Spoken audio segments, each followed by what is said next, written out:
Schools and Schools by O. Henry. Read by Bob Tomley.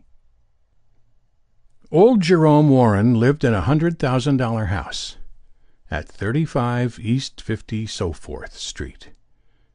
He was a downtown broker, so rich that he could afford to walk, for his health, a few blocks in the direction of his office every morning, and then call a cab. He had an adopted son, the son of an old friend named Gilbert. Cyril Scott could play him nicely, who was becoming a successful painter as fast as he could squeeze the paint out of his tubes. Another member of the household was Barbara Ross, a step-niece. Man is born to trouble, so as old Jerome had no family of his own, he took up the burdens of others. Gilbert and Barbara got along swimmingly. There was a tacit and tactical understanding all around that the two would stand up under a floral bell some high noon and promise the minister to keep old Jerome's money in a state of high commotion. But at this point complications must be introduced.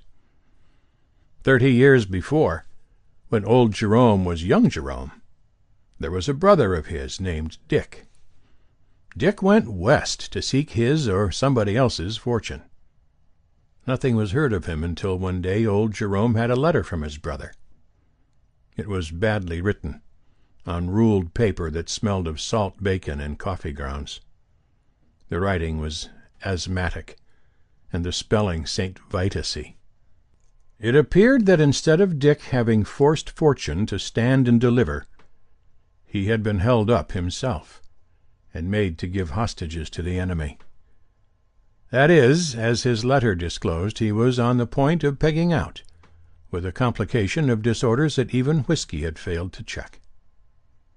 All that his 30 years of prospecting had netted him was one daughter, 19 years old as per invoice, whom he was shipping east, charges prepaid, for Jerome to clothe, feed, educate, comfort, and cherish for the rest of her natural life, or until matrimony should them part. Old Jerome was a boardwalk.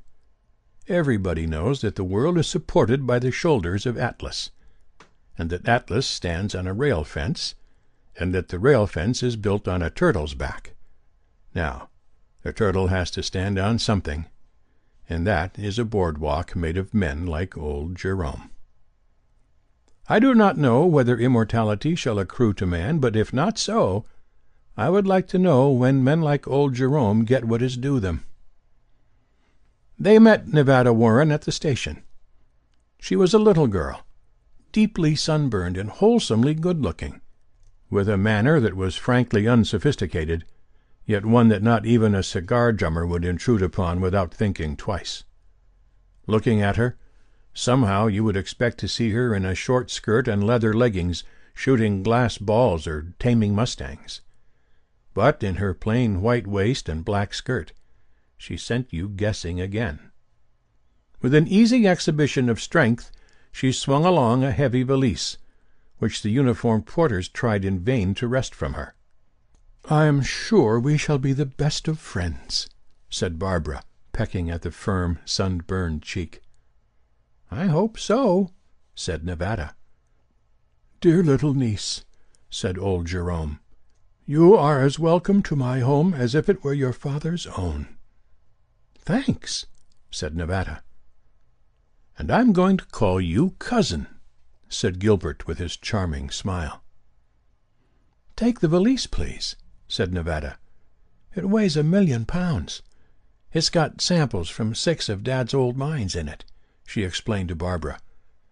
"I calculate they'd assay about 9 cents to the 1,000 tons, but I promised him to bring them along."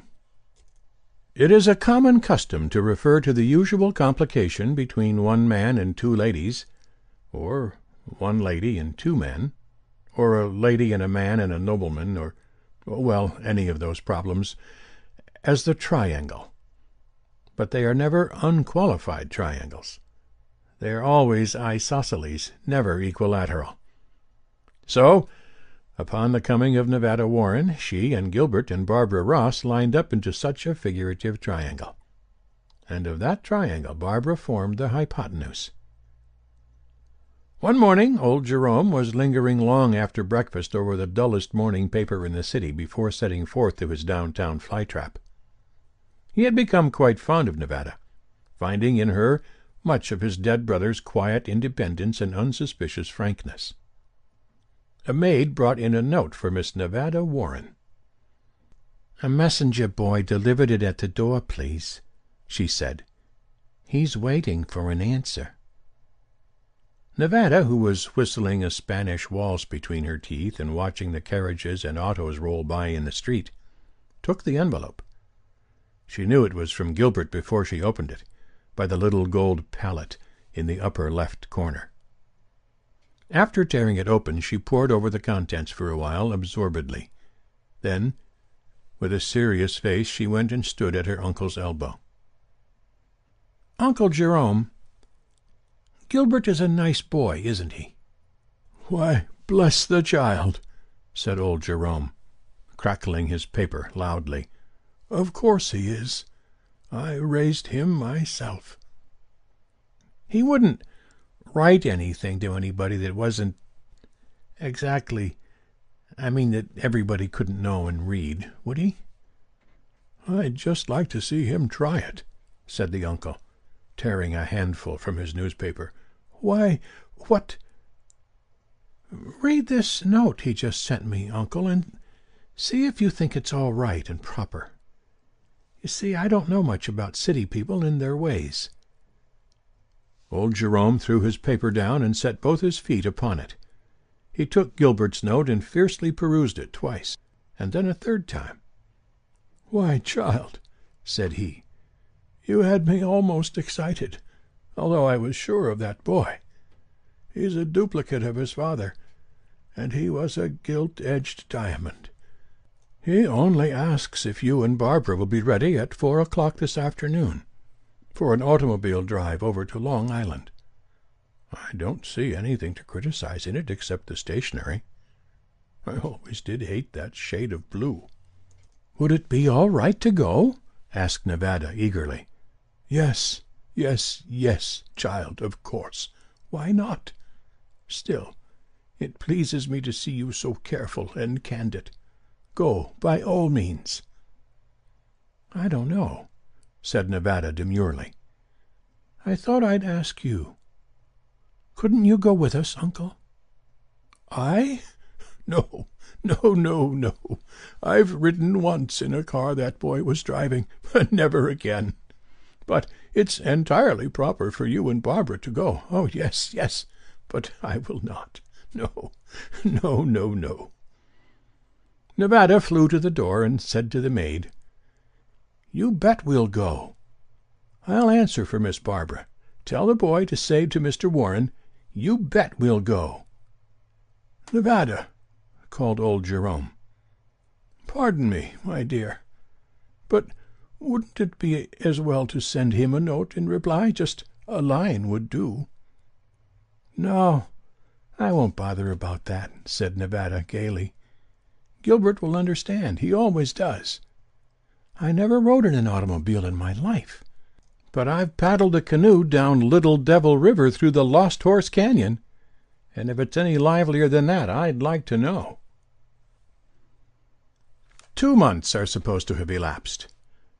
Barbara sat in the study of the $100,000 house. It was a good place for her. Many places are provided in the world where men and women may repair for the purpose of extricating themselves from diverse difficulties. There are cloisters, wailing places, watering places, confessionals, hermitages, lawyers' offices, beauty parlors, airships, and studies. And the greatest of these are studies. It usually takes a hypotenuse a long time to discover that it is the longest side of a triangle. But it's a long line that has no turning. Barbara was alone. Uncle Jerome and Nevada had gone to the theater. Barbara had not cared to go. she wanted to stay at home and study in the study.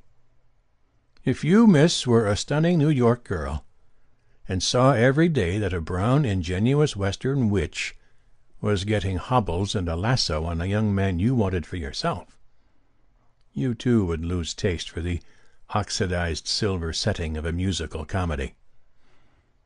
Barbara sat by the quartered oak library table. Her right arm rested upon the table, and her dexterous fingers nervously manipulated a sealed letter. The letter was addressed to Nevada Warren, and in the upper left-hand corner of the envelope was Gilbert's little gold palette. It had been delivered at 9 o'clock, after Nevada had left. Barbara would have given her pearl necklace to know what the letter contained, but she could not open and read it by the aid of steam, or a pen-handle, or a hairpin, or any of the generally approved methods, because her position in society forbade such an act. She had tried to read some of the lines of the letter by holding the envelope up to a strong light and pressing it hard against the paper, but Gilbert had too good a taste in stationery to make that possible. At 11:30 the theatre-goers returned. It was a delicious winter night. Even so far as from the cab to the door they were powdered thickly with the big flakes downpouring diagonally from the cast. Old Jerome growled good-naturedly about villainous cab service and blockaded streets. Nevada, colored like a rose with sapphire eyes, babbled of the stormy nights in the mountains about Dad's cabin. During all these wintry apostrophes, Barbara, cold at heart, sawed wood, the only appropriate thing she could think of to do. Old Jerome went immediately upstairs to hot water bottles and quinine. Nevada fluttered into the study, the only cheerfully lighted room, subsided into an armchair, and, while at the interminable task of unbuttoning her elbow-gloves, gave oral testimony as to the demerits of the show. "Yes, I think Mr. Fields is really amusing sometimes," said Barbara. "Here is a letter for you, dear, that came by special delivery just after you had gone." "Who is it from?" asked Nevada, tugging at a button. "Well, really," said Barbara, with a smile, "I can only guess. The envelope has that queer little thing in one corner that Gilbert calls a palette, but which looks to me rather like a gilt heart on a schoolgirl's valentine." "I wonder what he's writing to me about," remarked Nevada listlessly. "We're all alike," said Barbara. "Old women. We try to find out what is in a letter by studying the postmark. As a last resort we use scissors, and read it from the bottom upward. Here it is." She made a motion as if to toss the letter across the table to Nevada. "Great catamounts!" exclaimed Nevada. "These centre-fire buttons are a nuisance. I'd rather wear buckskins. Oh, Barbara, please shuck the hide off that letter and read it. It'll be midnight before I get these gloves off." "Why, dear, you don't want me to open Gilbert's letter to you. It's for you, and you wouldn't wish anyone else to read it, of course." Nevada raised her steady, calm, sapphire eyes from her gloves. "Nobody writes me anything that everybody mightn't read," she said. "Go on, Barbara. Maybe Gilbert wants us to go out in his car again tomorrow."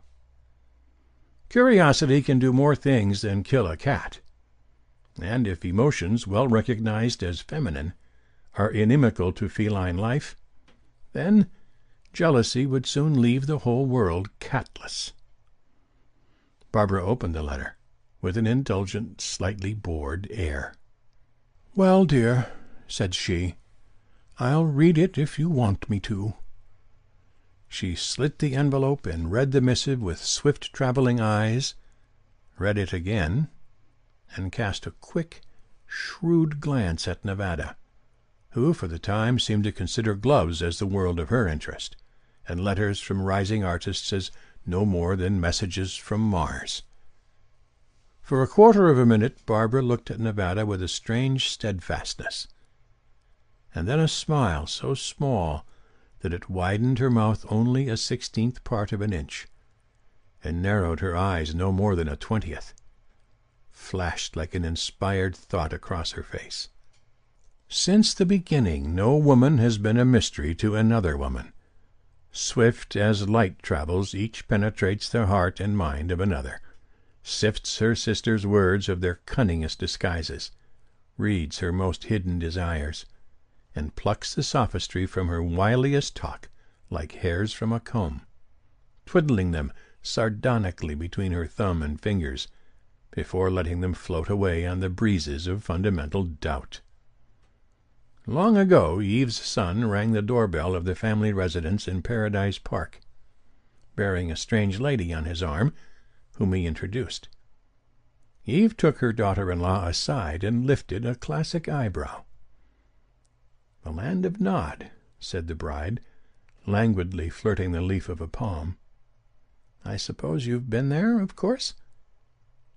"Not lately," said Eve, absolutely unstaggered.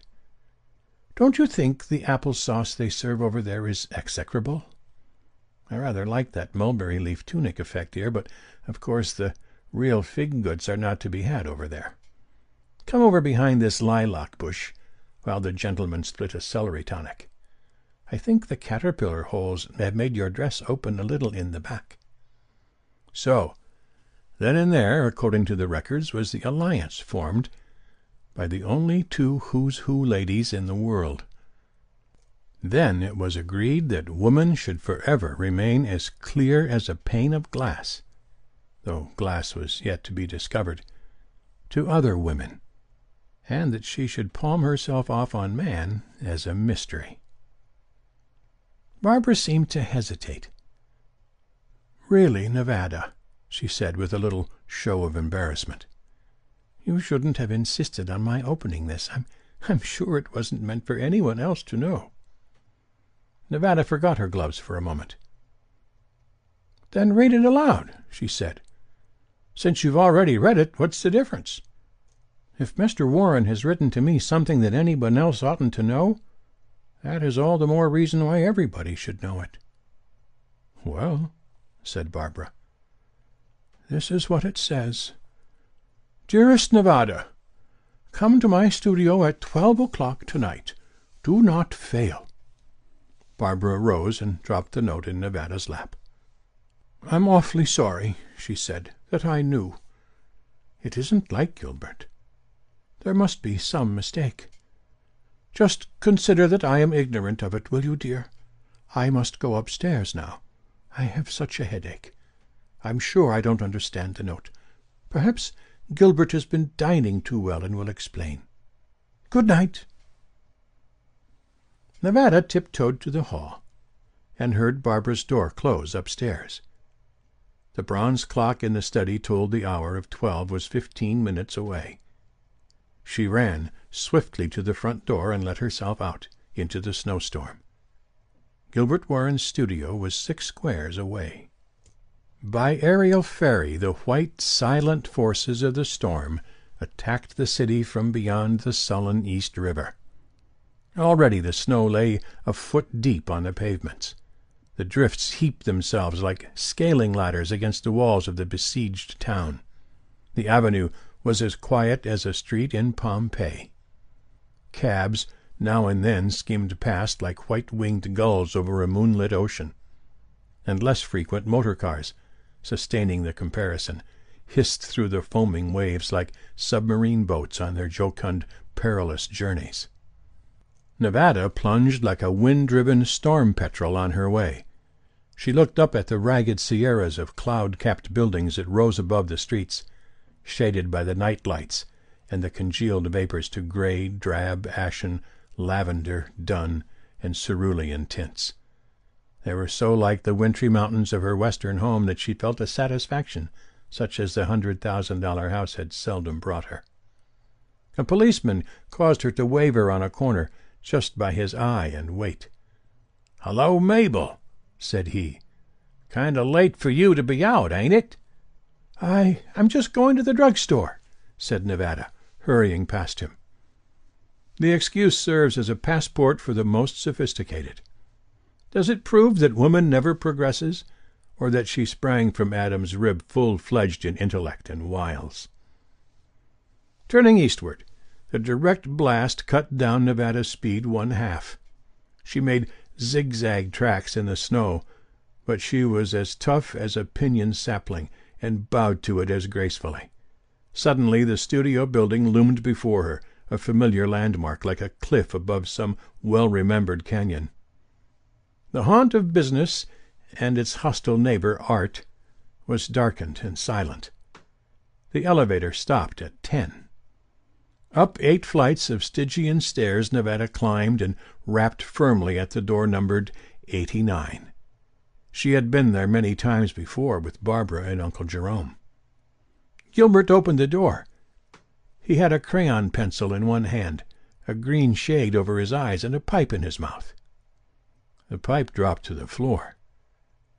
"Am I late?" asked Nevada. "I came as quick as I could. Uncle and me were at the theater this evening." "Here I am, Gilbert." Gilbert did a Pygmalion and Galatea act. He changed from a statue of stupefaction to a young man with a problem to tackle. He admitted Nevada, got a whisk-broom, and began to brush the snow from her clothes. A great lamp with a green shade hung over an easel, where the artist had been sketching in crayon. "You wanted me," said Nevada simply, "and I came. You said so in your letter. What did you send for me for?" "You read my letter?" inquired Gilbert, sparring for wind. "Barbara read it to me. I saw it afterward. It said, 'Come to my studio at 12 o'clock tonight, and do not fail.' I thought you were sick, of course, but you don't seem to be." "Aha!" said Gilbert irrelevantly. "I'll tell you why I asked you to come, Nevada. I want you to marry me immediately, tonight. What's a little snowstorm? Will you do it?" "You might have noticed that I would long ago," said Nevada. "And I'm rather stuck on the snowstorm idea myself. I surely would hate one of those flowery church noon weddings. Gilbert, I didn't know you had grit enough to propose it this way. Let's shock 'em. It's our funeral, ain't it?" "You bet," said Gilbert. "Where did I hear that expression?" he added to himself. "Wait a minute. Nevada, I want to do a little phoning." He shut himself in a little dressing-room and called upon the lightnings of tile heavens, condensed into unromantic numbers and districts. "That you, Jack? You confounded sleepy-head? Yes, wake up. This is me, or I. Oh, bother the difference in grammar. I'm going to be married right away. Yes, wake up your sister. Don't answer me back. Bring her along, too. You must. Remind Agnes of the time I saved her from drowning in Lake Ronkonkoma. I know it's caddish to refer to it, but she must come with you. Yes, Nevada is here, waiting. We've been engaged quite a while.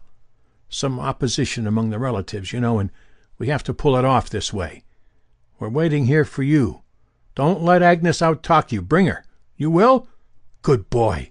I'll order a carriage to call for you. Double quick time. Confound you, Jack, you're all right." Gilbert returned to the room where Nevada waited. "My old friend Jack Peyton and his sister were to have been here at 11:45, he explained. "But Jack is so confoundedly slow. I've just phoned him to hurry. They'll be here in a few minutes. I'm the happiest man in the world, Nevada. What did you do with the letter I sent you today?" "I've got it cinched here," said Nevada, pulling it out from beneath her opera cloak. Gilbert drew the letter from the envelope and looked it over carefully. Then he looked at Nevada thoughtfully. "Didn't you think it rather queer that I should ask you to come to my studio at midnight?" he asked. "Why, no," said Nevada, rounding her eyes. "Not if you needed me. Out west, when a pal sends you a hurry call, ain't that what you say here? We get there first and talk about it after the row is over. And it's usually snowing there, too, when things happen. So I didn't mind." Gilbert rushed into the other room and came back, burdened with overcoats warranted to turn wind, rain, or snow. "Put this raincoat on," he said, holding it for her. "We have a quarter of a mile to go. Old Jack and his sister will be here in a few minutes." He began to struggle into a heavy coat. "Oh, Nevada," he said, "just look at the headlines on the front page of that evening paper on the table, will you? It's about your section of the West, and I know it will interest you." He waited a full minute, pretending to find trouble in the getting on of his overcoat, and then turned. Nevada had not moved. She was looking at him with strange and pensive directness. Her cheeks had a flush on them beyond the color that had been contributed by the wind and snow. But her eyes were steady. "I was going to tell you," she said. "Anyhow, before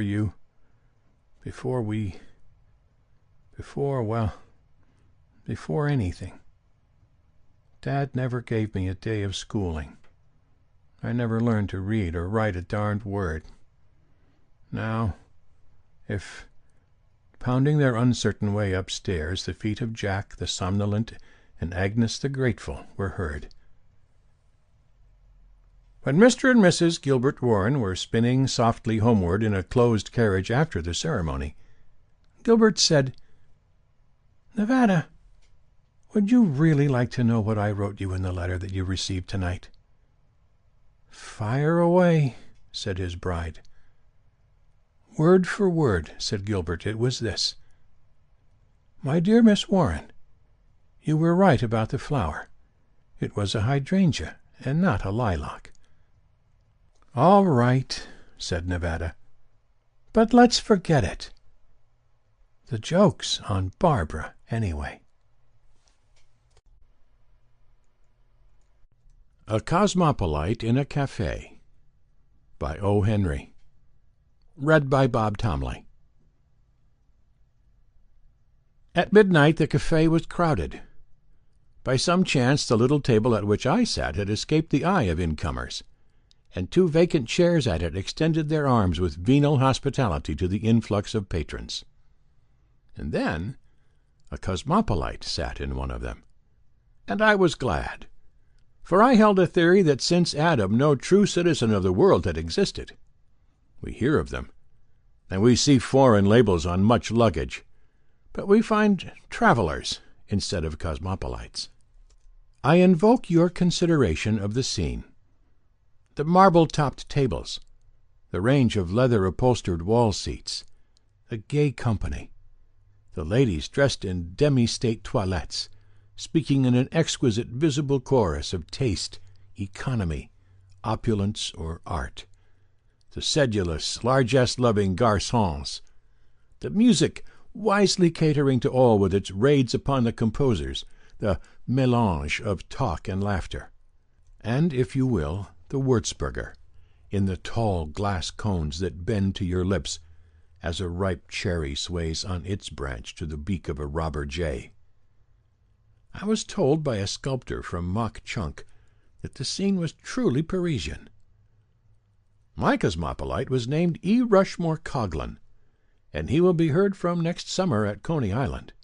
He is to establish a new attraction there, he informed me, offering a kingly diversion. And then his conversation rang along parallels of latitude and longitude. He took the great round world in his hand, so to speak, familiarly, contemptuously, and it seemed no larger than the seed of a maraschino cherry in a table d'hôte grapefruit. He spoke disrespectfully of the equator. He skipped from continent to continent. He derided the zones. He mopped up the high seas with his napkin. With a wave of his hand he would speak of a certain bazaar in Hyderabad. Whiff! He would have you on skis in Lapland. Zip! And now you rode the breakers on the Kanakas and the Kilakaliki.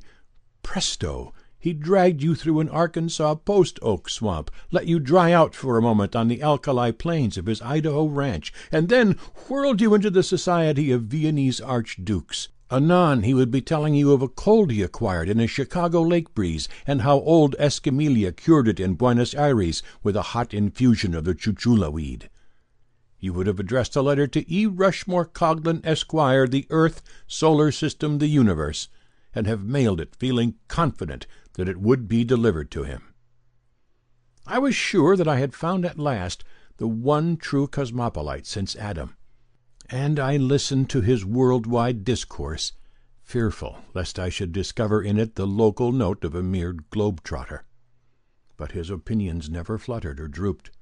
He was as impartial to cities, countries, and continents as the winds or gravitation.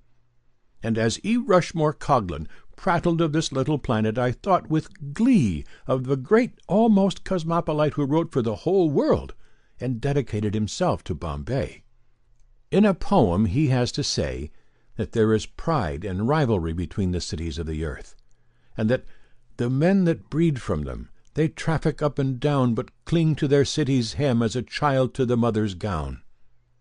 And whenever they walk by roaring streets unknown, they remember their native city, most faithful, foolish, fond, making her mere breathed name their bond upon their bond. And my glee was roused, because I had caught Mr. Kipling napping. Here I had found a man, not made from dust, one who had no narrow boasts of birthplace or country, one who, if he bragged at all, would brag of his whole round globe against the Martians and the inhabitants of the moon. Expression on these subjects was precipitated from E. Rushmore Coghlan by the third corner to our table. While Coghlan was describing to me the topography among the Siberian Railway, the orchestra glided into a medley. The concluding air was Dixie, and as the exhilarating notes tumbled forth they were almost overpowered by a great clapping of hands from almost every table. It is worth a paragraph to say that this remarkable scene can be witnessed every evening in numerous cafés in the city of New York. Tons of brew have been consumed over theories to account for it. Some have conjectured hastily that all Southerners in town hie themselves to cafés at nightfall. This applause of the rebel air in a northern city does puzzle a little, but it is not insolvable. The war with Spain, many years' generous mint and watermelon crops, a few long-shot winners at the New Orleans racetrack, and the brilliant banquets given by the Indiana and Kansas citizens who compose the North Carolina Society have made the South rather a fad in Manhattan. Your manicure will lisp softly that your left forefinger reminds her so much of a gentleman's in Richmond, Virginia. Oh, certainly, but many a lady has to work now. The war, you know. When Dixie was being played, a dark-haired young man sprang up from somewhere with a must-be gorilla yell and waved frantically his soft-brimmed hat. Then he strayed through the smoke, dropped into the vacant chair at our table, and pulled out cigarettes. The evening was at the period when reserve is thawed. One of us mentioned 3 Würzburgers to the waiter. The dark-haired young man acknowledged his inclusion in the order by a smile and a nod. I hastened to ask him a question because I wanted to try out a theory I had. "Would you mind telling me," I began, "whether you are from—" The fist of E. Rushmore Coghlan banged the table, and I was jarred into silence. "Excuse me," he said, "but that's a question I never like to hear asked. What does it matter where a man is from? Is it fair to judge a man by his post-office address? Why, I've seen Kentuckians who hated whiskey, Virginians who weren't descended from Pocahontas, Indianans who hadn't written a novel, Mexicans who didn't wear velvet trousers with silver dollars sewed along the seams, funny Englishmen, spendthrift Yankees, cold-blooded Southerners, narrow-minded Westerners, and New Yorkers who were too busy to stop for an hour on the street to watch a one-armed grocer's clerk do up cranberries in paper bags. Let a man be a man, and don't handicap him with a label of any section." "Pardon me," I said, "but my curiosity was not altogether an idle one. I know the South, and when the band plays Dixie I like to observe. I have formed the belief that the man who applauds that air with special violence and ostensible sectional loyalty is invariably a native of either Secaucus, New Jersey, or the district between Murray Hill Lyceum and the Harlem River, this city." I was about to put my opinion to the test by inquiring of this gentleman when you interrupted with your own larger theory, I must confess. And now the dark-haired young man spoke to me, and it became evident that his mind also moved along its own set of grooves. "I should like to be a periwinkle," he said mysteriously, "on the top of a valley, and sing tooraloo-raloo." This was clearly too obscure, so I turned again to Coghlan. "I've been around the world 12 times," said he. "I know an Eskimo in Upernavik who sends to Cincinnati for his neckties, and I saw a goat herder in Uruguay who won a prize in a Battle Creek breakfast food puzzle competition. I pay rent on a room in Cairo, Egypt, and another in Yokohama all the year around. I've got slippers waiting for me in a tea house in Shanghai, and I don't have to tell 'em how to cook my eggs in Rio de Janeiro or Seattle. It's a mighty little old world. What's the use of bragging about being from the North, or the South, or the old manor house in the Dale, or Euclid Avenue, Cleveland, or Pikes Peak, or Fairfax County, Virginia, or Hooligan's Flats, or any place? It'll be a better world when we quit being fools about some mildewed town or 10 acres of swampland just because we happen to be born there." "You seem to be a genuine cosmopolite," I said admiringly. "But it also seems that you would decry patriotism." "A relic of the Stone Age," declared Coghlan warmly. "We are all brothers, Chinamen, Englishmen, Zulus, Patagonians, and the people in the bend of the Kaw River. Some day all this petty pride in one city or state or section or country will be wiped out, and we'll all be citizens of the world as we ought to be." "But while you are wandering in foreign lands," I persisted, "do not your thoughts revert to some dear and—" "Nary a spot," interrupted E.R. Coghlan flippantly. "The terrestrial, globular, planetary hunk of matter, slightly flattened at the poles and known as the Earth, is my abode. I've met a good many object-bound citizens of this country abroad. I've seen men from Chicago sit in a gondola in Venice on a moonlit night and brag about their drainage canal. I've seen a Southerner, on being introduced to the King of England, hand that monarch, without batting his eyes, the information that his grand-aunt on his mother's side was related by marriage to the Perkinses of Charleston. I knew a New Yorker who was kidnapped for ransom by some Afghanistan bandits. His people sent over the money, and he came back to Kabul with the agent. 'Afghanistan?' said the natives to him through an interpreter. 'Well, not so slow, do you think?' 'Oh, I don't know,' says he, and he begins to tell them about a cab driver at 6th Avenue and Broadway. Those ideas don't suit me. I'm not tied down to anything that isn't 8,000 miles in diameter. Just put me down as E. Rushmore Coghlan, citizen of the terrestrial sphere." My cosmopolite made a large adieu and left me, for he thought he saw someone through the chatter and smoke whom he knew. So I was left with the would-be periwinkle, who was reduced to Würzburger without further ability to voice his aspirations to perch melodious upon the summit of a valley. I sat reflecting upon my evident cosmopolite, wondering how the poet had managed to miss him. He was my discovery, and I believed in him. How was it? "The men that breed from them they traffic up and down, but cling to their city's hem as a child to the mother's gown." Not so E. Rushmore Coghlan.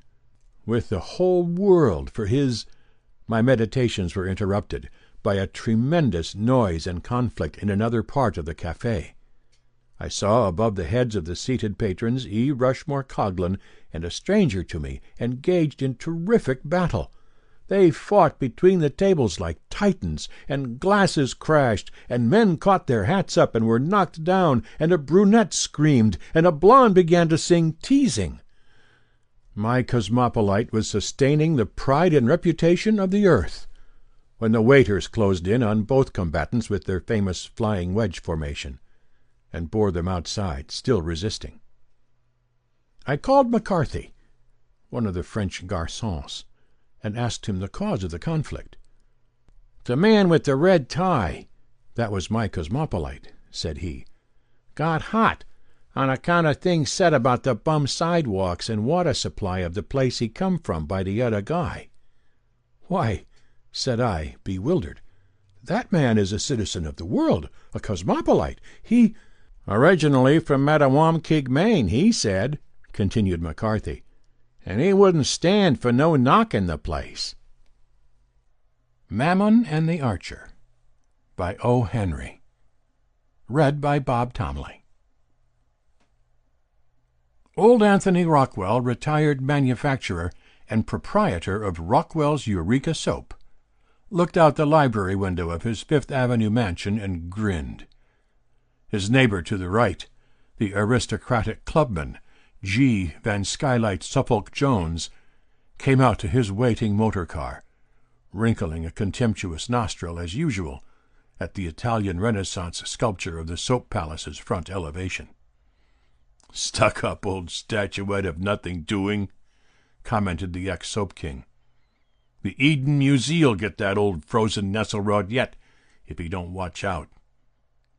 I'll have this house painted red, white, and blue next summer, and see if that'll make his Dutch nose turn up any higher."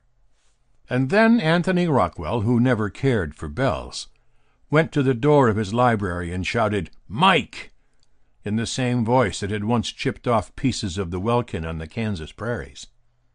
"Tell my son," said Anthony to the answering menial, "to come in here before he leaves the house."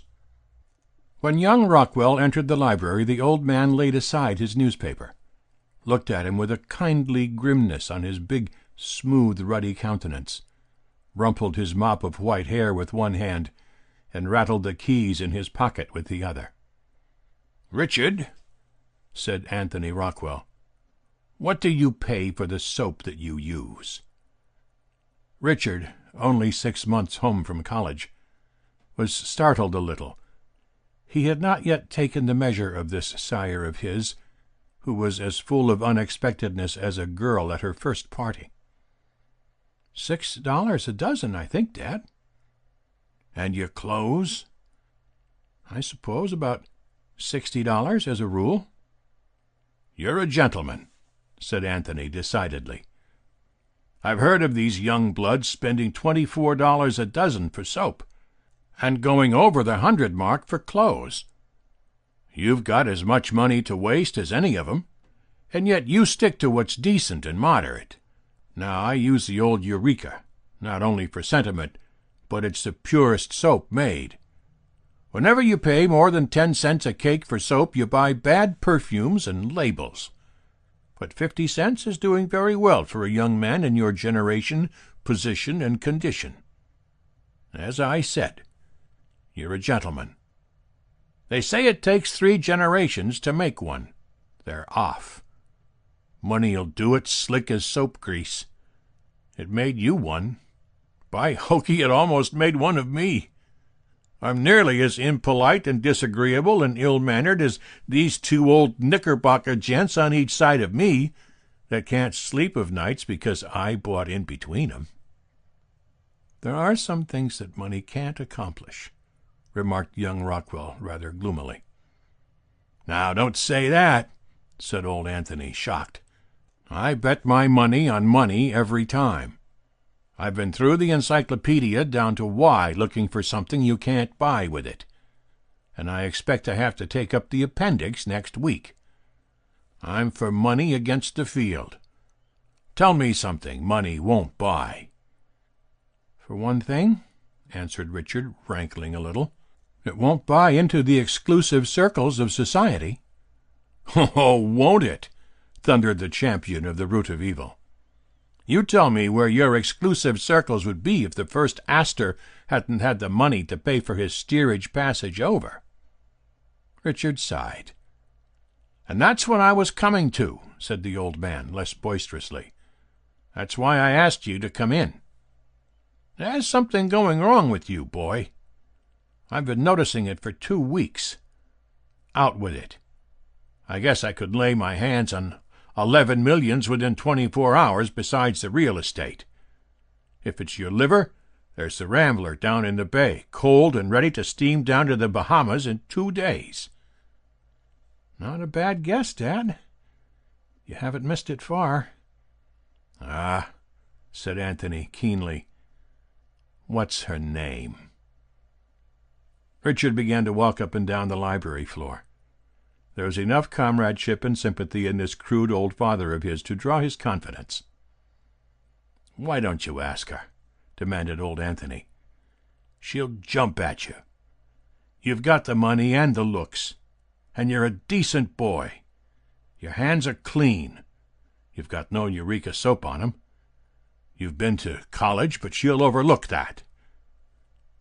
"I haven't had a chance," said Richard.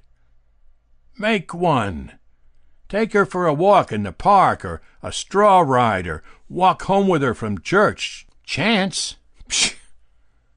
You don't know the social mill, Dad. She's part of the stream that turns it. Every hour and minute of her time is arranged for days in advance. I must have that girl, Dad, or this town is a blackjack swamp forevermore. And I can't write it. I can't do that." "Tut!" said the old man. "Do you mean to tell me that with all the money I've got, you can't get an hour or two of a girl's time for yourself?" "I've put it off too late. She's going to sail for Europe at noon, day after tomorrow, for a 2-year stay. I'm to see her alone tomorrow evening for a few minutes. She's at the Larchmont now at her aunt's. I can't go there, but I'm allowed to meet her with a cab at the Grand Central Station tomorrow evening at the 8:30 train. We drive down Broadway to Wallach's at a gallop, where her mother and a box party will be waiting for us in the lobby. Do you think she would listen to a declaration from me during that 6 or 8 minutes under those circumstances? No. And what chance would I have in the theater, or afterward? None. No. Dad, this is one tangle that your money can't unravel. We can't buy 1 minute of time with cash. If we could, rich people would live longer. There's no hope of getting a talk with Miss Lantry before she sails." "All right, Richard, my boy," said old Anthony cheerfully. "You may run along down to your club now. I'm glad it ain't your liver. But don't forget to burn a few punk sticks in the joss house to the great god Mazuma from time to time. You say money won't buy time? Well, of course, you can't order eternity wrapped up and delivered at your residence for a price. But I've seen Father Time get pretty bad stone bruises on his heels when he walked through the gold diggings." That night came Aunt Ellen, gentle, sentimental, wrinkled, sighing, oppressed by wealth, into Brother Anthony at his evening paper, and began discourse on the subject of lovers' woes. "He told me all about it," said Brother Anthony, yawning. "I told him my bank account was at his service, and then he began to knock money. Said money couldn't help. Said the rules of society couldn't be bucked for a yard by a team of 10 millionaires. "Oh, Anthony," sighed Aunt Ellen, "I wish you would not think so much of money. Wealth is nothing where a true affection is concerned. Love is all-powerful. If he only had spoken earlier, she could not have refused our Richard. But now I fear it is too late. He will have no opportunity to address her. All your gold cannot bring happiness to your son." At 8 o'clock the next evening Aunt Ellen took a quaint old gold ring from a moth-eaten case and gave it to Richard. "Wear it tonight, nephew," she begged. "Your mother gave it to me. Good luck in love, she said it brought. She asked me to give it to you when you had found the one you loved." Young Rockwell took the ring reverently and tried it on his smallest finger. It slipped as far as the second joint and stopped. He took it off and stuffed it into his vest pocket, after the manner of man. And then he phoned for his cab. At the station he captured Miss Lantry out of the gadding mob at 8:32. "We mustn't keep Mamma and the others waiting," said she. "To Wallach's Theatre as fast as you can drive," said Richard loyally. They whirled up 42nd to Broadway, and then down the white-starred lane that leads from soft meadows of sunset to the rocky hills of morning. At 34th Street, young Richard quickly thrust up the trap and ordered the cabman to stop. "I've dropped a ring," he apologized as he climbed out. "It was my mother's, and I'd hate to lose it. I won't detain you a minute. I saw where it fell." In less than a minute he was back in the cab with the ring. But within that minute, a crosstown car had stopped directly in front of the cab. The cabman tried to pass to the left, but a heavy express wagon cut him off. He tried to the right and had to back away from a furniture van that had no business to be there. He tried to back out, but dropped his reins and swore dutifully. He was blockaded in a tangled mess of vehicles and horses. One of those street blockades had occurred that sometimes tie up commerce and movement quite suddenly in the big city. "Why don't you drive on?" said Miss Lantry impatiently. "We'll be late." Richard stood up in the cab and looked around. He saw a congested flood of wagons, trucks, cabs, vans, and streetcars filling the vast space where Broadway, 6th Avenue, and 34th Street cross one another, as a 26-inch maiden fills her 22-inch girdle. And still, from all the cross streets, they were hurrying and rattling toward the converging point at full speed, and hurling themselves into the struggling mass, locking wheels, and adding their drivers' imprecations to the clamor. The entire traffic of Manhattan seemed to have jammed itself around them.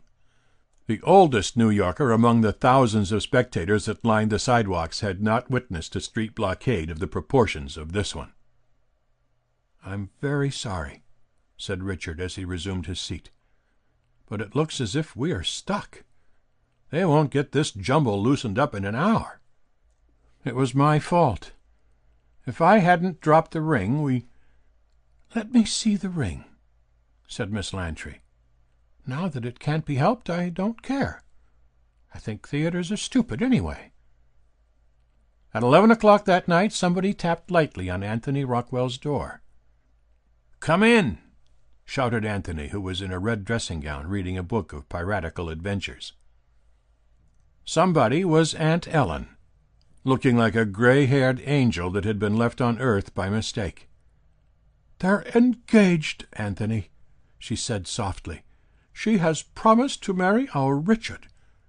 On their way to the theater there was a street blockade, and it was 2 hours before their cab could get out of it.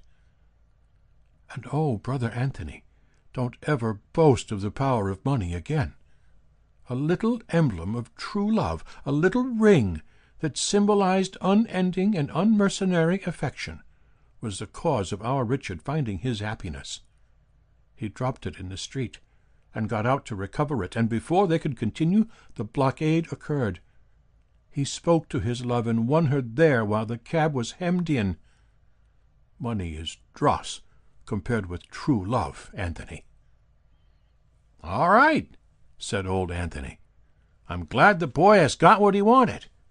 I told him I wouldn't spare any expense in the matter if—" "But, Brother Anthony, what good could your money have done?" "Sister," said Anthony Rockwell, "I've got my pirate in a devil of a scrape. His ship has just been scuttled, and he's too good a judge of the value of money to let it down. I wish you'd let me go on with this chapter. The story should end here. I wish it would as heartily as you who read it wish it did. But we must go to the bottom of the well for truth. The next day, a person with red hands and a blue polka-dot necktie who called himself Kelly called at Anthony Rockwell's house and was at once received in the library. "Well," said Anthony, reaching for his checkbook, "it was a good billin' of soap. Let's see. You had $5,000 in cash." "I paid out 300 more of my own," said Kelly. "I had to go a little above the estimate. I got the express wagons and cabs mostly for $5, but the trucks and the 2-horse teams mostly raised me to 10. The motorman wanted 10, and some of the loaded teams $20. The cop struck me the hardest. $50 I paid too, and the rest $20 and $25. But didn't it work beautiful, Mr. Rockwell? I'm glad William A. Brady wasn't under that little outdoor vehicle mob scene. I wouldn't want William to break his heart with jealousy. And never a rehearsal, either. The boys was on time to the fraction of a second. It was 2 hours before a snake could get below Greeley's statue. 1,300. There you are, Kelly, said Anthony, tearing off a check. Your 1,000 and the 300 you were out. You don't despise money, do you, Kelly? Me? Said Kelly. I can lick the man that invented poverty. Anthony called Kelly when he was at the door. You didn't notice, said he, anywhere in the tie-up a kind of a fat boy without any clothes on shooting arrows around with a bow, did you? Why, no, said Kelly, mystified. I didn't. If he was like you say, maybe the cops pinched him before I got there. I thought the little rascal wouldn't be on hand, chuckled Anthony. Goodbye, Kelly. A Bird of Baghdad by O. Henry. Read by Bob Tomley. Without a doubt, much of the spirit and genius of the Caliph Harun el-Rashid descended to the Margrave August Michael von Paulsen Quigg. Quigg's restaurant is in 4th Avenue, that street that the city seems to have forgotten in its growth.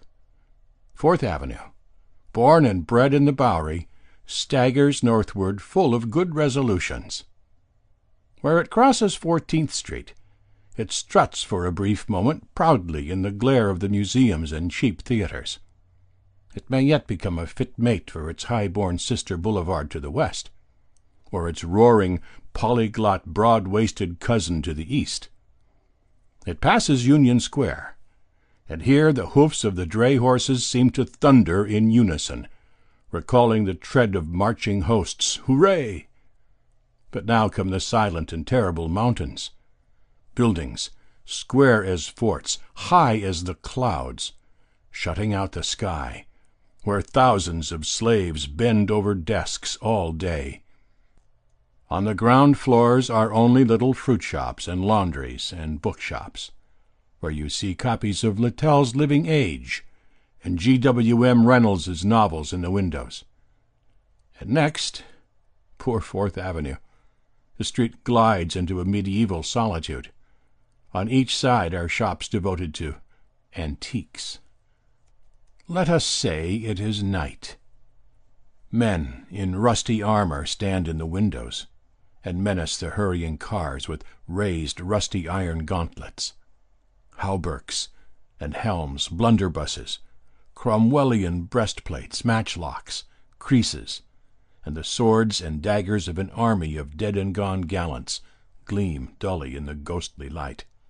Here and there, from a corner saloon, lit with jack-o'-lanterns or phosphorus, stagger forth shuddering, homebound citizens, nerved by the tankards within to their fearsome journey down that eldritch avenue, lined with the blood-stained weapons of the fighting dead. What street could live enclosed by these mortuary relics, and trod by these spectral citizens in whose sunken hearts scarce one good whoop or tra-la remained?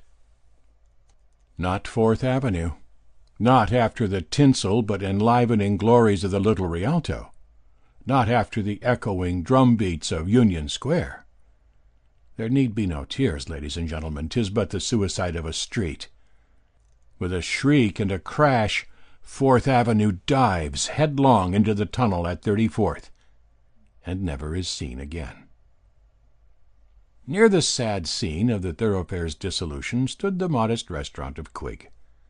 It stands there yet if you care to view its crumbling red brick front, its show window heaped with oranges, tomatoes, layer cakes, pies, canned asparagus, its papier-mâché lobster and 2 Maltese kittens asleep on a bunch of lettuce. If you care to sit at one of the little tables upon whose cloth has been traced in the yellowest of coffee stains the trail of the Japanese advance, to sit there with one eye on your umbrella and the other upon the bogus bottle from which you drop the counterfeit sauce, foisted upon us by the cursed charlatan, who assumes to be our dear old lord and friend, the nobleman in India. Quig's title came through his mother. One of her ancestors was a Margravine of Saxony.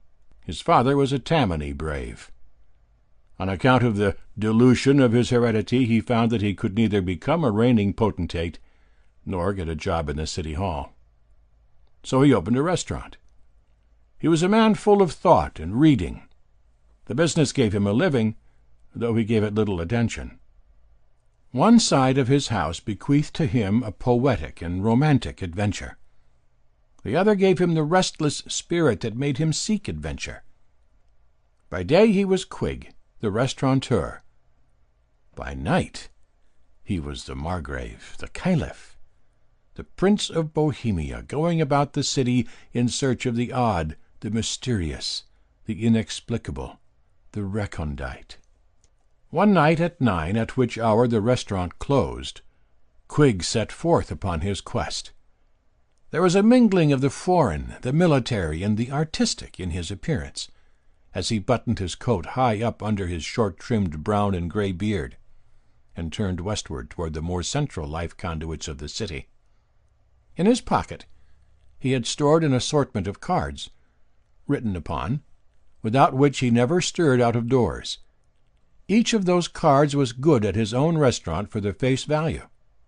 Some called simply for a bowl of soup or sandwiches and coffee.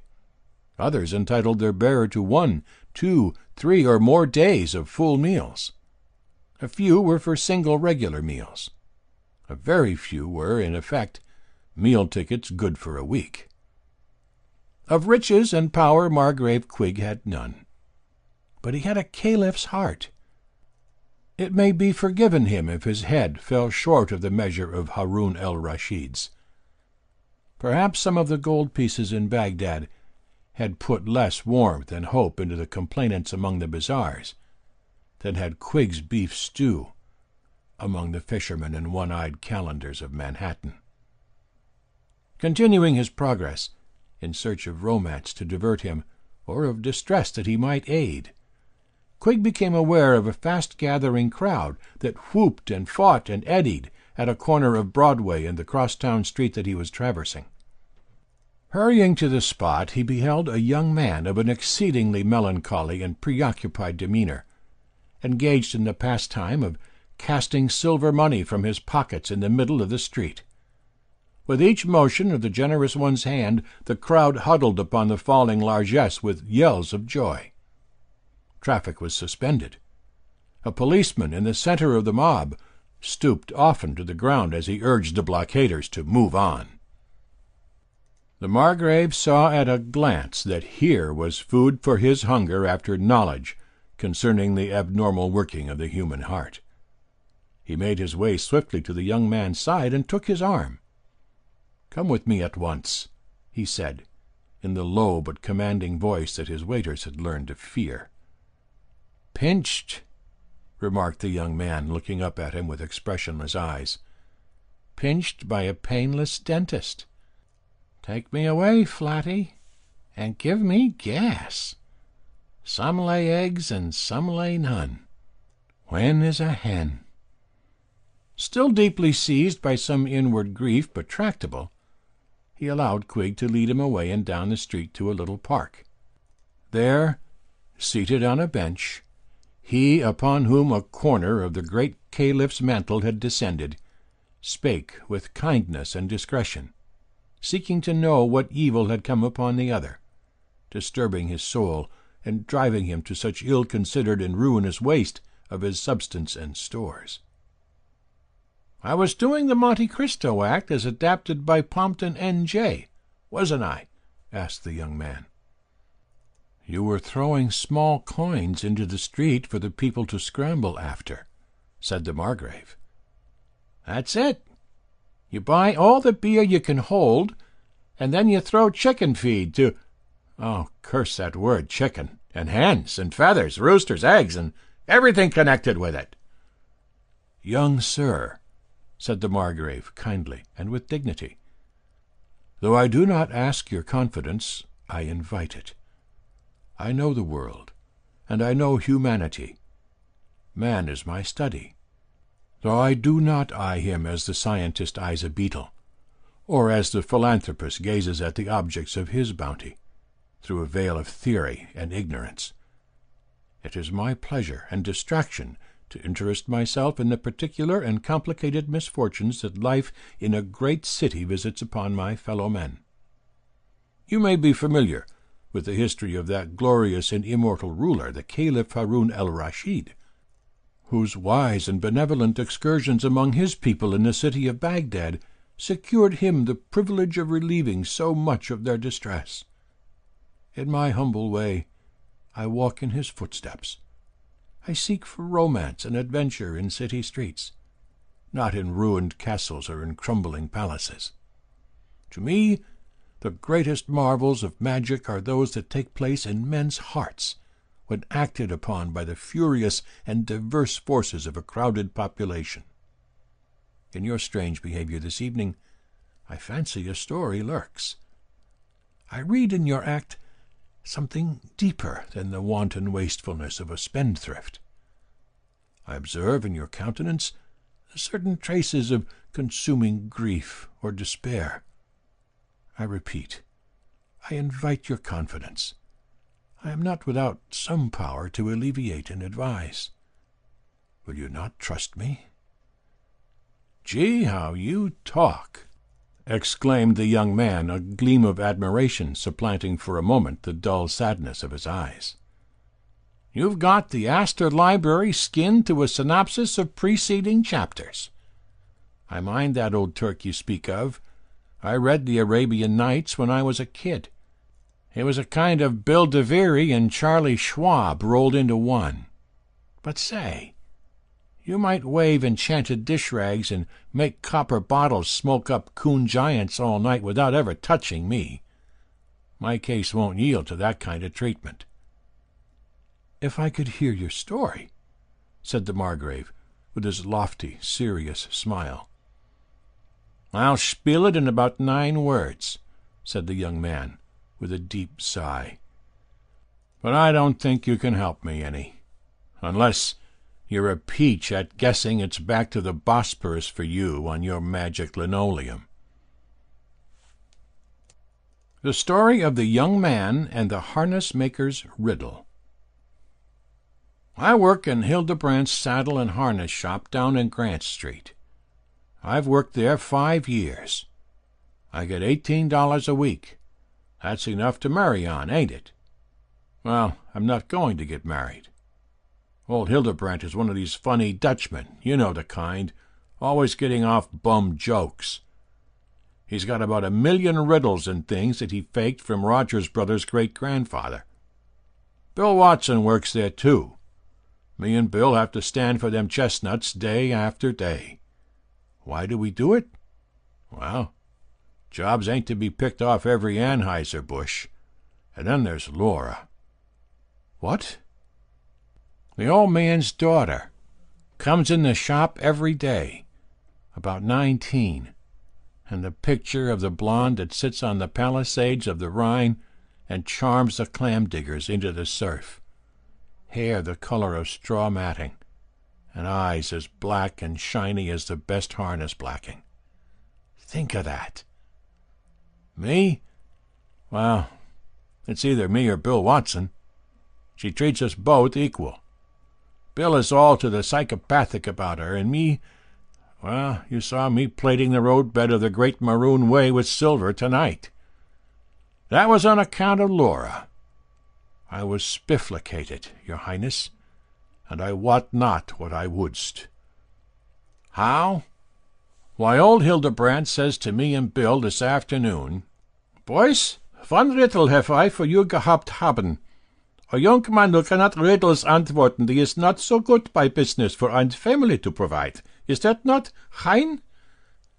And he hands us a riddle, a conundrum, some calls it, and he chuckles interiorly and gives us both until tomorrow morning to work out the answer to it. And he says whichever of us guesses the repartee end of it goes to his house on Wednesday night to his daughter's birthday party. And it means Laura for whichever of us goes, for she's naturally aching for a husband.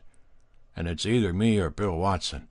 For old Hildebrandt likes us both, and he wants her to marry somebody that'll carry on the business after he's stitched his last pair of traces. The riddle? Why, it was this. What kind of a hen lays the longest? Think of that. What kind of a hen lays the longest? Ain't it like a Dutchman to risk a man's happiness on a fool proposition like that? Now what's the use? What I don't know about hens would fill several incubators. You say you're giving imitations of the old Arab guy that gave away libraries in Baghdad? Well, now, can you whistle up a fairy that'll solve this hen query or not? When the young man ceased, the Margrave arose and paced to and fro by the park bench for several minutes. Finally he sat again, and said, in grave and impressive tones, "I must confess, sir, that during the 8 years that I have spent in search of adventure and in relieving distress, I have never encountered a more interesting or a more perplexing case. I fear that I have overlooked hens in my researches and observations. As to their habits, their times and manner of laying, their many varieties and cross-breedings, their span of life, their—" "Oh, don't make an Ibsen drama out of it," interrupted the young man, flippantly. "Riddles, especially old Hildebrandt's riddles, don't have to be worked out seriously. They are light themes such as Sim Ford and Harry Thurston Peck like to handle. But somehow I can't strike just the answer. Bill Watson may, and he may not. Tomorrow will tell. Well, Your Majesty, I'm glad anyhow that you butted in and whiled the time away.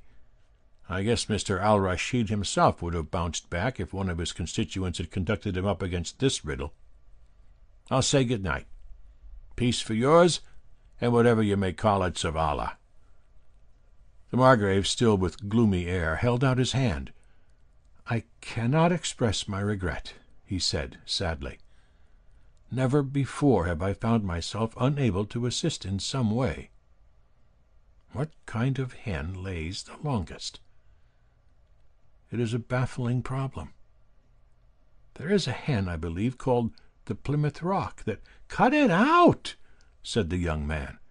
"The caliph trade is a mighty serious one. I don't suppose you'd even see anything funny in a preacher's defense of John D. Rockefeller. Well, good night, your nibs." From habit, the Margrave began to fumble in his pockets. He drew forth a card and handed it to the young man. "Do me the favor and accept this anyhow," he said. "The time may come when it might be of use to you." "Thanks," said the young man, pocketing it carelessly. "My name is Simmons." Shame to him who would hint that the reader's interest shall altogether pursue the Margrave August Michael von Paulson-Quigg. I am indeed astray if my hand fail in keeping the way where my pursuer's heart would follow. Then let us, on the morrow, peep quickly in at the door of Hildebrandt, harness-maker. Hildebrandt's 200 pounds reposed on a bench, silver-buckling a raw leather martingale. Bill Watson came in first.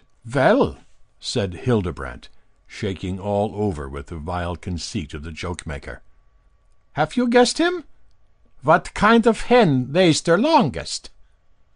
Well, why, I think so," said Bill, rubbing a servile chin. "I think so, Mr. Hildebrandt. The one that lives the longest. Is that right?" "Nein," said Hildebrandt, shaking his head violently. "You have not guessed the answer." Bill passed on and donned a bed-tick apron and bachelorhood. In came the young man of the Arabian Nights fiasco, pale, melancholy, hopeless. "Well," said Hildebrandt, "have you guessed him? What kind of hen lays the longest?" Simmons regarded him with dull savagery in his eye. Should he curse this mountain of pernicious humor, curse him and die? Why should— But there was Laura. Dogged, speechless, He thrust his hands into his coat pockets and stood. His hand encountered the strange touch of the Margrave's card. He drew it out and looked at it, as men about to be hanged look at a crawling fly. There was written on it in Quigg's bold round hand, "Good for 1 roast chicken to bearer." Simmons looked up with a flashing eye. "A dead one," said he. "Good!" roared Hildebrandt, rocking the table with giant glee. "That is right! You come at mine house at 8 o'clock to their party." From the Cabbie's Seat, by O. Henry. Read by Bob Tomley. The cabbie has his point of view. It is more single-minded, perhaps, than that of a fellow of any other calling. From the high swaying seat of his hansom, he looks upon his fellow-men as nomadic particles, of no account except when possessed of migratory desires. He is Jehu, and you are goods in transit. Be you president or vagabond, to cabbie you are only a fare. He takes you up, cracks his whip, joggles your vertebrae, and sets you down. When time for payment arrives, if you exhibit a familiarity with legal rates, you come to know what contempt is. If you find that you have left your pocketbook behind, you are made to realize the mildness of Dante's imagination. It is not an extravagant theory that the cabbie's singleness of purpose and concentrated view of life are the results of the hansom's peculiar construction. The cock of the roost sits aloft like Jupiter on an unshareable seat, holding your fate between 2 thongs of inconsistent leather. Helpless, ridiculous, confined, bobbing like a toy mandarin, you sit like a rat in a trap. You, before whom butlers cringe on solid land, and must squeak upward through a slit in your peripatetic sarcophagus to make your feeble wishes known. Then, in a cab you are not even an occupant, you are contents. You are cargo at sea, and the cherub that sits aloft has Davy Jones' street and number by heart. One night there were sounds of revelry in the big brick tenement house, next door but one to McGrary's family café. The sounds seemed to emanate from the apartments of the Walsh family. The sidewalk was obstructed by an assortment of interested neighbors, who opened a lane from time to time for a hurrying messenger bearing from McGrary's goods pertinent to festivity and diversion. The sidewalk contingent was engaged in comment and discussion, from which it made no effort to eliminate the news that Nora Walsh was being married. In the fullness of time there was an eruption of the merrymakers to the sidewalk. The uninvited guests enveloped and permeated them, and upon the night air rose joyous cries, congratulations, laughter, and unclassified noises born of McCrary's oblations to the hymeneal scene.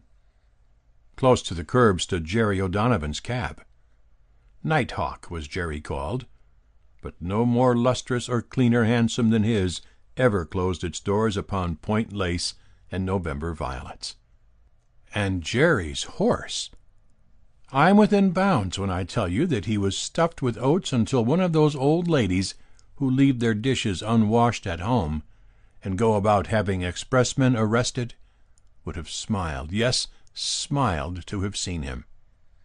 Among the shifting, sonorous, pulsing crowd, glimpses could be had of Jerry's high hat, battered by the winds and rains of many years, of his nose, like a carrot, battered by the frolicsome athletic progeny of millionaires and by contumacious fares, of his brass-buttoned green coat, admired in the vicinity of McCrary's. It was plain that Jerry had usurped the functions of his cab, and was carrying a load.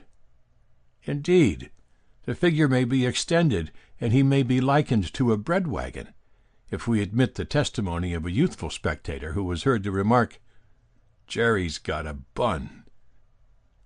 From somewhere among the throng in the street, or else out in the thin stream of pedestrians, a young woman tripped and stood by the cab.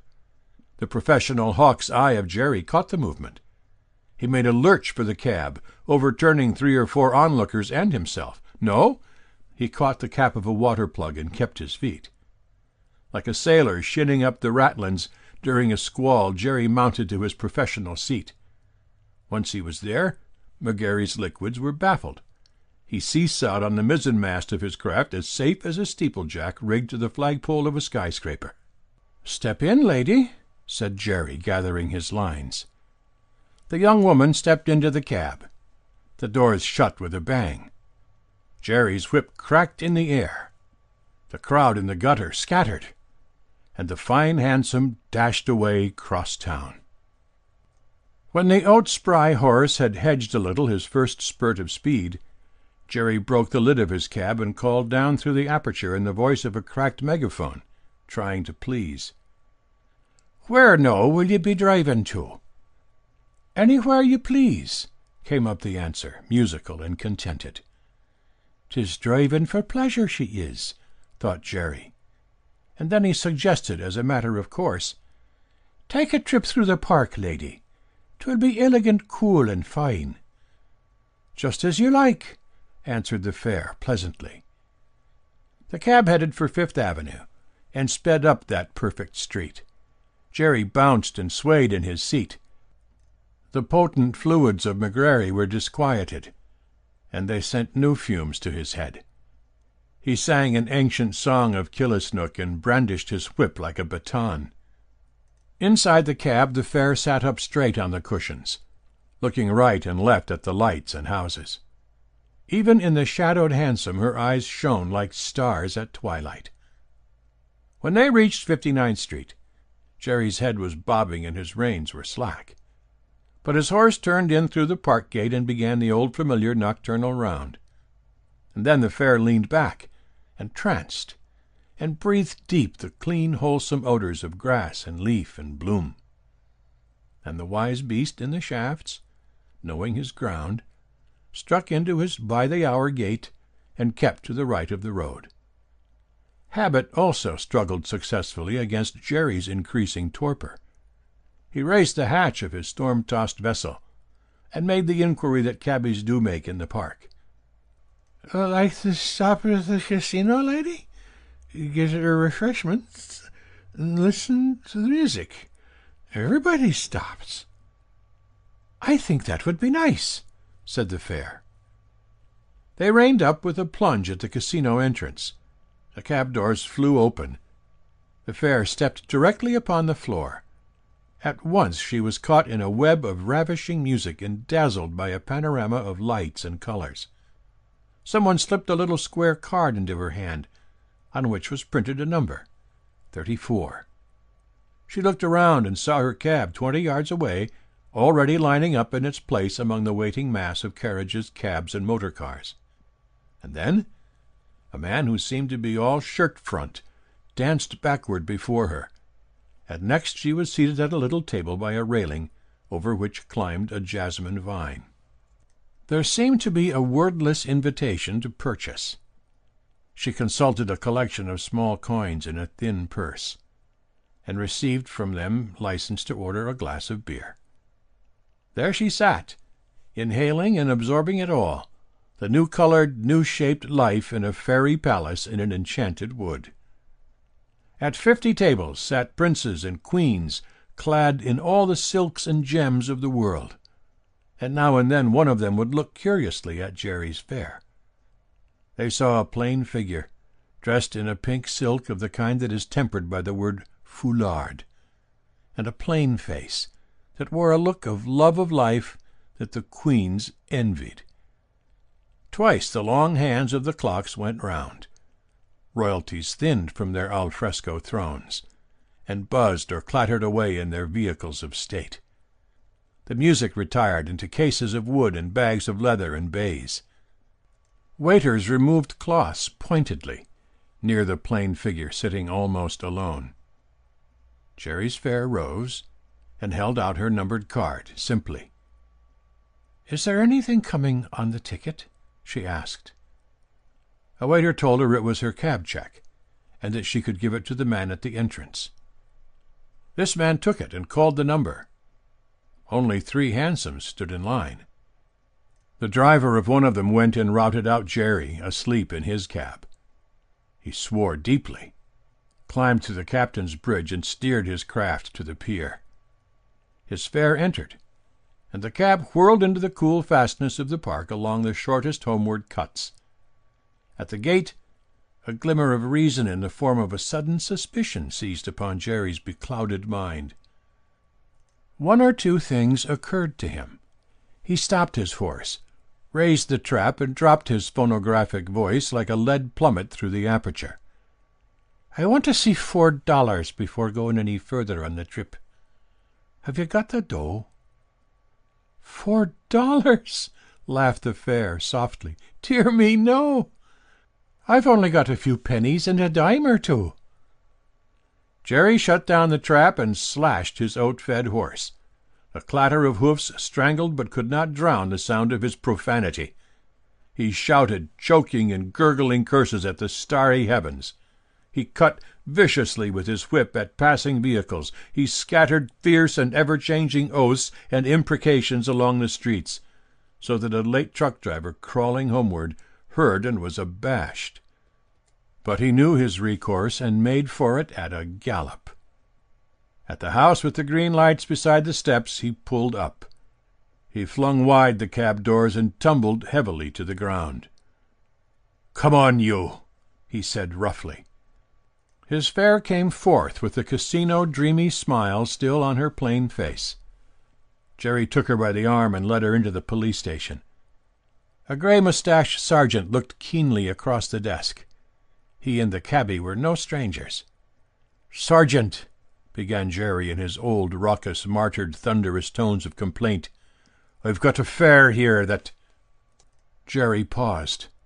He drew a knotted red hand across his brow. The fog set up by McGrary was beginning to clear away. "A fare, Sergeant," he continued with a grin, "that I want to introduce to you. It's me wife that I married at old man Walsh's this evening. And a divil of a time we had, 'tis true. Shake hands with the Sergeant, Nora, and we'll be off to home." Before stepping into the cab, Nora sighed profoundly. "I've had such a nice time, Jerry," said she. Lost on Dress Parade by O. Henry. Read by Bob Tomley. Mr. Towers Chandler was pressing his evening suit in his hall bedroom. One iron was heating on a small gas stove. The other was being pushed vigorously back and forth to make the desirable crease that would be seen later on extending in straight lines from Mr. Chandler's patent leather shoes to the edge of his low-cut vest. So much of the hero's toilette may be entrusted to our confidence. The remainder may be guessed by those whom genteel poverty has driven to ignoble expedient. Our next view of him shall be as he descends the steps of his lodging-house, immaculately and correctly clothed, calm, assured, handsome, in appearance the typical New York young clubman setting out, slightly bored, to inaugurate the pleasures of the evening. Chandler's honorarium was $18 per week. He was employed in the office of an architect. He was 22 years old. He considered architecture to be truly an art, and he honestly believed, though he would not have dared admit it in New York, that the Flatiron Building was inferior in design to the great cathedral in Milan. Out of each week's earnings, Chandler set aside $1. At the end of each 10 weeks, with the extra capital thus accumulated, he purchased one gentleman's evening from the bargain counter of stingy old Father Time. He arrayed himself in the regalia of millionaires and presidents. He took himself to the quarter where life is brightest and showiest, and there dined with taste and luxury. With $10 a man may, for a few hours, play the wealthy idler to perfection. The sum is ample for a well-considered meal, a bottle bearing a respectable label, commensurate tips, a smoke, cab fare, and the ordinary et ceteras. This one delectable evening culled from each dull 70 was to Chandler a source of renascent bliss. To the society bud comes but one debut. It stands alone, sweet in her memory when her hair has whitened, But to Chandler each 10 weeks brought a joy as keen, as thrilling, as new as the first had been. To sit among bon vivants, under palms in the swirl of concealed music, to look upon the habitués of the paradise, and to be looked upon by them. What is a girl's first dance and short-sleeved tulle compared with this? Up Broadway, Chandler moved with the vespertine dress parade. For this evening he was an exhibit as well as a gazer. For the next 69 evenings he would be dining in Cheviot and Worsted, at dubious table d'hôtes, at whirlwind lunch counters, on sandwiches and beer in his hall bedroom.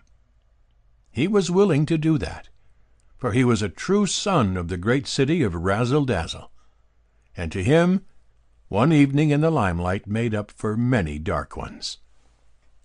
Chandler protracted his walk until the 40s began to intersect the great and glittering Primrose Way.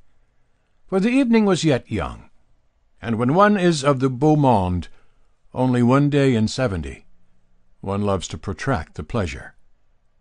Eyes bright, sinister, curious, admiring, provocative, alluring were bent upon him, for his garb and air proclaimed him a devotee to the hour of solace and pleasure. At a certain corner he came to a standstill, proposing to himself the question of turning back toward the showy and fashionable restaurant in which he usually dined on the evenings of his especial luxury. Just then a girl scudded lightly around the corner, slipped on a patch of icy snow, and fell plump upon the sidewalk. Chandler assisted her to her feet with instant and solicitous courtesy. The girl hobbled to the wall of the building, leaned against it, and thanked him demurely. "I think my ankle is strained," she said. "It twisted when I fell."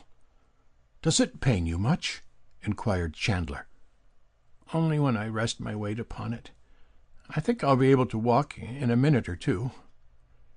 "If I can be of any further service," suggested the young man, "I will call a cab, or—" "Thank you," said the girl softly but heartily.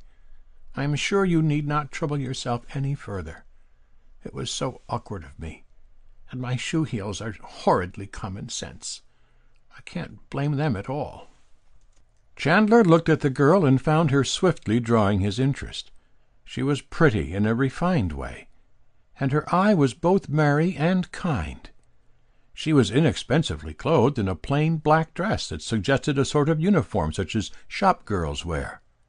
Her glossy dark brown hair showed its coils beneath a cheap hat of black straw, whose only ornament was a velvet ribbon and bow. She could have posed as a model for the self-respecting working girl of the best type. A sudden idea came into the head of the young architect. He would ask this girl to dine with him. Here was the element that his splendid but solitary periodic feasts had lacked. His brief season of elegant luxury would be doubly enjoyable if he could add to it a lady's society. This girl was a lady, he was sure. Her manner and speech settled that, and, in spite of her extremely plain attire, he felt that he would be pleased to sit at table with her. These thoughts passed swiftly through his mind, and he decided to ask her. It was a breach of etiquette, of course, but oftentimes wage-earning girls waived formalities in matters of this kind. They were generally shrewd judges of men, and thought better of their own judgment than they did of useless conventions. His $10, discreetly expended, would enable the two to dine very well indeed. The dinner would no doubt be a wonderful experience thrown into the dull routine of the girl's life, and her lively appreciation of it would add to his own triumph and pleasure. "I think," he said to her, with frank gravity, "that your foot needs a longer rest than you suppose. Now, I'm going to suggest a way in which you can give it that and at the same time do me a favor.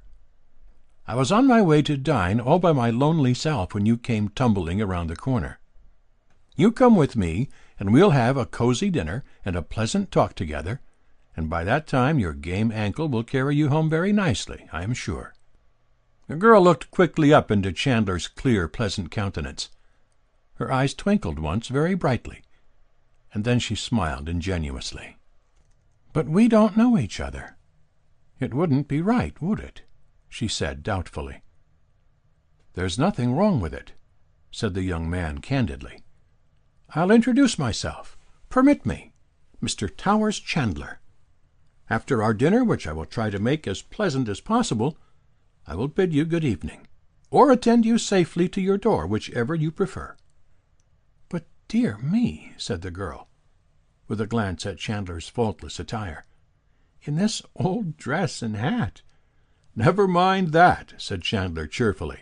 "I'm sure you look more charming in them than anyone we shall see in the most elaborate dinner toilette." "My ankle does hurt yet," admitted the girl, attempting a limping step. "I think I will accept your invitation, Mr. Chandler. You may call me Miss Marion." "Come then, Miss Marion," said the young architect gaily, but with a perfect courtesy. "You will not have far to walk. There is a very respectable and good restaurant in the next block. You will have to lean on my arm, so, and walk slowly. It is lonely dining all by oneself. I'm just a little bit glad that you slipped on the ice." When the two were established at a well-appointed table with a promising waiter hovering in attendance, Chandler began to experience the real joy that his regular outing always brought to him. The restaurant was not so showy or pretentious as the one further down Broadway, which he always preferred, but it was nearly so. The tables were well filled with prosperous-looking diners. There was a good orchestra, playing softly enough to make conversation a possible pleasure, and the cuisine and service were beyond criticism. His companion, even in her cheap hat and dress, held herself with an air that added distinction to the natural beauty of her face and figure. And it is certain that she looked at Chandler, with his animated but self-possessed manner and his kindling and frank blue eyes, with something not far from admiration in her own charming face. Then it was that the madness of Manhattan, the frenzy of fuss and feathers, the bacillus of brag, the provincial plague of pose, seized upon Towers Chandler. He was on Broadway, surrounded by pomp and style, and there were eyes to look upon him. On the stage of that comedy he had assumed to play the one-night part of a butterfly of fashion and an idler of means and taste. He was dressed for the part, and all his good angels had not the power to prevent him from acting it. So he began to prate to Miss Marion of clubs, of teas, of golf and riding and kennels and cotillions and tours abroad, and threw out hints of a yacht lying at Larchmont. He could see that she was vastly impressed by this vague talk. So he endorsed his pose by random insinuations concerning great wealth, and mentioned familiarly a few names that are handled reverently by the proletariat. It was Chandler's short little day, and he was wringing from it the best that could be had as he saw it. And yet once or twice he saw the pure gold of this girl shine through the mist that his egotism had raised between him and all objects. "This way of living that you speak of," she said, "sounds so futile and purposeless. Haven't you any work to do in the world that might interest you more?" "My dear Miss Marion," he exclaimed, "work!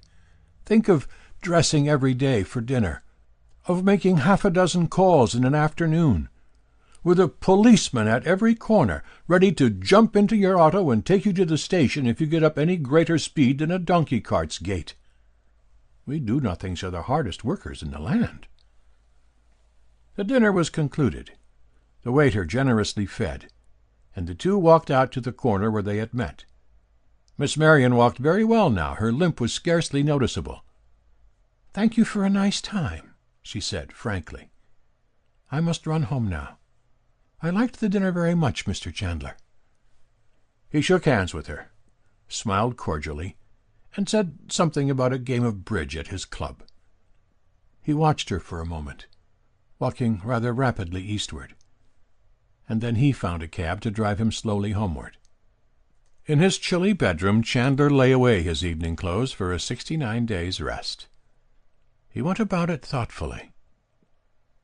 "That was a stunning girl," he said to himself. "She's all right, too, I'd be sworn, even if she does have to work.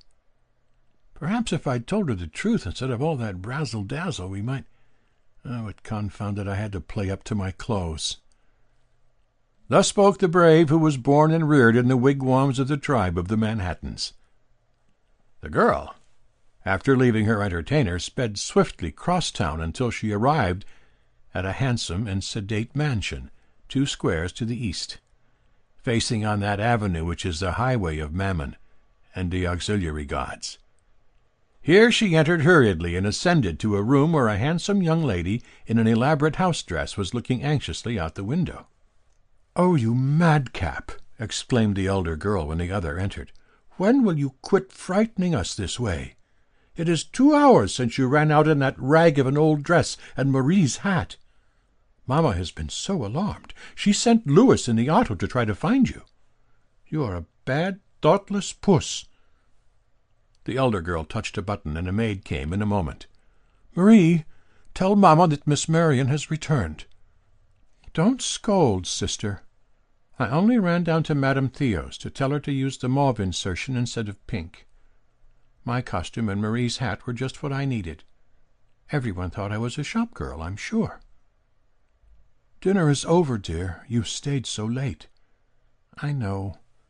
I slipped on the sidewalk and turned my ankle. I could not walk, so I hobbled into a restaurant and sat there until I was better. That is why I was so long." The 2 girls sat in the window seat, looking out at the lights and the stream of hurrying vehicles in the avenue. The younger one cuddled down with her head in her sister's lap. "We will have to marry some day," she said dreamily. "Both of us. We have so much money that we will not be allowed to disappoint the public. Do you want me to tell you the kind of man I could love, sis?" "Go on, you scatterbrain," smiled the other. "I could love a man with dark and kind blue eyes, who is gentle and respectful to poor girls, who is handsome and good and does not try to flirt. But I could love him only if he had an ambition, an object, some work to do in the world. I would not care how poor he was if I could help him build his way up. But, sister dear, the kind of man we always meet, the man who lives an idle life between society and his clubs, I could not love a man like that, even if his eyes were blue, and he were ever so kind to poor girls whom he met in the street." Memoirs of a Yellow Dog by O. Henry. Read by Bob Tomley. I don't suppose it will knock any of you people off your perch to read a contribution from an animal. Mr. Kipling and a good many others have demonstrated the fact that animals can express themselves in remunerative English, and no magazine goes to press nowadays without an animal story in it, except the old-style monthlies that are still running pictures of Brian in the Montpellier horror. But you needn't look for any stuck-up literature in my piece, such as Bearoo the Bear or Snakeoo the Snake and Tamaroo the Tiger talk in the Jungle Books. A yellow dog that spent most of his life in a cheap New York flat, sleeping in a corner of an old sateen underskirt, the one she spilled port wine on at the Lady Longshoreman's banquet, mustn't be expected to perform any tricks with the art of speech. I was born a yellow pup, date, locality, pedigree, and weight unknown. The first thing I can recollect, an old woman had me in a basket at Broadway and 23rd, trying to sell me to a fat lady. Old Mother Hubbard was boosting me to beat the band as a genuine Pomeranian, Hambletonian, Red Irish, Cochin China, Stoke Progus Fox Terrier. The fat lady chased a V around among the samples of gross-grained flannelette in her shopping bag till she cornered it and gave up. From that moment I was a pet, a mamma's own woodsy squidlums. Say, gentle reader, did you ever have a 200-pound woman breathing a flavor of camembert cheese and pot d'Espagne pick you up and wallop her nose all over you, remarking all the time in an Emma Eames tone of voice, "Oh, ooze udum udum, dudum woodum dudum bitsy witsy squidlums"? From a pedigreed yellow pup I grew up to be an anonymous yellow cur, looking like a cross between an Angora cat and a box of lemons. But my mistress never tumbled. She thought that the 2 primal pups that Noah chased into the ark were but a collateral branch of my ancestors. It took 2 policemen to keep her from entering me at the Madison Square Garden for the Siberian Bloodhound prize. I'll tell you about the flat.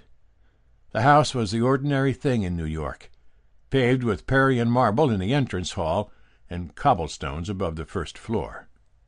Our flat was 3, well, not flights, climbs up. My mistress rented it unfurnished and put in the regular things. 1903 antique unupholstered parlor set, oil chromo of geishas in a Harlem tea house, rubber plant, and husband. By Sirius, there was a biped I felt sorry for. He was a little man with sandy hair and whiskers, a good deal like mine. Henpecked? Well, toucans and flamingos and pelicans all had their bills in him. He wiped the dishes and listened to my mistress tell about the cheap, ragged things the lady with the squirrel-skin coat on the second floor hung out on her line to dry. And every evening, while she was getting supper, she made him take me out on the end of a string for a walk. If men knew how women pass the time when they are alone, they'd never marry. Laura lean jibby, peanut brittle, a little almond cream on the neck muscles, dishes unwashed, half an hour's talk with the iceman, reading a package of old letters, a couple of pickles and 2 bottles of malt extract, 1 hour peeking through a hole in the window shade into the flat across the air shaft. That's about all there is to it. 20 minutes before time for him to come home from work, she straightens up the house, fixes her rat so it won't show, and gets out a lot of sewing for a 10-minute bluff. I led a dog's life in that flat. Most of the day I lay there in my corner, watching that fat woman kill time. I slept sometimes and had pipe dreams about being out chasing cats into basements and growling at old ladies with black mittens, as a dog was intended to do. Then she would pounce upon me with a lot of that driveling poodle palaver and kiss me on the nose. But what could I do? A dog can't chew cloves. I began to feel sorry for hubby. Dog my cats if I didn't. We looked so much alike that people noticed it when we went out. So we shook the streets that Morgan's cab drives down, and took to climbing the piles of last December's snow on the streets where cheap people live. One evening, when we were thus promenading, and I was trying to look like a prize St. Bernard, and the old man was trying to look like he wouldn't have murdered the first organ grinder he heard play Mendelssohn's Wedding March, I looked up at him and said, in my way, "What are you looking so sour about, you oakum-trimmed lobster? She don't kiss you. You don't have to sit on her lap and listen to talk that would make the book of a musical comedy sound like the maxims of Epictetus. You ought to be thankful you're not a dog. Brace up, Benedict, and bid the blues be gone." The matrimonial mishap looked down at me with almost canine intelligence in his face. "Why, doggy," says he. "Good doggy. You almost look like you could speak. What is it, doggy? Cats?" Cats! Could speak! But of course he couldn't understand. Humans were denied the speech of animals. The only common ground of communication upon which dogs and men can get together is in fiction. In the flat across the hall from us lived a lady with a black and tan terrier. Her husband strung it and took it out every evening, but he always came home cheerful and whistling. One day I touched noses with the black and tan in the hall, and I struck him for an elucidation. "See here, Wiggle and Skip," I says. "You know that it ain't the nature of real men to play dry nurse to a dog in public. I never saw one leashed to a bow-wow yet that didn't look like he'd like to lick every other man that looked at him. But your boss comes in every day as perky and set up as an amateur prestidigitator doing the egg trick. How does he do it? Don't tell me he likes it." "Him?" says the black and tan. "Why, he uses nature's own remedy. He gets spifflicated." At first, when we go out, he's as shy as the man on the steamer who would rather play Pedro when they make 'em all jackpots. By the time we've been in 8 saloons, he don't care whether the thing on the end of his line is a dog or a catfish. I've lost 2 inches of my tail trying to sidestep those swinging doors. The pointer I got from that terrier, vaudeville, please copy, set me to thinking. One evening about 6 o'clock, my mistress ordered him to get busy and do the ozone act for Lovey. I have concealed it until now, but that is what she called me. The black and tan was called Tweetness. I consider that I have the bulge on him as far as you could chase a rabbit. Still, Lovey is something of a nomenclatural tin can on the tail of one's self-respect. At a quiet place, on a safe street, I tightened the line of my custodian in front of an attractive, refined saloon. I made a dead-ahead scramble for the doors, whining like a dog in the press dispatches that lets the family know that little Alice is bogged while gathering lilies in the brook. "Why, darn my eyes," says the old man with a grin. "Darn my eyes if the saffron-colored son of a seltzer lemonade ain't asking me in to take a drink. Let me see. How long's it been since I saved shoe leather by keeping one foot on the footrest? I believe I knew I had him. Hot scotches he took, sitting at a table. For an hour he kept the Campbells coming. I sat by his side, rapping for the waiter with my tail, and eating free lunch such as Mama in her flat never equaled with her homemade truck, bought at a delicatessen store 8 minutes before Papa comes home. When the products of Scotland were all exhausted except the rye bread, the old man unwound me from the table leg and played me outside like a fisherman plays a salmon. Out there he took off my collar and threw it into the street. "Poor doggie," says he. "Good doggie.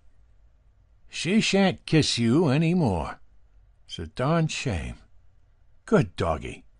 Go away and get run over by a streetcar and be happy." I refused to leave. I leaped and frisked around the old man's legs, happy as a pug on a rug. "You old flea-headed woodchuck chaser," I said to him. "You moon-baying, rabbit-pointing, egg-stealing old beagle. Can't you see that I don't want to leave you?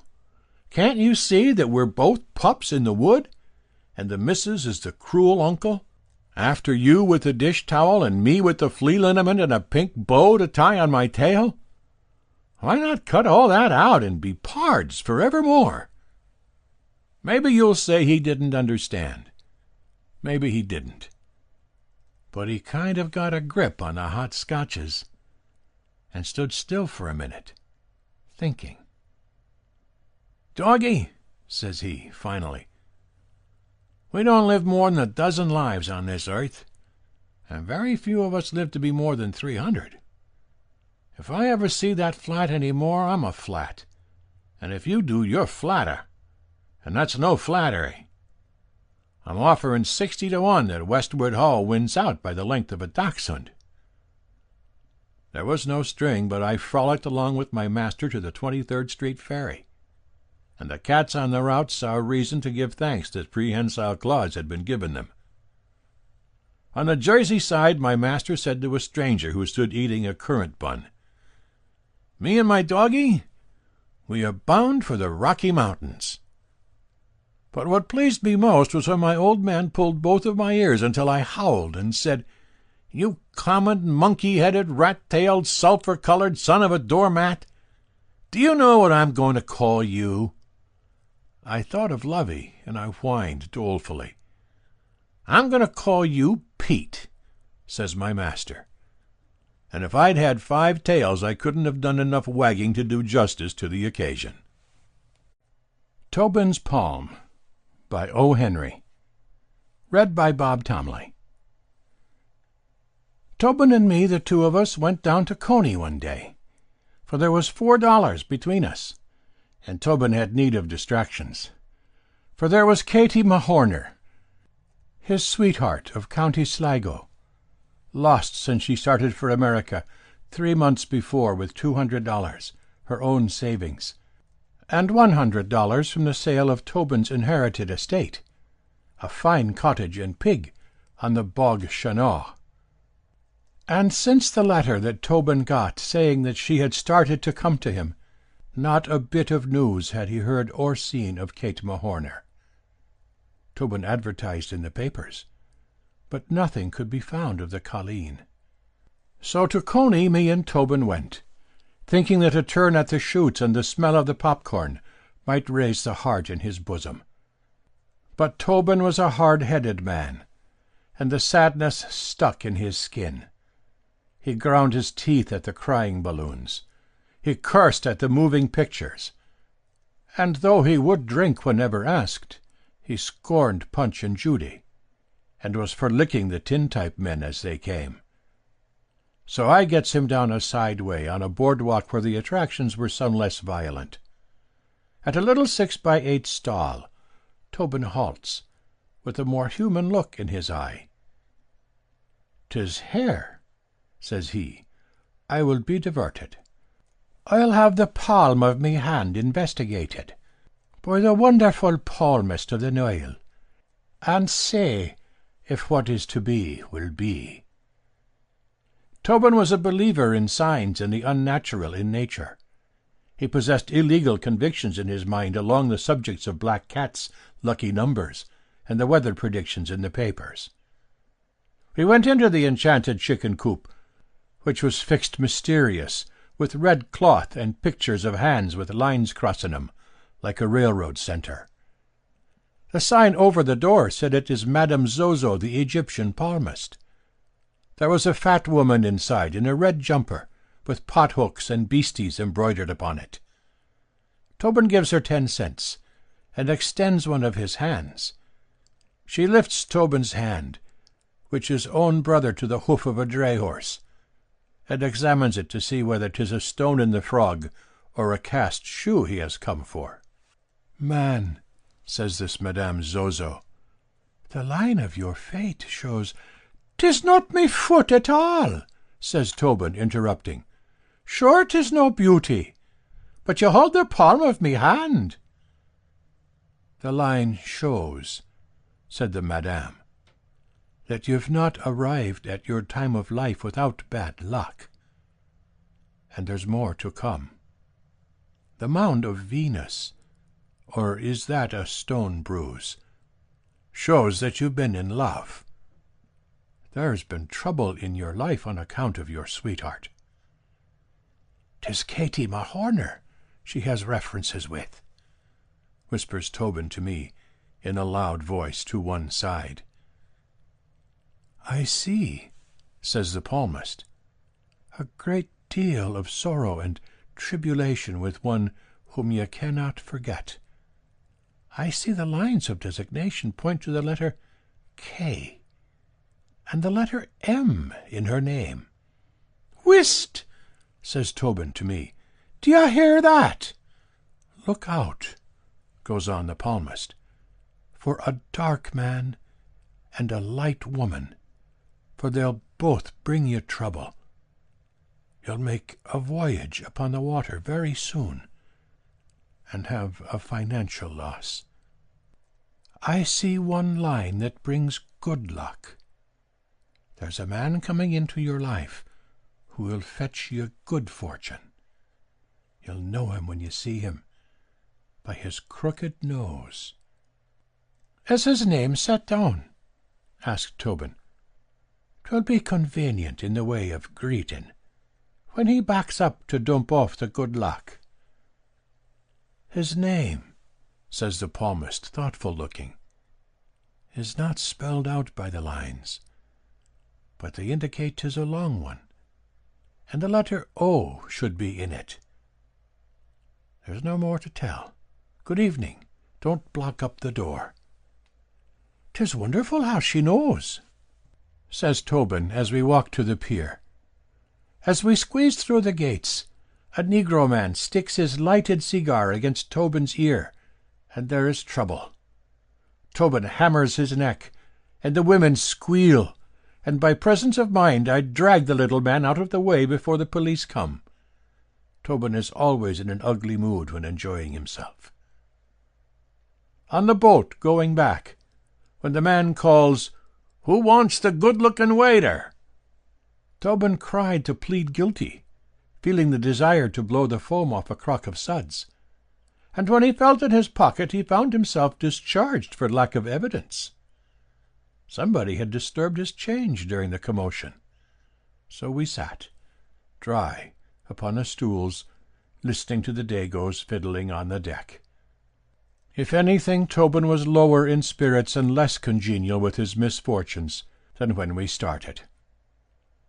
On a seat against the railing was a young woman dressed suitable for red automobiles, with hair the colour of an unsmoked meerschaum. In passing by, Tobin kicks her foot without intentions, and being polite to ladies when in drink, he tries to give his hat a twist while apologizing, but he knocks it off, and the wind carries it overboard. Tobin came back and sat down, and I began to look out for him, for the man's adversities were becoming frequent. He was apt, when pushed so close by hard luck, to kick the best-dressed man he could see, and try to take command of the boat.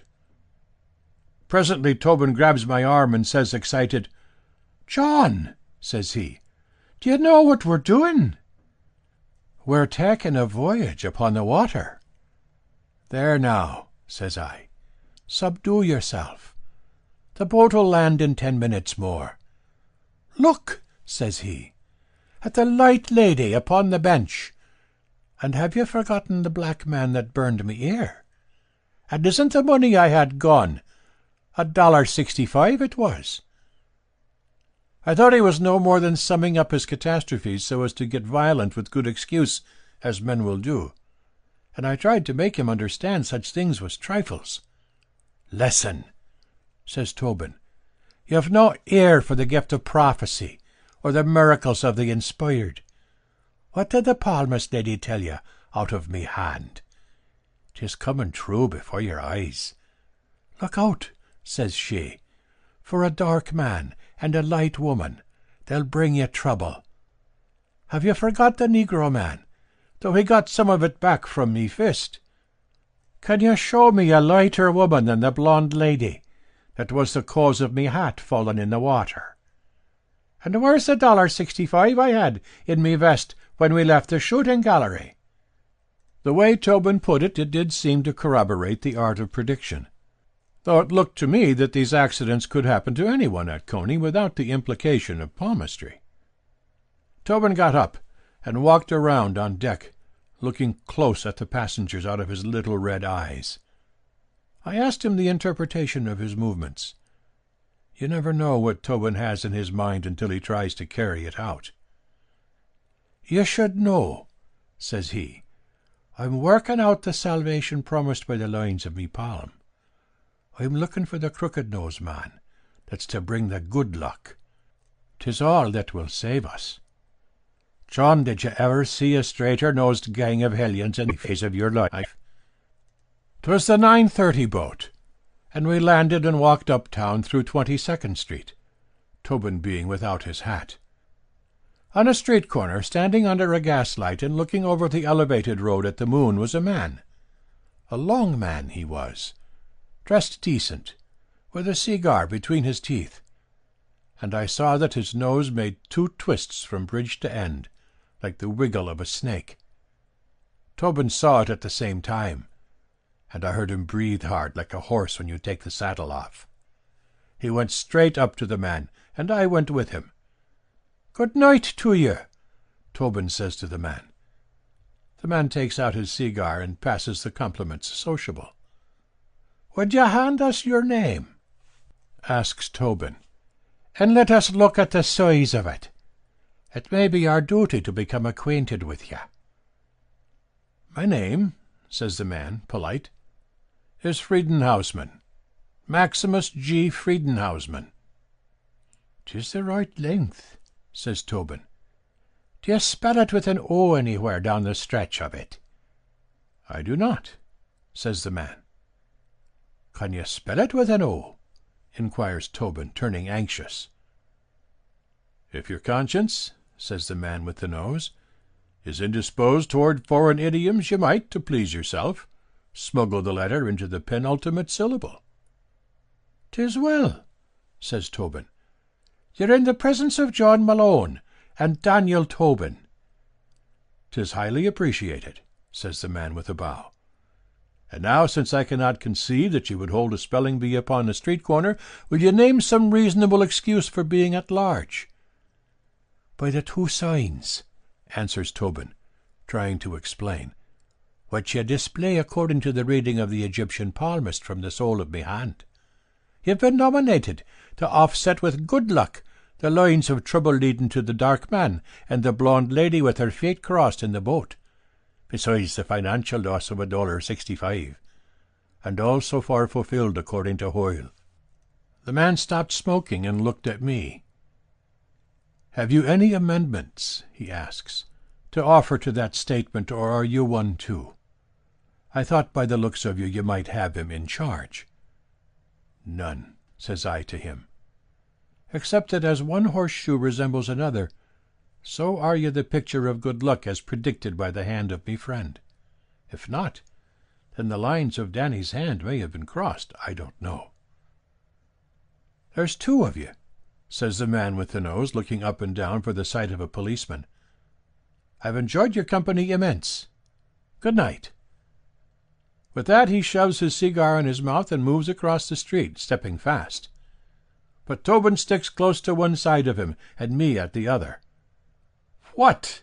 says he, stopping on the opposite sidewalk and pushing back his hat. "Do you follow me? I tell you," he says very loud, "I'm proud to have met you, but it is my desire to be rid of you. I'm off to me home." "Do," says Tobin, leaning against his sleeve. "Do be off to your home, and I will sit at the door of it till you come out in the morning, for the dependence is upon you to obviate the curse of the black man and the blonde lady, and the financial loss of the $1.65. "'Tis a strange hallucination," says the man, turning to me as a more reasonable lunatic. "Hadn't you better get him home?" "Listen, man," says I to him. "Daniel Tobin is as sensible as he ever was. Maybe he is a bit deranged on account of having drink enough to disturb but not enough to settle his wits. But he is no more than following out the legitimate path of his superstitions and predicaments, which I will explain to you. With that, I relates the facts about the palmist lady and how the finger of suspicion points to him as an instrument of good fortune. Now, understand, I concludes, my position in this riot. I am the friend of me friend Tobin, according to me interpretations. 'Tis easy to be a friend to the prosperous, for it pays. 'Tis not hard to be a friend to the poor, for you get puffed up by gratitude, and have your picture printed standing in front of a tenement with a scuttle of coal and an orphan in each hand. But it's strange, the art of friendship, to be true friend to a born fool. And that is what I am doing," says I. "For, in my opinion, there's no fortune to be read from the palm of me hand that wasn't printed there with the handle of a pick. And though you've got the crookedest nose in New York City, I misdoubt that all the fortune-tellers doing business could milk good luck from you. But the lines of Danny's hand pointed to you fair, and I'll assist him to experiment with you till he's convinced you're dry." After that the man turns, sudden, to laughing. He leans against a corner and laughs considerable. Then he claps me and Tobin on the backs of us and takes us by an arm apiece. "'Tis my mistake," says he. "How could I be expecting anything so fine and wonderful to be turning the corner upon me? I came near being found unworthy. Hard by," says he, "is a cafe snug and suitable for the entertainment of idiosyncrasies. Let us go there and have a drink while we discuss the unavailability of the categorical." So saying, he marched me and Tobin to the back room of a saloon and ordered the drinks and laid the money on the table. He looks at me and Tobin like brothers of his, and we have the cigars. "You must know," says the man of destiny, "that me walk in life is one that is called the literary. I wander abroad by night seeking idiosyncrasies in the masses and truth in the heavens above. When you came upon me I was in contemplation of the elevated road in conjunction with the chief luminary of night. The rapid transit is poetry and art, the moon but a tedious, dry body moving by rote. But these are private opinions, for in the business of literature the conditions are reversed. 'Tis me hope to be writing a book to explain the strange things I have discovered in life." "You will put me in a book?" says Tobin, disgusted. "Will you put me in a book?" "I will not," says the man, "for the covers will not hold you, not yet. The best I can do is to enjoy you myself, for the time is not ripe for destroying the limitations of print. You would look fantastic in type. All alone by myself must I drink this cup of joy. But I thank you, boys. I am truly grateful." "The talk of you," says Tobin, blowing through his mustache and pounding the table with his fist, "as an eyesore to me patience. There was good luck promised out of the crook of your nose, but you bear fruit like the bang of a drum. You resemble, with your noise of books, the wind blowing through a crack. Sure, no, I would be thinking the palm of me hand Lloyd, but for the coming true of the dark man and the blonde lady, and—" "Whist!" says the long man. "Would you be led astray by physiognomy? My nose will do what it can within bounds. Let us have these glasses filled again, for 'tis good to keep idiosyncrasies well moistened, they being subject to deterioration by a dry moral atmosphere." So the man of literature makes good to my notion, for he pays cheerful for everything, the capital of me and Tobin being exhausted by prediction. But Tobin is sore, and drinks quiet with the red showing in his eye. By and by we moved out, for 'twas 11 o'clock, and stands a bit upon the sidewalk. And then the man says he must be going home, and invites me and Tobin to walk that way. We arrives on a side street 2 blocks away, where there is a stretch of brick houses with high stoops and iron fences. The man stops at one of them and looks up at the top windows, which he finds dark. "'Tis me humble dwelling," says he, "and I begin to perceive by the signs that my wife has retired to slumber. Therefore I will venture a bit in the way of hospitality. 'Tis me wish that you enter the basement room where we dine, and partake of a reasonable refreshment. There will be some fine cold fowl and cheese and a bottle or 2 of ale. You will be welcome to enter and eat, for I am indebted to you for diversions." The appetite and conscience of me and Tobin was congenial to the proposition, though 'twas sticking hard in Danny's superstitions to think that a few drinks and a cold lunch could represent the good fortune promised by the palm of his hand. "Step down the steps," says the man with the crooked nose, "and I will enter by the door above and let you in. I will ask the new girl we have in the kitchen," says he, "to make you a pot of coffee to drink before you go. 'Tis fine coffee Kate Mahorner makes for a green girl, just landed 3 months. Step in," says the man, "and I'll send her down to you." Transients in Arcadia by O. Henry. Read by Bob Tomley. There is a hotel on Broadway that has escaped discovery by the summer resort promoters. It is deep and wide and cool. Its rooms are furnished in dark oak of a low temperature. Homemade breezes and deep green shrubbery give it the delights without the inconveniences of the Adirondacks. One can mount its broad staircases or glide dreamily upward in its aerial elevators, attended by guides in brass buttons, with a serene joy that alpine climbers have never attained.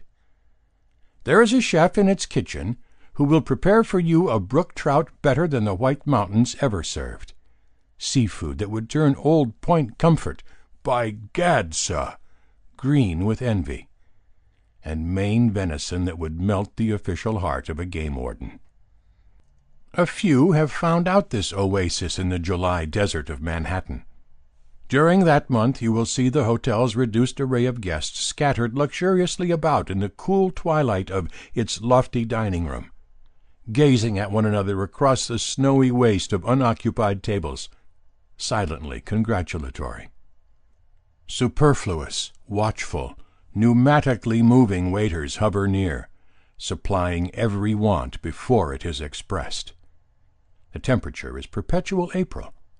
The ceiling is painted in watercolors to counterfeit a summer sky, across which delicate clouds drift and do not vanish as those of nature do to our regret.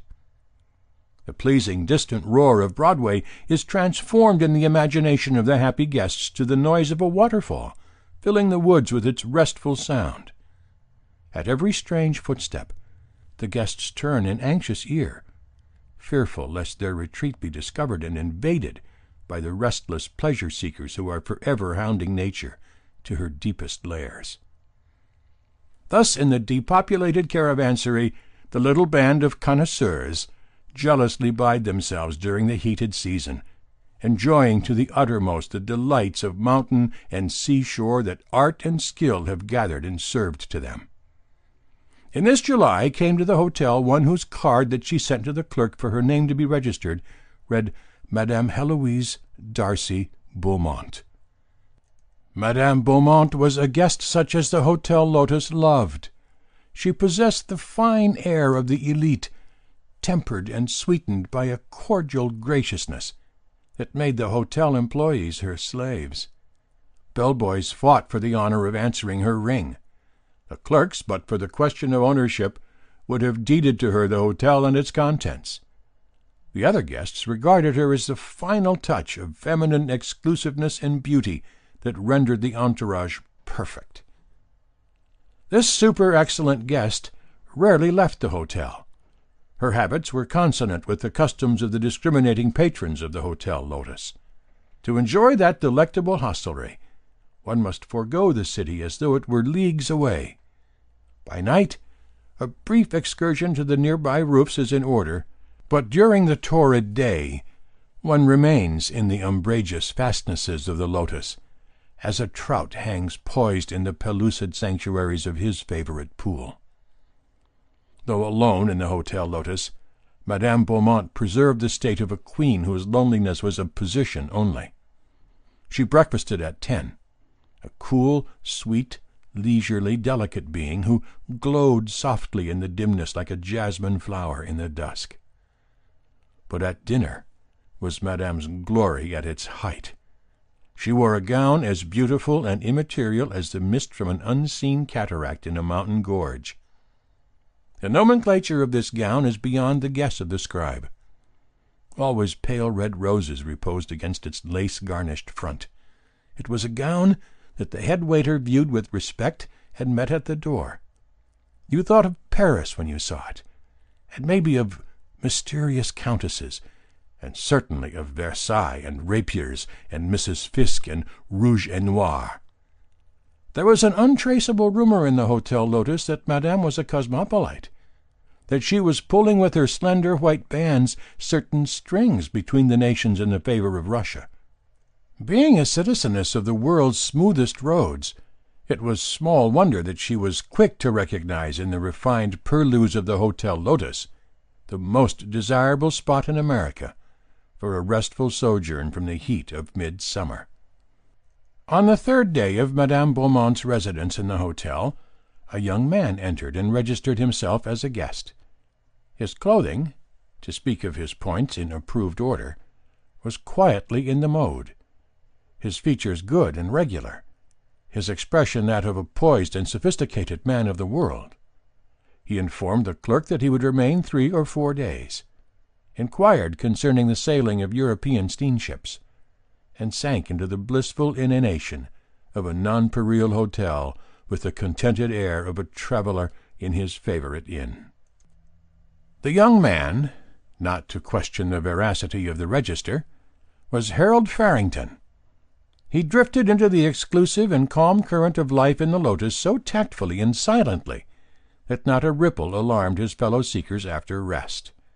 He ate in the lotus and of its patronym, and was lulled into blissful peace with the other fortunate mariners. In one day he acquired his table and his waiter, and the fear lest the panting chasers after repose that kept Broadway warm should pounce upon and destroy this contagious but covert haven. After dinner on the next day after the arrival of Harold Farrington, Madame Beaumont dropped her handkerchief in passing out. Mr. Farrington recovered and returned it without the effusiveness of a seeker after acquaintance. Perhaps there was a mystic freemasonry between the discriminating guests of the Lotus. Perhaps they were drawn to one another by the fact of their common good fortune in discovering the acme of summer resorts in a Broadway hotel. Words delicate in courtesy and tentative in departure from formality passed between the two. And as if in the expedient atmosphere of a real summer resort, an acquaintance grew, flowered, and fructified on the spot as does the mystic plant of the conjurer. For a few moments they stood on a balcony upon which the corridor ended, and tossed the feathery ball of conversation. "One tires of the old resorts," said Madame Beaumont, with a faint but sweet smile. "What is the use to fly to the mountains or the seashore to escape noise and dust, when the very people that make both follow us there?" "Even on the ocean," remarked Farrington sadly, "the Philistines be upon you. The most exclusive steamers are getting to be scarcely more than ferry boats. Heaven help us when the summer resorter discovers that the Lotus is further away from Broadway than Thousand Islands or Mackinac." "I hope our secret will be safe for a week, anyhow," said Madame, with a sigh and a smile. "I do not know where I would go if they should descend upon the dear Lotus. I know of but one place so delightful in summer, and that is the castle of Count Polinsky in the Ural Mountains." "I hear that Baden-Baden and Cannes are almost deserted this season," said Farrington. "Year by year the old resorts fall in disrepute. Perhaps many others like ourselves are seeking out the quiet nooks that are overlooked by the majority." "I promise myself 3 more days of this delicious rest," said Madame Beaumont. "On Monday the Cedric sails." Harold Farrington's eyes proclaimed his regret. "I, too, must leave on Monday," he said, "but I do not go abroad." Madame Beaumont shrugged one round shoulder in a foreign gesture. "One cannot bide here forever, charming though it may be. The chateau has been in preparation for me longer than a month. Those house parties that one must give, what a nuisance! But I shall never forget my week in the Hotel Lotus." "Nor shall I," said Farrington in a low voice. "And I shall never forgive the Cedric." On Sunday evening, 3 days afterward, the two sat at a little table on the same balcony. A discreet waiter brought ices and small glasses of claret cup. Madame Beaumont wore the same beautiful evening gown that she had worn each day at dinner. She seemed thoughtful. Near her hand on the table lay a small chatelaine purse. After she had eaten her ice, she opened the purse and took out a $1 bill. "Mr. Farrington," she said, with the smile that had won the Hotel Lotus, "I want to tell you something. I'm going to leave before breakfast in the morning, because I've got to go back to my work. I'm behind the hosiery counter at Casey's Mammoth store, and my vacation's up at 8 o'clock tomorrow. That paper dollar is the last cent I'll see till I draw my $8 salary next Saturday night. You're a real gentleman, and you've been good to me, and I wanted to tell you before I went. I've been saving up out of my wages for a year just for this vacation. I wanted to spend 1 week like a lady if I never do another one. I wanted to get up when I please instead of having to crawl out at 7 every morning. And I wanted to live on the best and be waited on and ring bells for things just like rich folks do. Now I've done it, and I've had the happiest time I ever expect to have in my life. I'm going back to my work in my little hall bedroom satisfied for another year. I wanted to tell you about it, Mr. Farrington, because I thought you kind of liked me, and I liked you. But, oh, I couldn't help deceiving you up till now, for it was all just like a fairy tale to me. So I talked about Europe and the things I've read about in other countries, and it made you think I was a great lady. This dress I've got on, it's the only one I have that's fit to wear. I bought it from O'Dowd and Levinsky on the installment plan. $75 is the price, and it was made to measure. I paid $10 down, and they're to collect $1 a week till it's paid for. That'll be about all I have to say, Mr. Farrington, except that my name is Mamie Sibiter instead of Madame Beaumont. And I thank you for your attentions. This $1 will pay the installment due on the dress tomorrow. I guess I'll go up to my room now.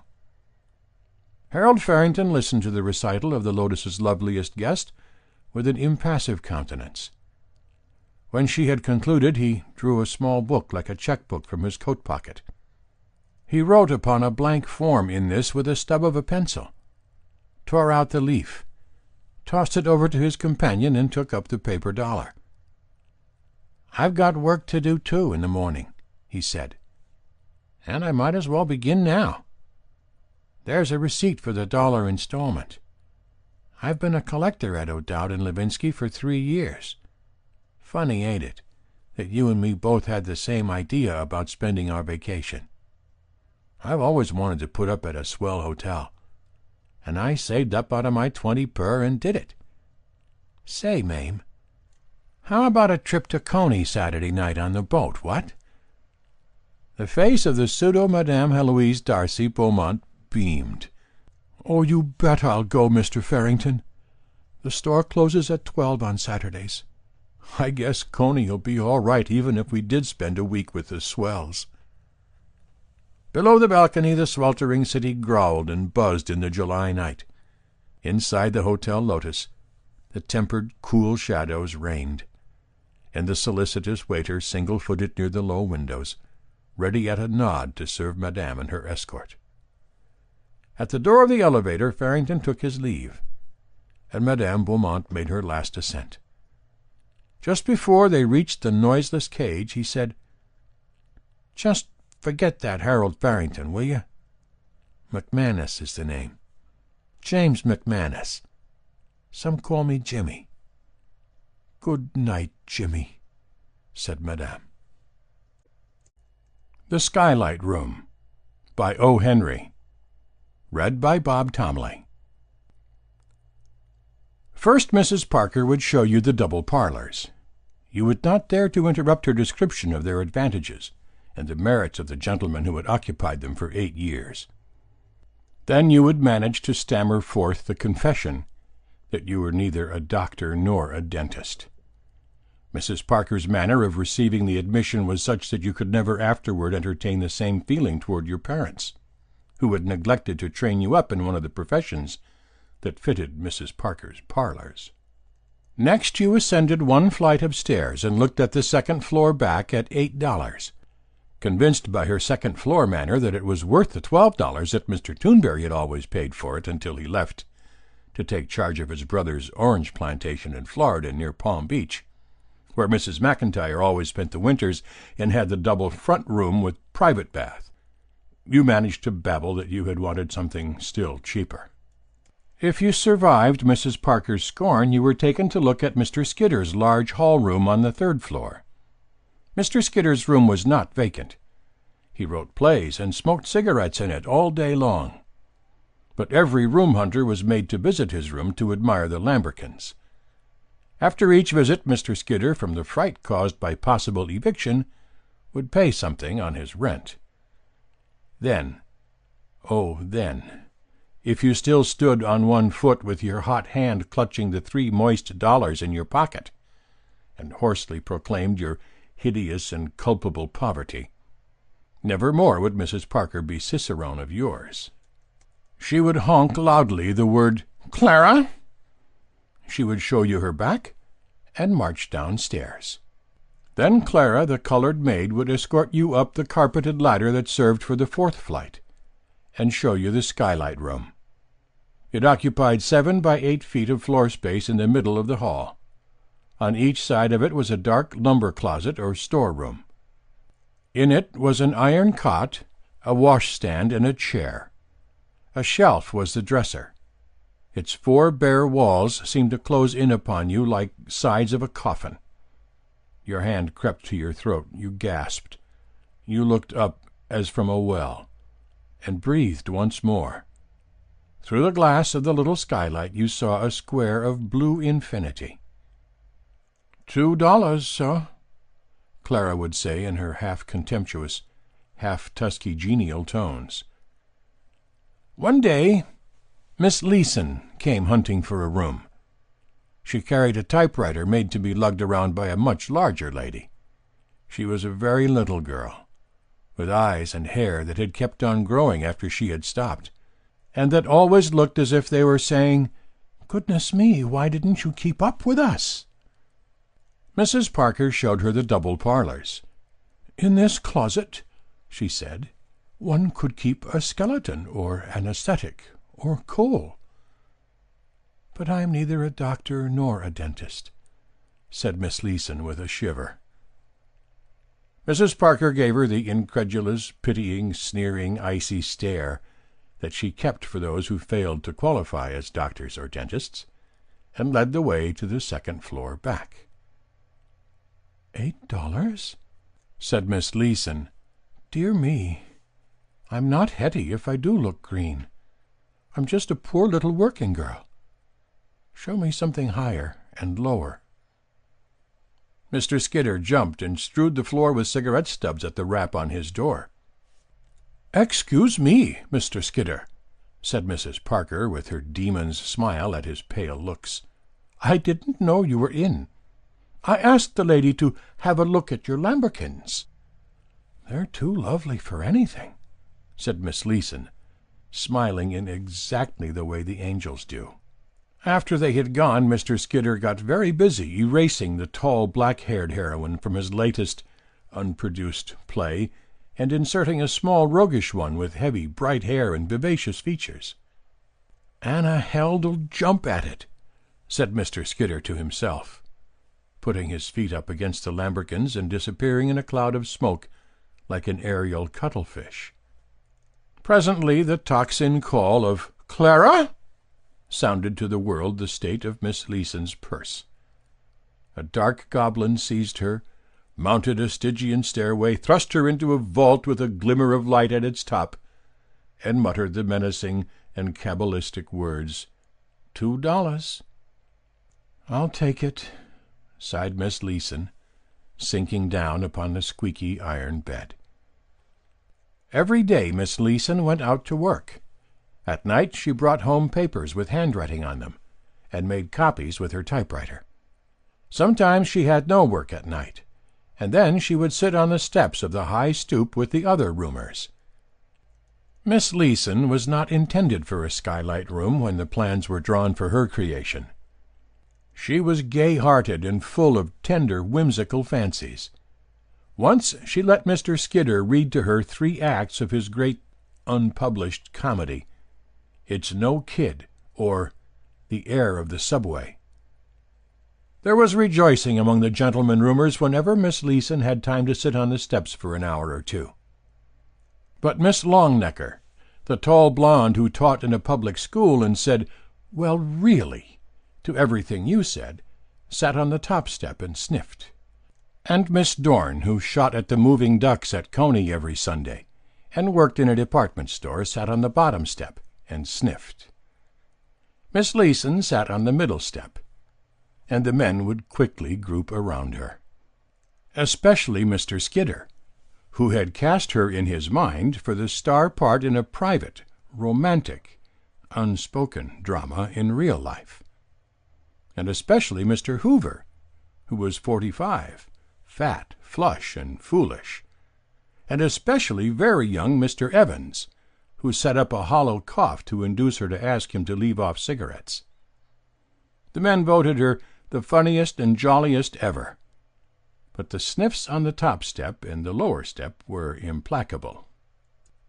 I pray you let the drama halt, while chorus stalks to the footlights and drops an epicedian tear upon the fatness of Mr. Hoover.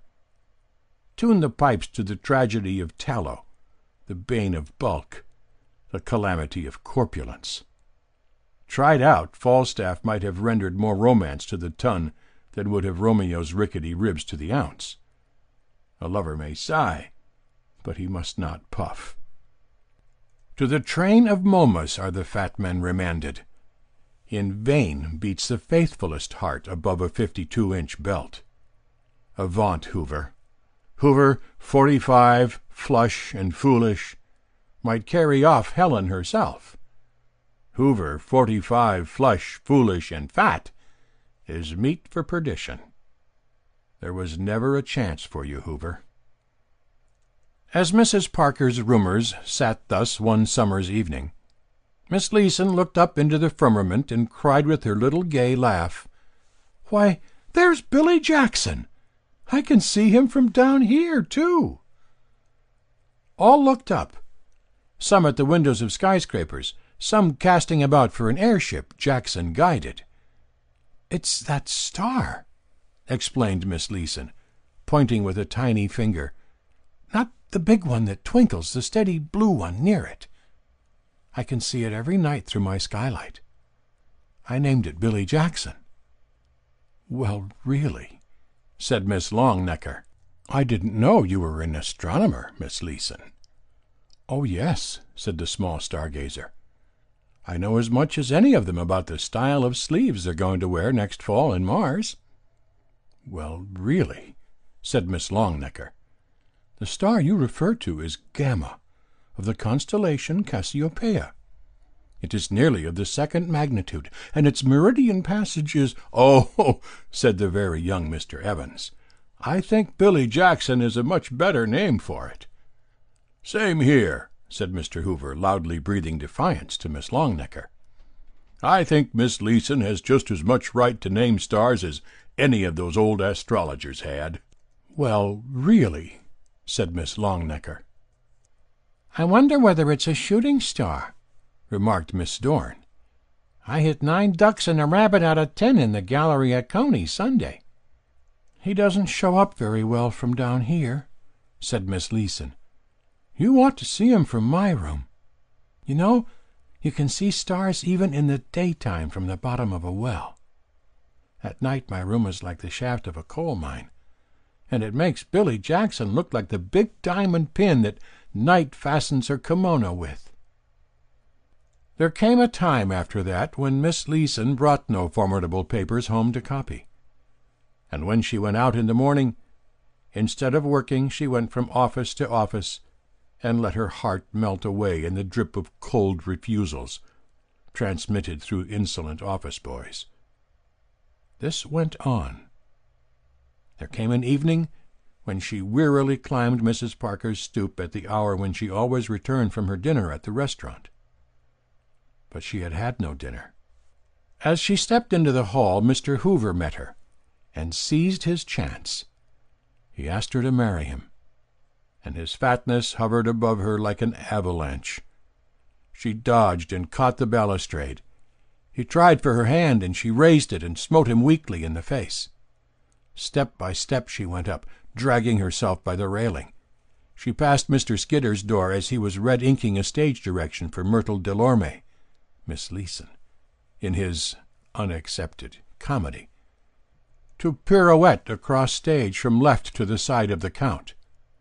Up the carpeted ladder she crawled at last and opened the door of the skylight room. She was too weak to light the lamp or to undress. She fell upon the iron cot, her fragile body scarcely hollowing the worn springs. And in that Erebus of the skylight room she slowly raised her heavy eyelids and smiled. For Billy Jackson was shining down on her, calm and bright and constant through the skylight. There was no world about her. She was sunk in a pit of blackness, but with that small square of pallid light framing the star that she had so whimsically and oh so ineffectually named. Miss Longnecker must be right. It was Gamma, of the constellation Cassiopeia, and not Billy Jackson. And yet she could not let it be Gamma. As she lay on her back, she tried twice to raise her arm. The third time, she got two thin fingers to her lips and blew a kiss out the black pit to Billy Jackson. Her arm fell back limply. "Goodbye, Billy," she murmured faintly.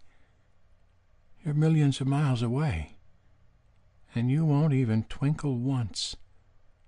But you kept where I could see you most of the time up there, when there wasn't anything else but darkness to look at, didn't you?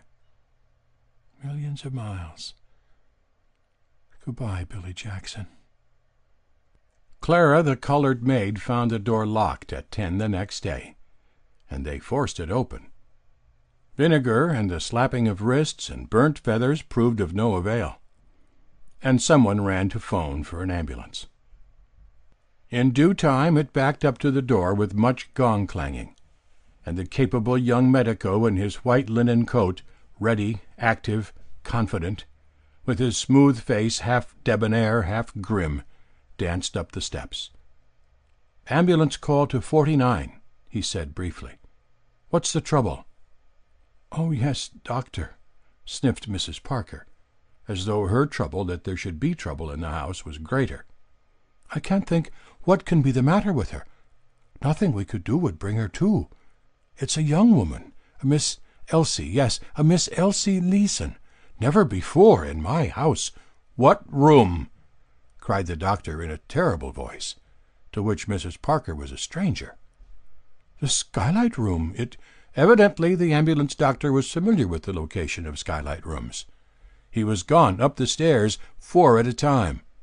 Mrs. Parker followed slowly, as her dignity demanded. On the first landing she met him coming back bearing the astronomer in his arms. He stopped and let loose the practised scalpel of his tongue, not loudly. Gradually Mrs. Parker crumpled as a stiff garment that slips down from a nail. Ever afterward there remained crumples in her mind and body. Sometimes her curious roomers would ask her what the doctor said to her. "Let that be," she would answer. "If I can get forgiveness for having heard it, I will be satisfied." The ambulance physician strode with his burden through the pack of hounds that followed the curiosity chase, and even they fell back along the sidewalk abashed, for his face was that of one who bears his own dead. They noticed that he did not lay down upon the bed prepared for it in the ambulance the form that he carried, and all that he said was, "Drive like hell, Wilson," to the driver. That is all. Is it a story? In the next morning's paper I saw a little news item, and the last sentence of it may help you, as it helped me, to weld the incidents together.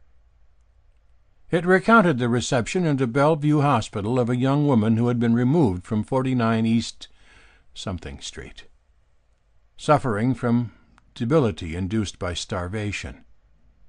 It concluded with these words: "Dr. William Jackson, the ambulance physician who attended the case, says the patient will recover." Ulysses and the Dogman by O. Henry. Read by Bob Tomley. Do you know the time of the Dogman? When the forefinger of twilight begins to smudge the clear-drawn lines of the big city, there is inaugurated an hour devoted to one of the most melancholy sights of urban life. Out from the towering flat crags and apartment peaks of the cliff-dwellers of New York steals an army of beings that were once men. Even yet they go upright on 2 limbs and retain human form and speech. But you will observe that they are behind animals in progress. Each of these beings follows a dog, to which he is fastened by an artificial ligament. These men are all victims of Circe. Not willingly do they become flunkies to Fido, bellboys to bull-terriers, and toddlers after Towser. Modern Circe, instead of turning them into animals, has kindly left the difference of a 6-foot leash between them. Every one of those dogmen has either been cajoled, bribed, or commanded by his own particular Circe to take the dear household pet out for an airing. By their faces and manner you can tell that the dogmen are bound in a hopeless enchantment. Never will there come even a dog-catcher Ulysses to remove the spell. The faces are stonily set. They are past the commiseration, the curiosity, or the jeers of their fellow beings. Years of matrimony, of continuous, compulsory canine constitutionals, have made them callous. They unwind their beasts from lamp-posts or the ensnared legs of profane pedestrians with the stolidity of mandarins manipulating the strings of their kites.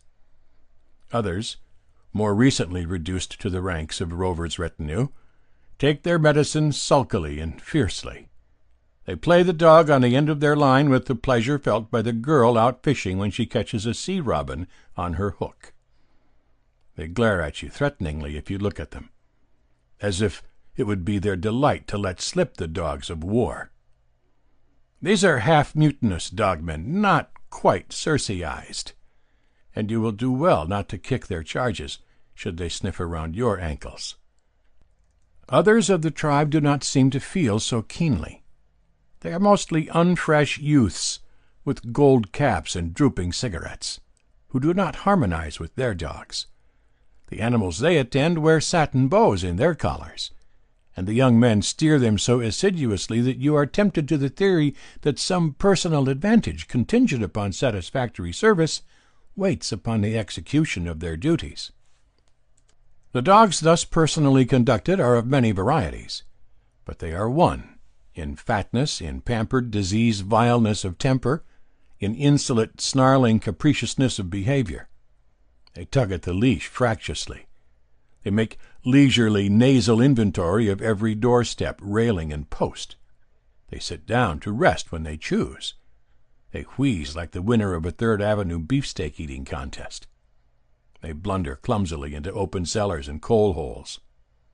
They lead the dogmen of merry dance. These unfortunate dry nurses of dogdom, the cur-cuddlers, mongrel managers, spitz-stalkers, poodle-pullers, skyscrapers, dachshund dandlers, terrier trailers, and Pomeranian pushers of the cliff-dwelling Circes follow their charges meekly. The doggies neither fear nor respect them. Masters of the house these men whom they hold in leash may be, but they are not masters of them. From cozy corner to fire escape, from divan to dumbwaiter, Doggy's snarl easily drives this two-legged being who is commissioned to walk at the other end of his string during his outing. One twilight the dogmen came forth as usual at their Circe's pleading, guerdon, or crack of the whip. One among them was a strong man, apparently of too solid virtues for this airy vocation. His expression was melancholic, his manner depressed. He was leashed to a vile white dog, loathsomely fat, fiendishly ill-natured, gloatingly intractable toward his despised conductor. At a corner nearest to his apartment house, the dogman turned down a side street, hoping for fewer witnesses to his ignominy. The surfeited beast waddled before him, panting with spleen and labor of motion. Suddenly the dog stopped. A tall, brown, long-coated, wide-brimmed man stood like a colossus blocking the sidewalk, and declaring, "Well, I'm a son of a gun." "Jim Beery," breathed the dogman, with exclamation points in his voice. "Sam Telfair," cried Widebrim again. "You ding-basted old willy-walloo, give us your hoof." Their hands clasped in the brief, tight greeting of the West that is death to the handshake microbe. "You fat old rascal," continued Widebrim with a wrinkled brown smile. "It's been 5 years since I seen you. I've been in this town a week, but you can't find nobody in such a place. Why, you dinged old married man, how are they coming?"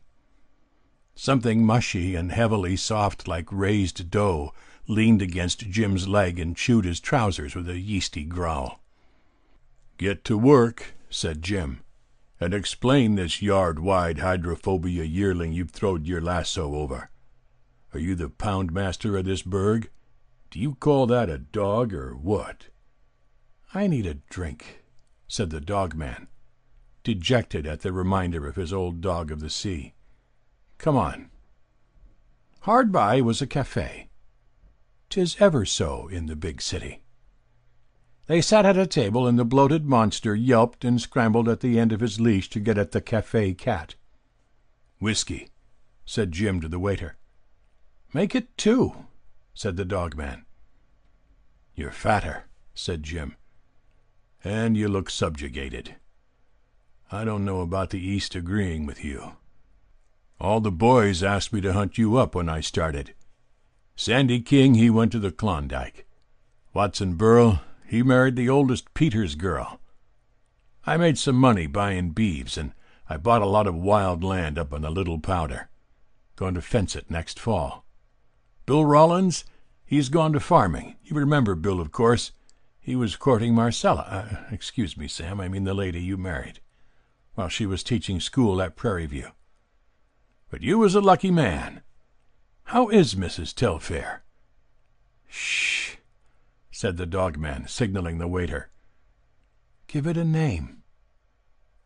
"Whiskey," said Jim. "Make it 2," said the dog-man. "She's well," he continued after his chaser. "She refused to live anywhere but in New York, where she came from. We live in a flat. Every evening at 6 I take that dog out for a walk. It's Marcella's pet. There never were 2 animals on earth, Jim, that hated one another like me and that dog does. His name's Lovekins.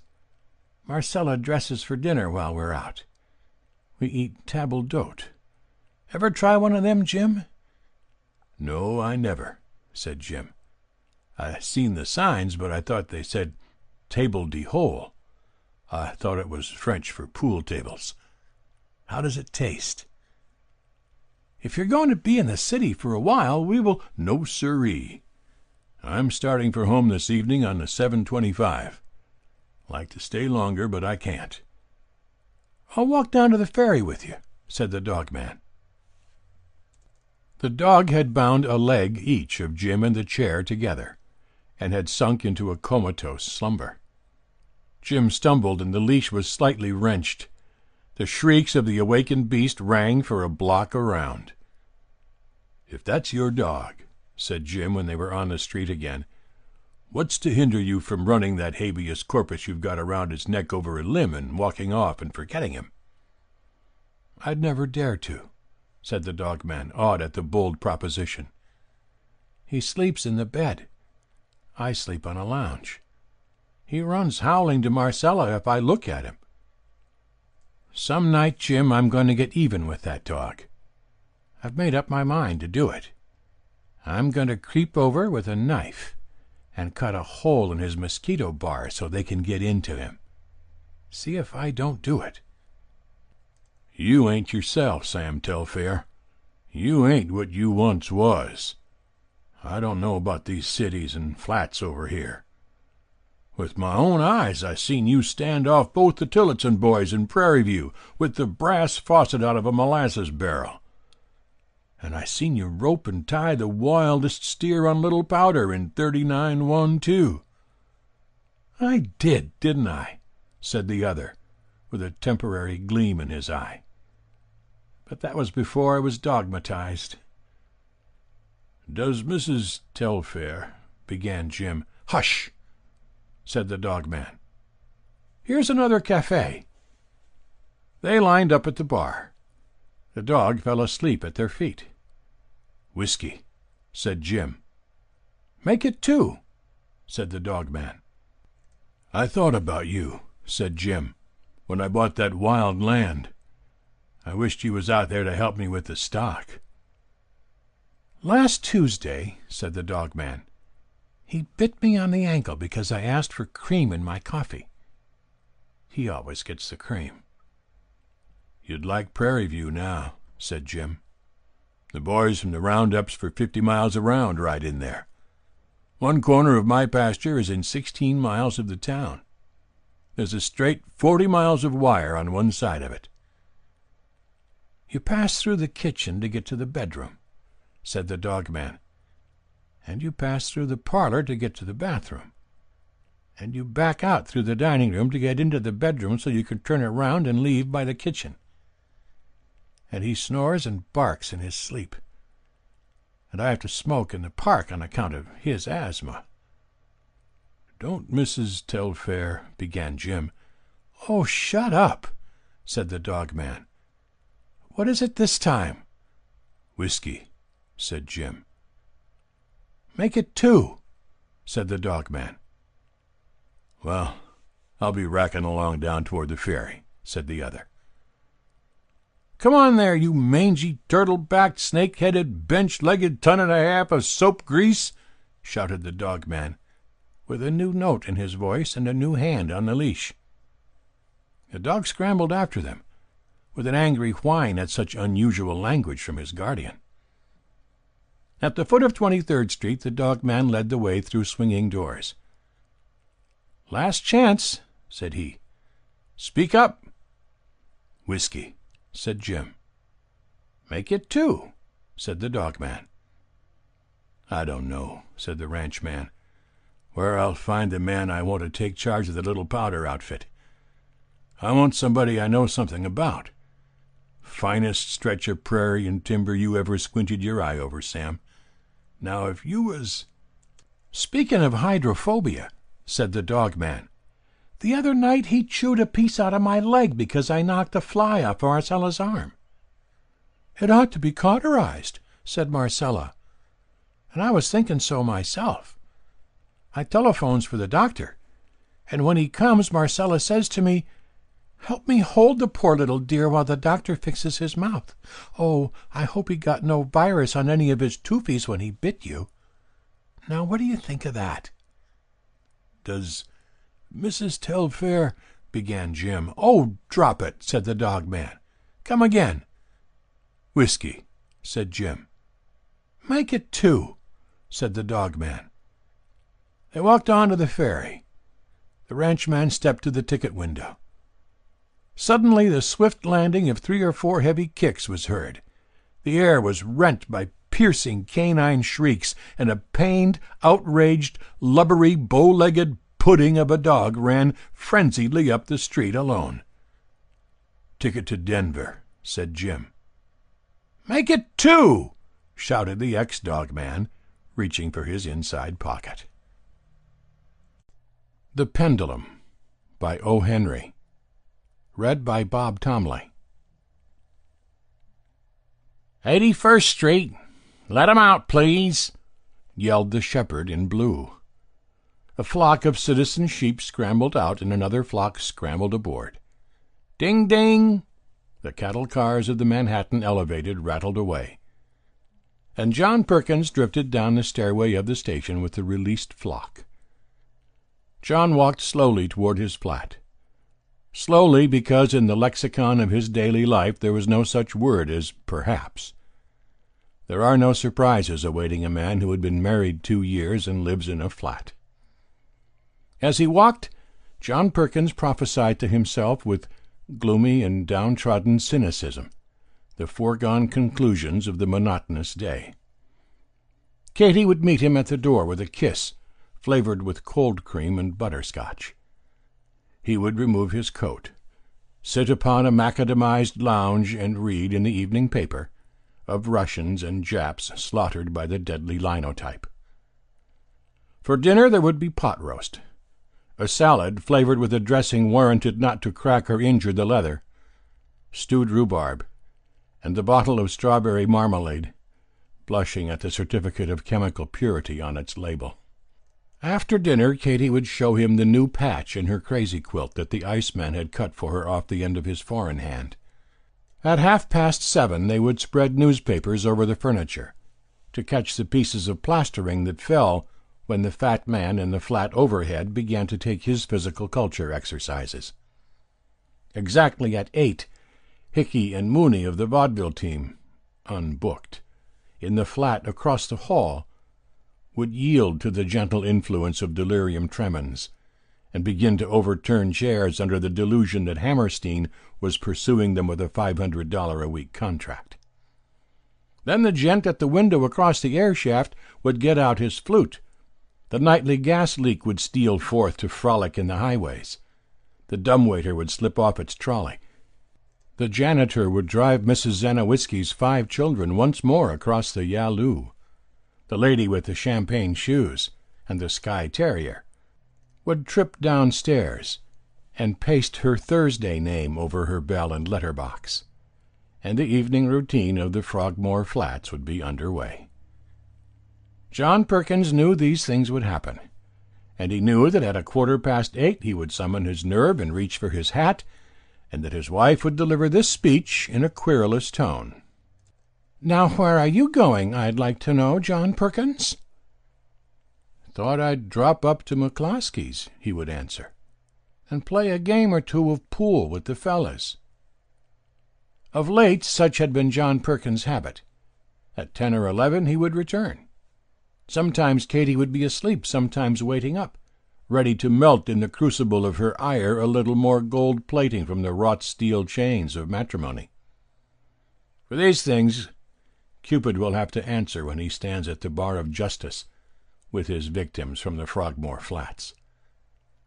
Tonight John Perkins encountered a tremendous upheaval of the commonplace when he reached his door.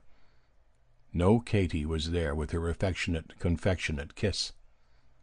The 3 rooms seemed in portentous disorder.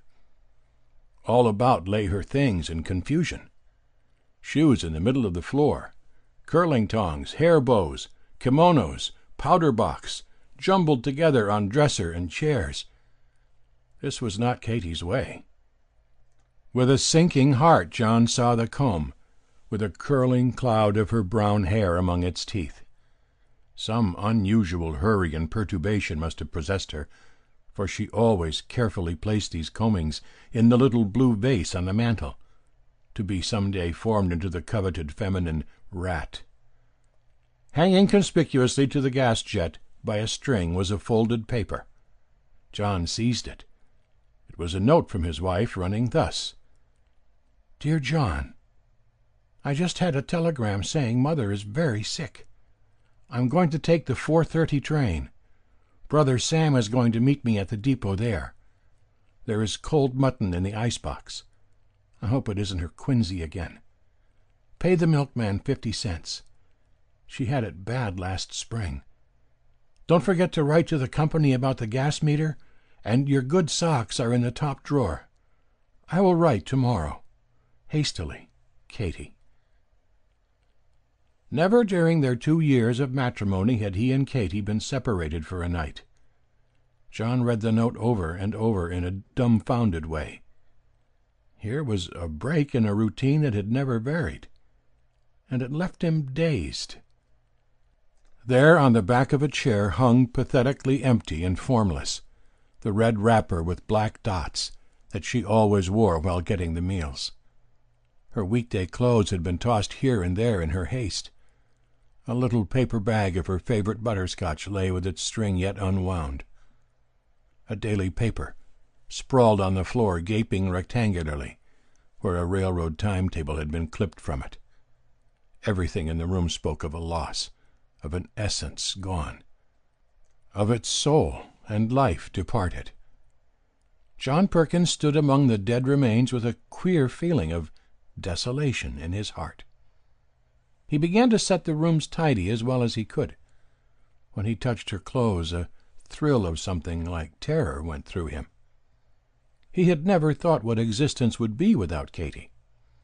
She had been so thoroughly annealed into his life that she was like the air he breathed, necessary but scarcely noticed. Now, without warning, she was gone, vanished, as completely absent as if she had never existed. Of course it would only be for a few days, or at most a week or 2, but it seemed to him as if the very hand of death had pointed a finger at his secure and uneventful home. John dragged the cold mutton from the icebox, made coffee, and sat down to a lonely meal, face to face with the strawberry marmalade's shameless certificate of purity. Bright, among withdrawn blessings, now appeared to him the ghosts of pot roast and the salad with a tan-polished dressing. His home was dismantled.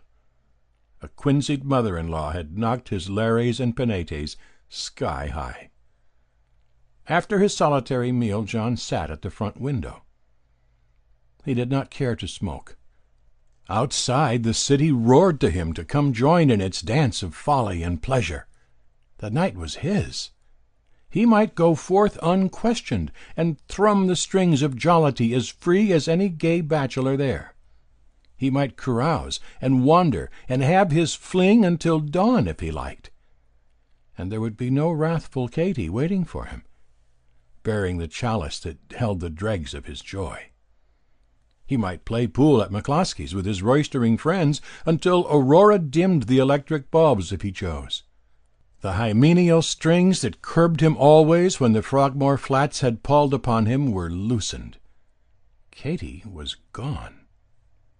John Perkins was not accustomed to analyzing his emotions. But as he sat in his Katy-bereft 10-by-12 parlor, he hit unerringly upon the keynote of his discomfort. He knew now that Katy was necessary to his happiness. His feeling for her, lulled into unconsciousness by the dull round of domesticity, had been sharply stirred by the loss of her presence. Has it not been dinned into us by proverb and sermon and fable that we never prize the music till the sweet-voiced bird has flown, or in other no less florid and true utterances? "I'm a double-dyed dub," mused John Perkins, "the way I've been treating Katy. Off every night, playing pool and bumming with the boys instead of staying home with her. A poor girl here all alone with nothing to amuse her, and me acting that way. John Perkins, you're the worst kind of a shine. I'm going to make it up for the little girl. I'll take her out and let her see some amusement, and I'll cut out the McCloskey gang right from this minute." Yes, there was the city roaring outside for John Perkins to come dance in the train of Momus. And at McCloskey's, the boys were knocking the balls idly into the pockets against the hour for the nightly game.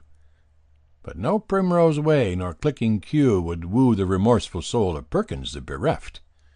The thing that was his, lightly held and half scorned, had been taken away from him, and he wanted it. Backward to a certain man named Adam, whom the cherubim bounced from the orchard, could Perkins the remorseful trace his descent. Near the right hand of John Perkins stood a chair. On the back of it stood Katy's blue shirt-waist. It still retained something of her contour. Midway of the sleeves were fine individual wrinkles made by the movements of her arms in working for his comfort and pleasure. A delicate but impelling odor of bluebells came from it. John took it, and looked long and soberly at the unresponsive grenadine. Katy had never been unresponsive. Tears, yes, tears, came into John Perkins' eyes. When she came back, things would be different. He would make up for all his neglect. What was life without her? The door opened. Katy walked in carrying a little hand satchel. John stared at her, stupidly. "My, I'm glad to get back," said Katy. "Ma wasn't sick to amount to anything. Sam was at the depot and said she just had a little spell, and got all right soon after they telegraphed. So I took the next train back. I'm just dying for a cup of coffee." Nobody heard the click and rattle of the cog-wheels as the third-floor front of the Frogmore Flats buzzed its machinery back into the order of things. A band slipped, a spring was touched, the gear was adjusted, and the wheels revolved in their old orbit. John Perkins looked at the clock. It was 8:15. He reached for his hat and walked to the door. "Now where are you going, I'd like to know, John Perkins?" asked Katy in a querulous tone. "Thought I'd drop up to McCloskey's," said John, "and play a game or two of pool with the fellas." The Enchanted Profile by O. Henry. Read by Bob Tomley. There are few caliphesses. Women are Scheherazads by birth, predilection, instinct, and arrangement of the vocal cords. The 1,001 stories are being told every day by hundreds of thousands of viziers' daughters to their respective sultans. But the bowstring will get some of them yet if they don't watch out. I heard a story, though, of one lady caliph. It isn't precisely an Arabian Nights story because it brings in Cinderella, who flourished her dish-rag in another epoch and country. So if you don't mind the mixed dates, which seem to give it an Eastern flavor after all, we'll get along. In New York there is an old hotel. You have seen woodcuts of it in the magazines. It was built, at a time when there was nothing above 14th Street except the old Indian Trail to Boston and Hammerstein's office. Soon the old hostelry will be torn down, and as the stout walls are riven apart and the bricks go roaring down the chutes, crowds of citizens will gather at the nearest corners and weep over the destruction of a dear old landmark. Civic pride is strongest in New Baghdad, and the wettest weeper and the loudest howler against the iconoclasts will be the man originally from Terre Haute, whose fond memories of the old hotel are limited to his having been kicked out of its free lunch counter in 1873. At this hotel always stopped Mrs. Maggie Brown. Mrs. Brown was a bony woman of 60, dressed in the rustiest black, and carrying a handbag made, apparently, from the hide of the original animal that Adam decided to call an alligator. She always occupied a small parlor and bedroom at the top of the hotel at a rental of $2 per day.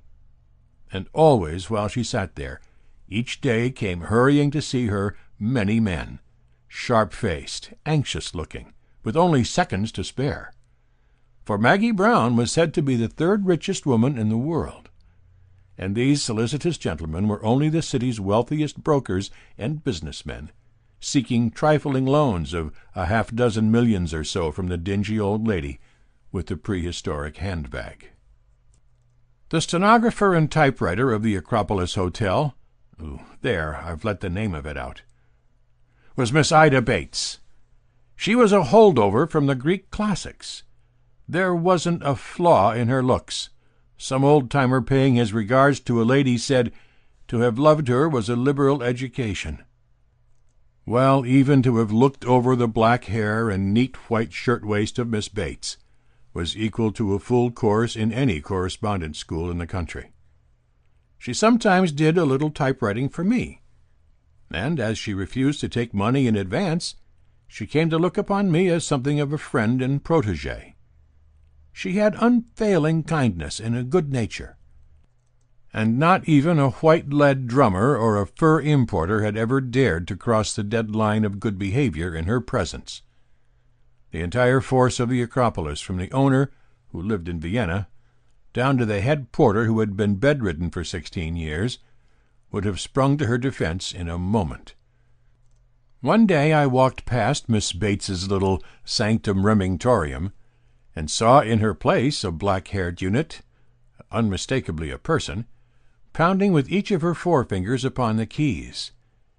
Musing on the mutability of temporal affairs, I passed on. The next day I went on a 2 weeks' vacation. Returning, I strolled through the lobby of the Acropolis and saw, with a little warm glow of auld lang syne, Miss Bates, as Grecian and kind and flawless as ever, just putting the cover on her machine. The hour for closing had come, but she had asked me in to sit for a few minutes on the dictation chair. Miss Bates explained her absence from and return to the Acropolis Hotel in words identical with or similar to these following. "Well, man, how are the stories coming?" "Pretty regular," said I, about equal to their going. "I'm sorry," said she.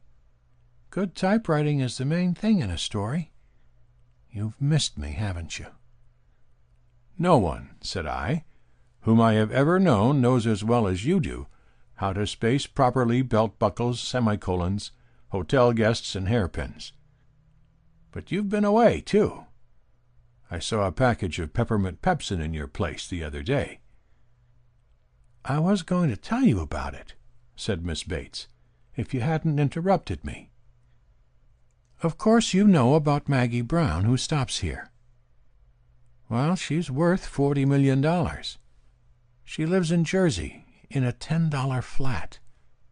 She's always got more cash on hand than a half-dozen business candidates for vice president. I don't know whether she carries it in her stocking or not, but I know she's mighty popular down in the part of town where they worship the golden calf. Well, about 2 weeks ago, Mrs. Brown stops at the door and rubbers at me for 10 minutes. I'm sitting with my side to her, striking off some manifold copies of a copper mine proposition for a nice old man from Tonopah. But I always see everything around me. When I'm hard at work, I can see things through my side combs, and I can leave one button unbuttoned in the back of my shirt-waist and see who's behind me. I didn't look around because I make from $18 to $20 a week, and I didn't have to. That evening, at knocking-off time, she sends for me to come up to her apartment. I expected to have to typewrite about 2,000 words of notes of hand, liens, and contracts, with a 10-cent tip in sight. But I went. Well, man, I was certainly surprised. Old Maggie Brown had turned human. "Child," she says, "you're the most beautiful creature I ever saw in my life. I want you to quit your work and come and live with me. I've no kith or kin," says she, "except a husband and a son or two, and I hold no communication with any of 'em. They're extravagant burdens on a hard-working woman. I want you to be a daughter to me. They say I'm stingy and mean, and the papers print lies about my doing my own cooking and washing. It's a lie," she goes on. "I put my washing out except the handkerchiefs and stockings and petticoats and collars, and light stuff like that. I've got $40 million in cash and stocks and bonds that are as negotiable as Standard Oil Preferred at a church fair. I'm a lonely old woman, and I need companionship. You're the most beautiful human being I ever saw," says she. "Will you come and live with me? I'll show 'em whether I can spend money or not," she says. Well, man, what would you have done? Of course, I fell to it. And to tell you the truth, I began to like old Maggie. It wasn't all on account of the $40 million and what she could do for me. I was kind of lonesome in the world, too. Everybody's got to have somebody they can explain to about the pain in their left shoulder and how fast patent leather shoes wear out when they begin to crack. And you can't talk about such things to men you meet in hotels. They're looking for just such openings. So I gave up my job in the hotel and went with Mrs. Brown. I certainly seemed to have a mash on her. She looked at me for half an hour at a time when I was sitting reading or looking at the magazines. One time I says to her, "Do I remind you of some deceased relative or friend of your childhood, Mrs. Brown? I've noticed you give me a pretty good optical inspection from time to time." "You have a face," says she, "exactly like a dear friend of mine. The best friend I ever had. But I like you for yourself, child, too," she says. And say, man, what do you suppose she did? Loosened up like a Marcel wave in the surf at Coney. She took me to a swell dressmaker and gave her a la carte to fill me out. Money no object. They were rush orders, and Madame locked the front door and put the whole force to work. Then we moved to, well, where do you think? No, guess again. That's right, the Hotel Bon-Ton. We had a 6-room apartment, and it cost $100 a day. I saw the bill. I began to love that old lady. And then, man, when my dresses began to come in, oh, I won't tell you about 'em. You couldn't understand. And I began to call her Aunt Maggie. You've read about Cinderella, of course. Well, what Cinderella said when the prince fitted that 3.5 on her foot was a hard luck story compared to the things I told myself. Then Aunt Maggie says she's going to give me a coming-out banquet in the Bon Ton that'll make moving vans out of all the old Dutch families on Fifth Avenue. I've been out before, Aunt Maggie, says I. But I'll come out again. But you know, says I, that this is one of the swellest hotels in the city. And you know, pardon me, that it's hard to get a bunch of notables together unless you've trained for it. Don't fret about that, child, says Aunt Maggie. I don't send out invitations, I issue orders. And I'll have 50 guests here that couldn't be brought together again at any reception unless it were given by King Edward or William Travers Jerome. They are men, of course, and all of 'em either owe me money or intend to. Some of their wives won't come, but a good many will. Well, I wish you could have been at that banquet. The dinner service was all gold and cut glass. There were about 40 men and 8 ladies present besides Aunt Maggie and I. You'd never have known the third richest woman in the world. She had on a new black silk dress with so much passementerie on it that it sounded exactly like a hailstorm I once heard when I was staying all night with a girl that lived in a top-floor studio. And my dress, say, man, I can't waste the words on you. It was all handmade lace, where there was any of it at all, and it cost $300. I saw the bill. The men were all bald-headed or white-whiskered, and they kept up a running fire of light repartee about 3% and Brian and the cotton crop. On the left of me was something that talked like a banker, and on my right was a young fellow who said he was a newspaper artist. He was the only... well, I was going to tell you. After the dinner was over, Mrs. Brown and I went up to the apartment. We had to squeeze our way out through a mob of reporters all the way through the halls. That's one of the things money does for you. Say, do you happen to know a newspaper artist named Lathrop? A tall man with nice eyes and an easy way of talking? No, I don't remember what the paper was he works on. Well, all right. When we got upstairs, Mrs. Brown telephones for the bill right away. It came, and it was $600. I saw the bill. Aunt Maggie fainted. I got her on a lounge and opened the beadwork. "Child," says she, when she got back to the world, "what was it? A raise of rent or an income tax?" "Just a little dinner," says I. "Nothing to worry about, hardly a drop in the bucket shop. Sit up and take notice, a dispossessed notice if there's no other kind." But say, man, do you know what Aunt Maggie did? She got cold feet. She hustled me out of that Hotel Bon Ton at 9 the next morning. We went to a rooming house on the Lower West Side. She rented one room that had water on the floor below and light on the floor above. After we got moved, all you could see in the room was about $1,500 worth of new swell dresses and a one-burner gas stove. Aunt Maggie had had a sudden attack of the hedges. I guess everybody has got to go on a spree once in their life. A man spends his on highballs and a woman gets woozy on clothes. But with $40 million, say, I'd like to have a picture. But speaking of pictures, did you ever run across a newspaper artist named Lathrop? A tall... Oh, I asked you that before, didn't I? He was mighty nice to me at the dinner. His voice just suited me. I guess he must have thought I was to inherit some of Aunt Maggie's money. Well, Mr. Man, 3 days of that light housekeeping was plenty for me. Aunt Maggie was affectionate as ever. She'd hardly ever let me get out of her sight, but let me tell you, she was a hedger from Hedgerville, Hedger County. 75 cents a day was the limit she set. We cooked our own meals in the room. There I was, with $1,000 worth of the latest things and clothes, doing stunts over a one-burner gas stove. As I say, on the 3rd day I flew the coop. I couldn't stand for throwing together a 15-cent kidney stew while wearing at the same time a $150 house dress with Valenciennes lace insertion. So I goes into the closet and puts on the cheapest dress Mrs. Brown had bought for me. It's the one I've got on now. Not so bad for $75, is it?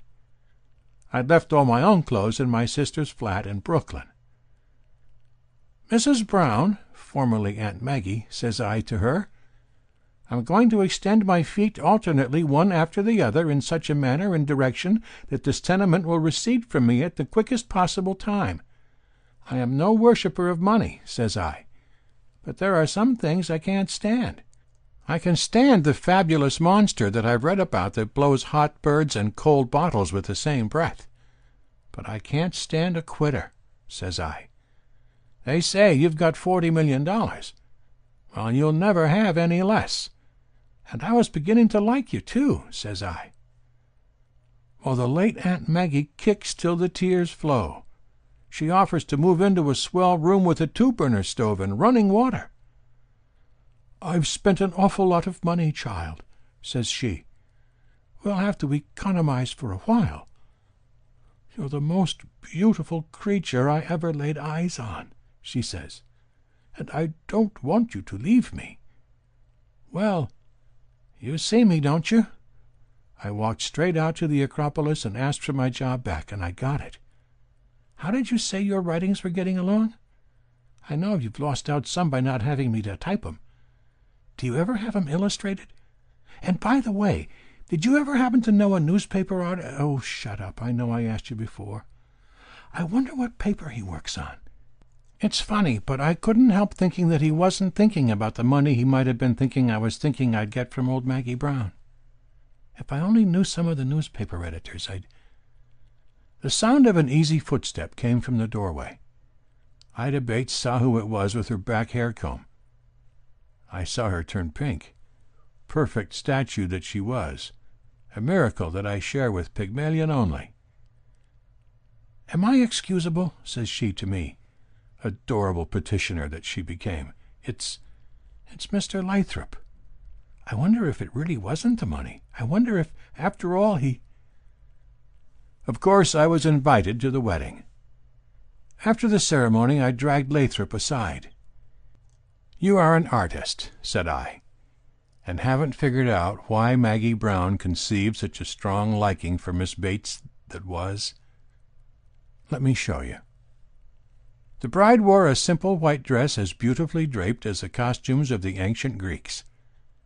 I took some leaves from one of the decorative wreaths in the little parlor, and made a chaplet of them, and placed them on Nay Bates' shining chestnut hair, and made her turn her profile to her husband.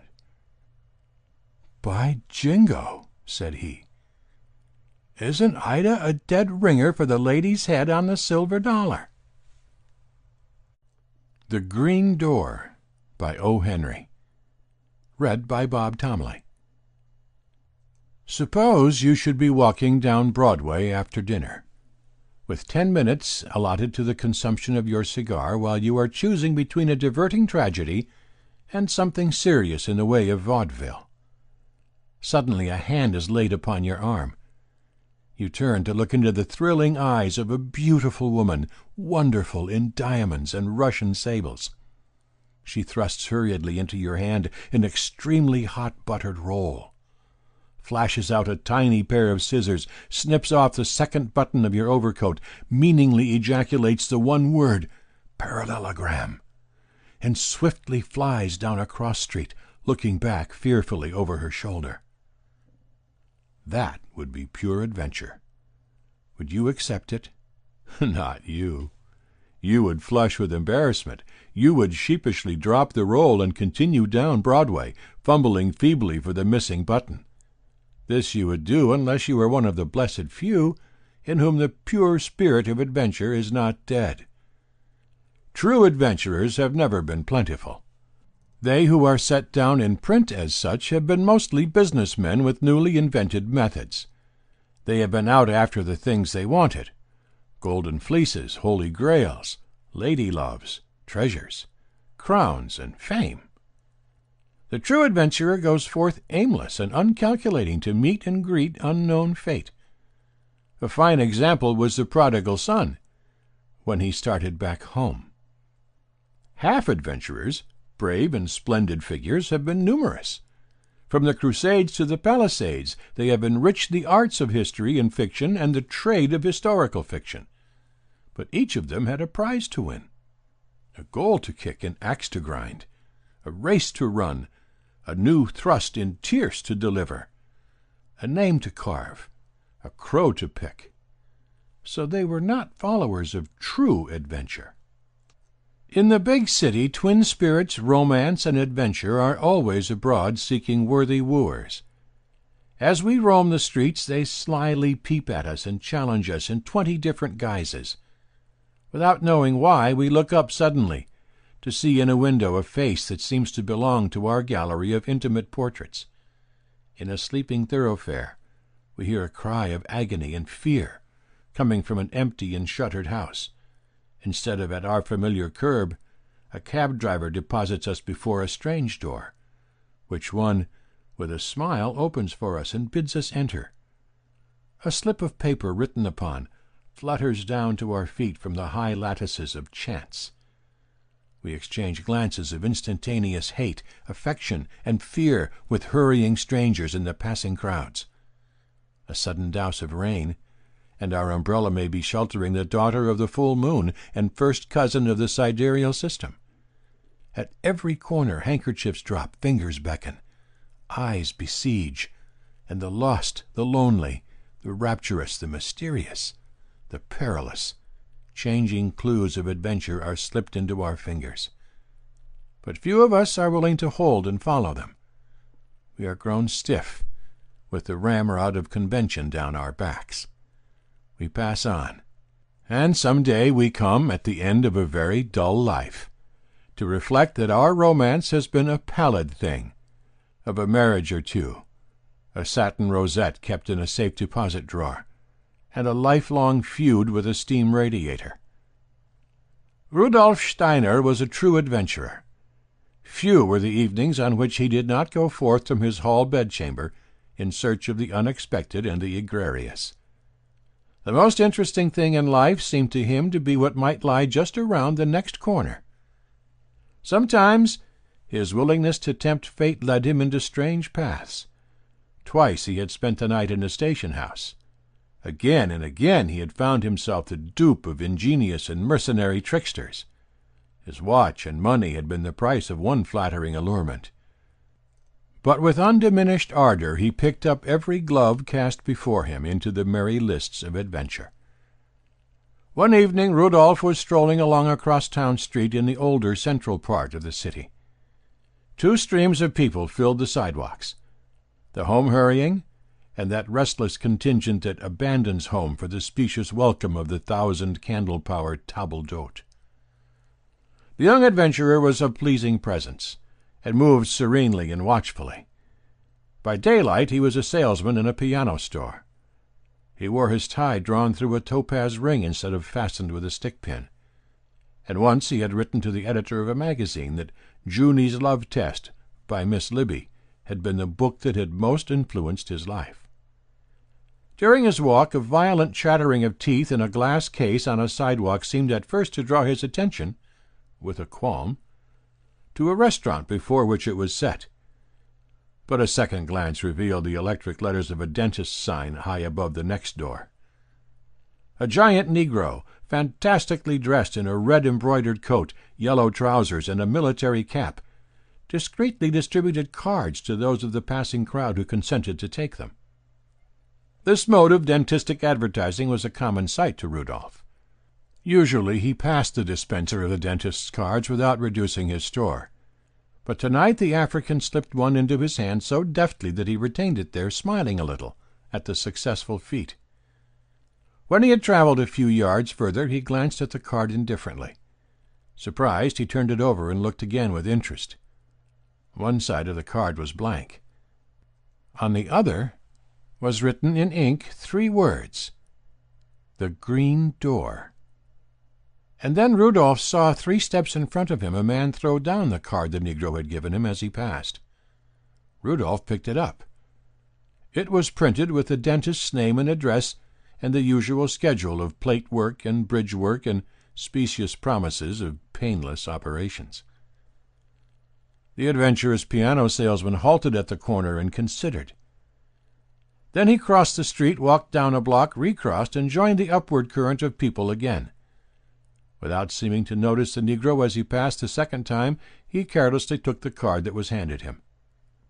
10 steps away he inspected it. In the same handwriting that appeared on the first card, the green door was inscribed upon it. 3 or 4 cards were tossed to the pavement by pedestrians both following and leading him. These fell blank side up. Rudolph turned them over. Every one bore the printed legend of the dental parlors. Rarely did the arch sprite of adventure need to beckon twice to Rudolf Steiner, his true follower. But twice it had been done, and the quest was on. Rudolph walked slowly back to where the giant Negro stood by the case of rattling teeth. This time, as he passed, he received no card. In spite of his gaudy and ridiculous garb, the Ethiopian displayed a natural barbaric dignity as he stood, offering the card suavely to some, allowing others to pass unmolested. Every half-minute he chanted a harsh, unintelligible phrase, akin to the jabber of car conductors in grand opera. And not only did he withhold a card this time, but it seemed to Rudolph that he received from the shining and massive black countenance a look of cold, almost contemptuous disdain. The look stung the adventurer. He read in it a silent accusation that he had been found wanting. Whatever the mysterious written words on the cards might mean, the black had selected him twice from the throng for their recipient, and now seemed to have condemned him as deficient in the wit and spirit to engage the enigma. Standing aside from the rush, the young man made a rapid estimate of the building in which he conceived that his adventure must lie. 5 stories high it rose. A small restaurant occupied the basement. The first floor, now closed, seemed to house millinery or furs. The second floor, by the winking electric letters, was the dentist's. Above this, a polyglot label of signs struggled to indicate the abodes of palmists, dressmakers, musicians, and doctors. Still higher up, draped curtains and milk bottles white on the window-sills proclaimed the regions of domesticity. After concluding this survey, Rudolph walked briskly up a high flight of stone steps into the house. Up 2 flights of the carpeted stairway he continued, and at its top paused. The hallway there was dimly lighted by 2 pale jets of gas, one far to his right, the other nearer to his left. He looked toward the nearer light and saw within its wan halo a green door. For one moment he hesitated. Then he seemed to see the contumelious sneer of the African juggler of cards, and then he walked straight to the green door and knocked against it. Moments like those that passed before his knock was answered measure the quick breath of true adventure. What might not be behind those green panels? Gamesters at play, cunning rogues baiting their traps with subtle skill, beauty in love and courage, and thus planning to be sought by it, danger, death, love, disappointment, ridicule. Any of these might respond to that temerarious rap. A faint rustle was heard inside, and the door opened slowly. A girl not yet 20 stood there, white-faced and tottering. She loosed the knob and swayed weakly, groping with one hand. Rudolph caught her and laid her on a faded couch that stood against the wall. He closed the door and took a swift glance around the room by the light of a flickering gas jet. Neat but extreme poverty was the story that he read. The girl lay still as if in a faint. Rudolph looked around the room excitedly for a barrel. People must be rolled upon a barrel who— oh, no, that was for drowned persons. He began to fan her with his hat. That was successful, for he struck her nose with the brim of his derby, and she opened her eyes. And then the young man saw that hers, indeed, was the one missing face from his heart's gallery of intimate portraits. The frank, gray eyes, the little nose turning pertly outward, the chestnut hair, curling like the tendrils of a pea-vine, seemed the right end and reward of all his wonderful adventures. But the face was woefully thin and pale. The girl looked at him calmly, and then smiled. "Fainted, didn't I?" she asked weakly. "Well, who wouldn't? You try going without anything to eat for 3 days and see." "Himmel!" exclaimed Rudolph, jumping up. "Wait till I come back." He dashed out the green door and down the stairs. In 20 minutes he was back again, kicking at the door with his toe for her to open it. With both arms he hugged an array of wares from the grocery and the restaurant. On the table he laid them: bread and butter, cold meats, cakes, pies, pickles, oysters, a roasted chicken, a bottle of milk, and one of red-hot tea. "This is ridiculous," said Rudolph blusteringly. "To go without eating? You must quit making election bets of this kind. Supper is ready." He helped her to a chair at the table and asked, "Is there a cup for the tea?" "On the shelf by the window," she answered. When he turned again with the cup he saw her, with eyes shining rapturously, beginning upon a huge dill pickle that she had rooted out from the paper bags with a woman's unerring instinct. He took it from her laughingly and poured the cup full of milk. "Drink that first," he ordered, "and then you shall have some tea, and then a chicken wing. If you are very good you shall have a pickle tomorrow. And now, if you'll allow me to be your guest, we'll have supper." He drew up the other chair. The tea brightened the girl's eyes and brought back some of her color. She began to eat with a sort of dainty ferocity, like some starved wild animal. She seemed to regard the young man's presence and the aid he had rendered her as a natural thing, not as though she undervalued the conventions, but as one whose great stress gave her the right to put aside the artificial for the human. But gradually, with the return of strength and comfort, came also a sense of the little conventions that belong, and she began to tell him her little story. It was one of 1,000 such as the city yawns at every day.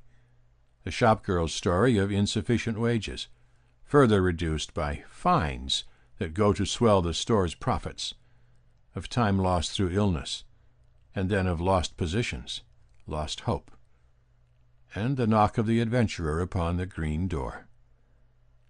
But to Rudolph the history sounded as big as the Iliad, or the crisis in Junie's love test. "To think of you going through all that!" he exclaimed. "It was something fierce," said the girl solemnly. "And you have no relatives or friends in the city?" "None whatever." "I'm all alone in the world, too," said Rudolph, after a pause. "I'm glad of that," said the girl promptly. And somehow it pleased the young man to hear that she approved of his bereft condition. Very suddenly her eyelids dropped, and she sighed deeply. "I'm awfully sleepy," she said, "and I feel so good." Then Rudolph rose and took his hat. "I'll say good night. A long night's sleep will be fine for you." He held out his hand, and she took it and said good night. But her eyes asked a question so eloquently, so frankly and pathetically, that he answered it with words. "Oh, I'm coming back tomorrow to see how you are getting along. You can't get rid of me so easily." Then at the door, as though the way of his coming had been so much less important than the fact that he had come, she asked, "How did you come to knock at my door?" He looked at her for a moment, remembering the cards, and felt a sudden jealous pain. What if they had fallen into other hands as adventurous as his? Quickly he decided that she must never know the truth. He would never let her know that he was aware of the strange expedient to which she had been driven by her great distress. "One of our piano tuners lives in this house," he said. "I knocked on your door by mistake." The last thing he saw in the room before the green door was closed was her smile. At the head of the stairway he paused and looked curiously about him, and then he went along the hallway to its other end, and coming back ascended to the floor above and continued his puzzled explorations. Every door he found in the house was painted green. Wondering, he descended to the sidewalk. The fantastic African was still there. Rudolph confronted him with his 2 cards in his hand. "Will you tell me why you gave me these cards and what they mean?" he asked. In a broad, good-natured grin, the Negro exhibited a splendid advertisement of his master's profession. "That it is, boss," he said, pointing down the street. "But I 'spect you's a little late for the first act." Looking the way he pointed, Rudolph saw above the entrance to a theater the blazing electric sign of its new play, The Green Door. "I'm informed that it's a first-rate show, sir," said the Negro. "The agent that represents it persuaded me with $1, sir, to distribute a few of his cards along with the doctor's. May I offer you one of the doctor's cards, sir?" At the corner of the block in which he lived, Rudolph stopped for a glass of beer and a cigar. When he had come out with his lighted weed, he buttoned his coat, pushed back his hat, and said stoutly to the lamp-post on the corner, "All the same, I believe it was the hand of fate that doped out the way for me to find her." Which conclusion, under the circumstances, certainly admits Rudolf Steiner to the ranks of the true followers of romance and adventure. The Third Ingredient by O. Henry. Read by Bob Tomley. The so-called Vallombrosa apartment house is not an apartment house. It is composed of 2 old-fashioned brownstone front residences welded into one. The parlor floor of one side is gay, with the wraps and headgear of a modiste. The other is lugubrious, with the sophisticated promises and grisly display of a painless dentist. You may have a room there for $2 a week, or you may have one for $20. Among the Vallombrosa's roomers are stenographers, musicians, brokers, shop-girls, space-rate writers, art students, wiretappers, and other people who lean far over the banister rail when the doorbell rings. This treatise shall have to do with but 2 of the Vallombrosians, though meaning no disrespect to the others. At 6 o'clock one afternoon, Hetty Pepper came back to her third-floor rear, $3.50 room in the Vallombrosa, with her nose and chin more sharply pointed than usual. To be discharged from the department store where you've been working for 4 years, and with only 15 cents in your purse, does have a tendency to make your features appear more finely chiseled. And now for Hetty's thumbnail biography while she climbs the 2 flights of stairs. She walked into the biggest store one morning 4 years before, with 75 other girls, applying for a job behind the waste department counter. The phalanx of wage earners formed a bewildering scene of beauty, carrying a total mass of blonde hair sufficient to have justified the horseback gallops of 100 Lady Godivas. The capable, cool-eyed, impersonal, young, bald-headed man whose task it was to engage 6 of the contestants was aware of a feeling of suffocation, as if he were drowning in a sea of frangipani, while white clouds, hand-embroidered, floated above him. And then a sail hove in sight. Hetty Pepper, homely of countenance, with small, contemptuous green eyes and chocolate-colored hair, dressed in a suit of plain burlap and a common-sense hat, stood before him with every one of her 29 years of life unmistakably in sight. "You're on!" shouted the bald-headed young man, and was saved. And that is how Hetty came to be employed in the biggest store. The story of her rise to an $8 a week salary is the combined stories of Hercules, Joan of Arc, Una, Job, and Little Red Riding Hood. You shall not learn from me the salary that was paid her as a beginner. There is a sentiment growing about such things, and I want no millionaire store proprietors climbing the fire escape of my tenement house to throw dynamite bombs into my skylight boudoir. The story of Hetty's discharge from the biggest store is so nearly a repetition of her engagement as to be monotonous.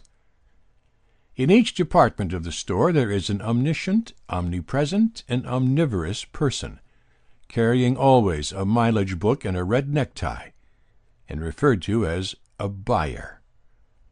The destinies of the girls in his department who live on see Bureau of Victual Statistics. So much per week are in his hands. This particular buyer was a capable, cool-eyed, impersonal, young bald-headed man. As he walked along the aisles of his department, he seemed to be sailing on a sea of frangipani, while white clouds, machine-embroidered, floated about him. Too many sweets bring surfeit. He looked upon Hetty Pepper's homely countenance, emerald eyes, and chocolate-colored hair, as a welcome oasis of green in a desert of cloying beauty.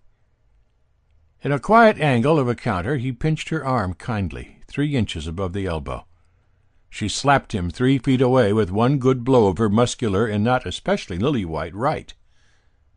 So now you know why Hetty Pepper came to leave the biggest store, at 30 minutes' notice with 1 dime and a nickel in her purse. This morning's quotations list the price of rib beef at 6 cents per butcher's pound. But on the day that Hetty was released by the B.S., the price was 7 1/2 cents. That fact is what makes this story possible.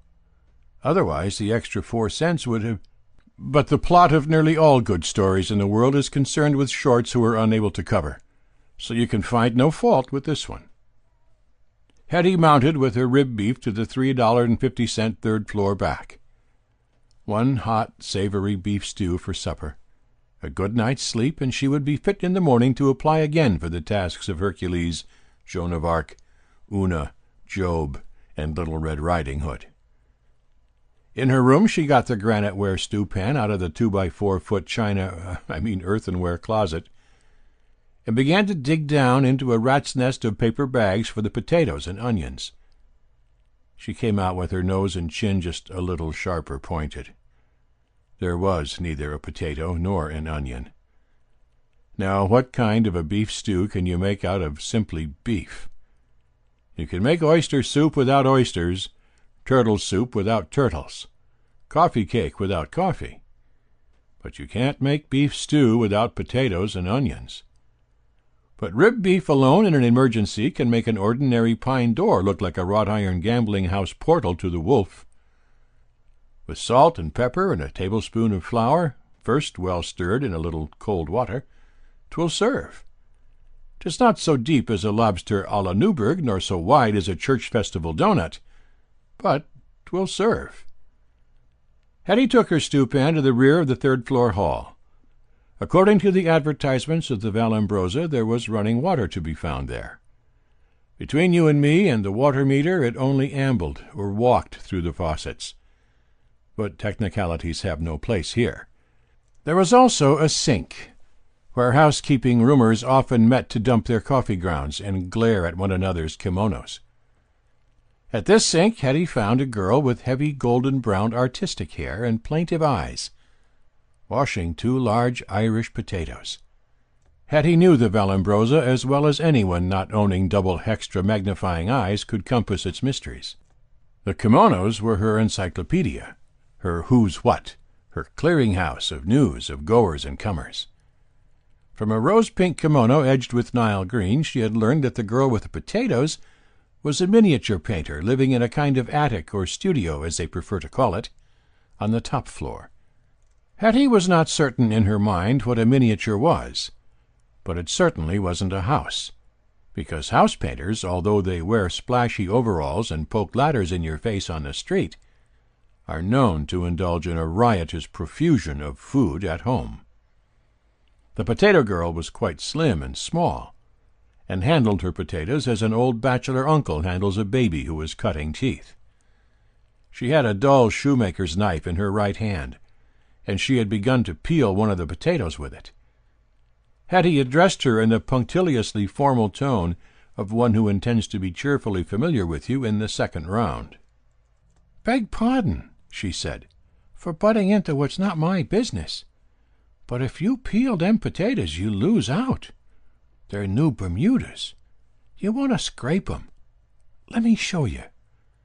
She took a potato and the knife, and began to demonstrate. "Oh, thank you," breathed the artist. "I didn't know. And I did hate to see the thick peeling go. It seemed such a waste. But I thought they always had to be peeled. When you've got only potatoes to eat, the peelings count, you know." "Say, kid," said Hetty, staying her knife, "you ain't up against it too, are you?"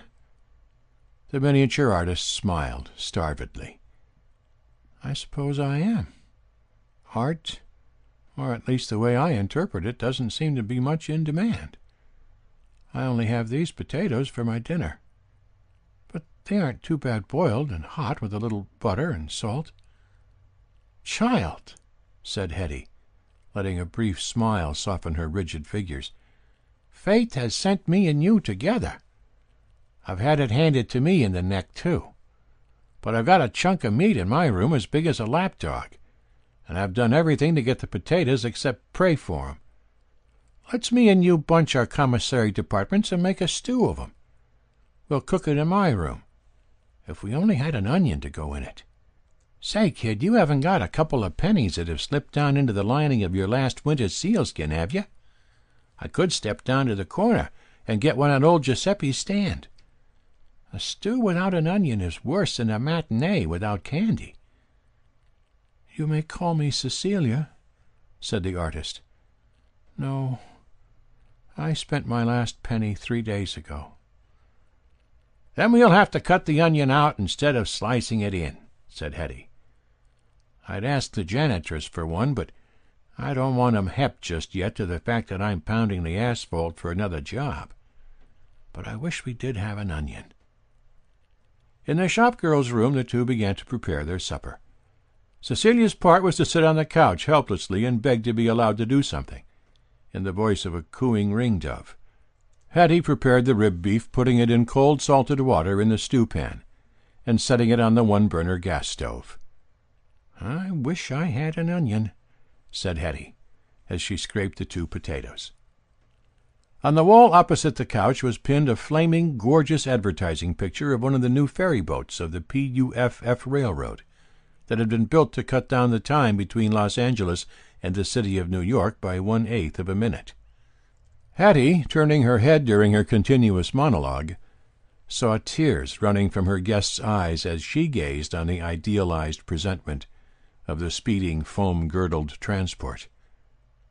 "Why, say, Cecilia, kid," said Hetty, poising her knife, "is it as bad art as that? I ain't a critic, but I thought it kind of brightened up the room. Of course a manicure painter can tell it was a bum picture in a minute. I'll take it down if you say so. I wish to the holy Saint Potluck we had an onion." But the miniature painter had tumbled down, sobbing, with her nose indenting the hard-woven drapery of the couch. Something was here deeper than the artistic temperament offended at crude lithography. Hetty knew. She had accepted her role long ago. How scant the words with which we try to describe a single quality of a human being. When we reach the abstract, we are lost.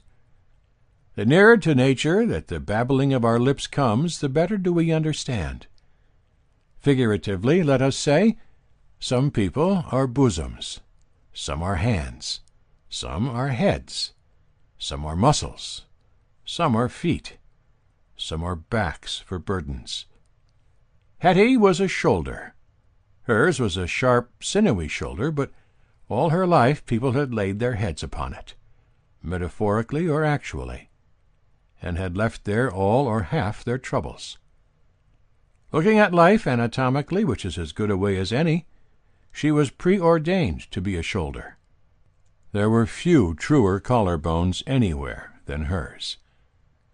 Hetty was only 33, and she had not yet outlived the little pang that visited her whenever the head of youth and beauty leaned upon her for consolation. But one glance in her mirror always served as an instantaneous painkiller. So she gave one pale look into the crinkly old looking-glass on the wall above the gas stove, turned down the flame a little lower from the bubbling beef and potatoes, went over to the couch and lifted Cecilia's hand to its confessional. "Go on and tell me, honey," she said. I know now that it ain't Art that's worrying you. You met him on a ferry boat, didn't you? Go on, Cecilia, kid, and tell your Aunt Hetty about it. But youth and melancholy must first spend the surplus of sighs and tears that waft and float the bark of romance to its harbor in the delectable isles. Presently, through the stringy tendons that formed the bars of the confessional, the penitent, or was it the glorified communicant of the sacred flame, told her story without art or illumination. It was only 3 days ago. I was coming back on the ferry from Jersey City. Old Mr. Shrum, an art dealer, told me of a rich man in Newark who wanted a miniature of his daughter painted.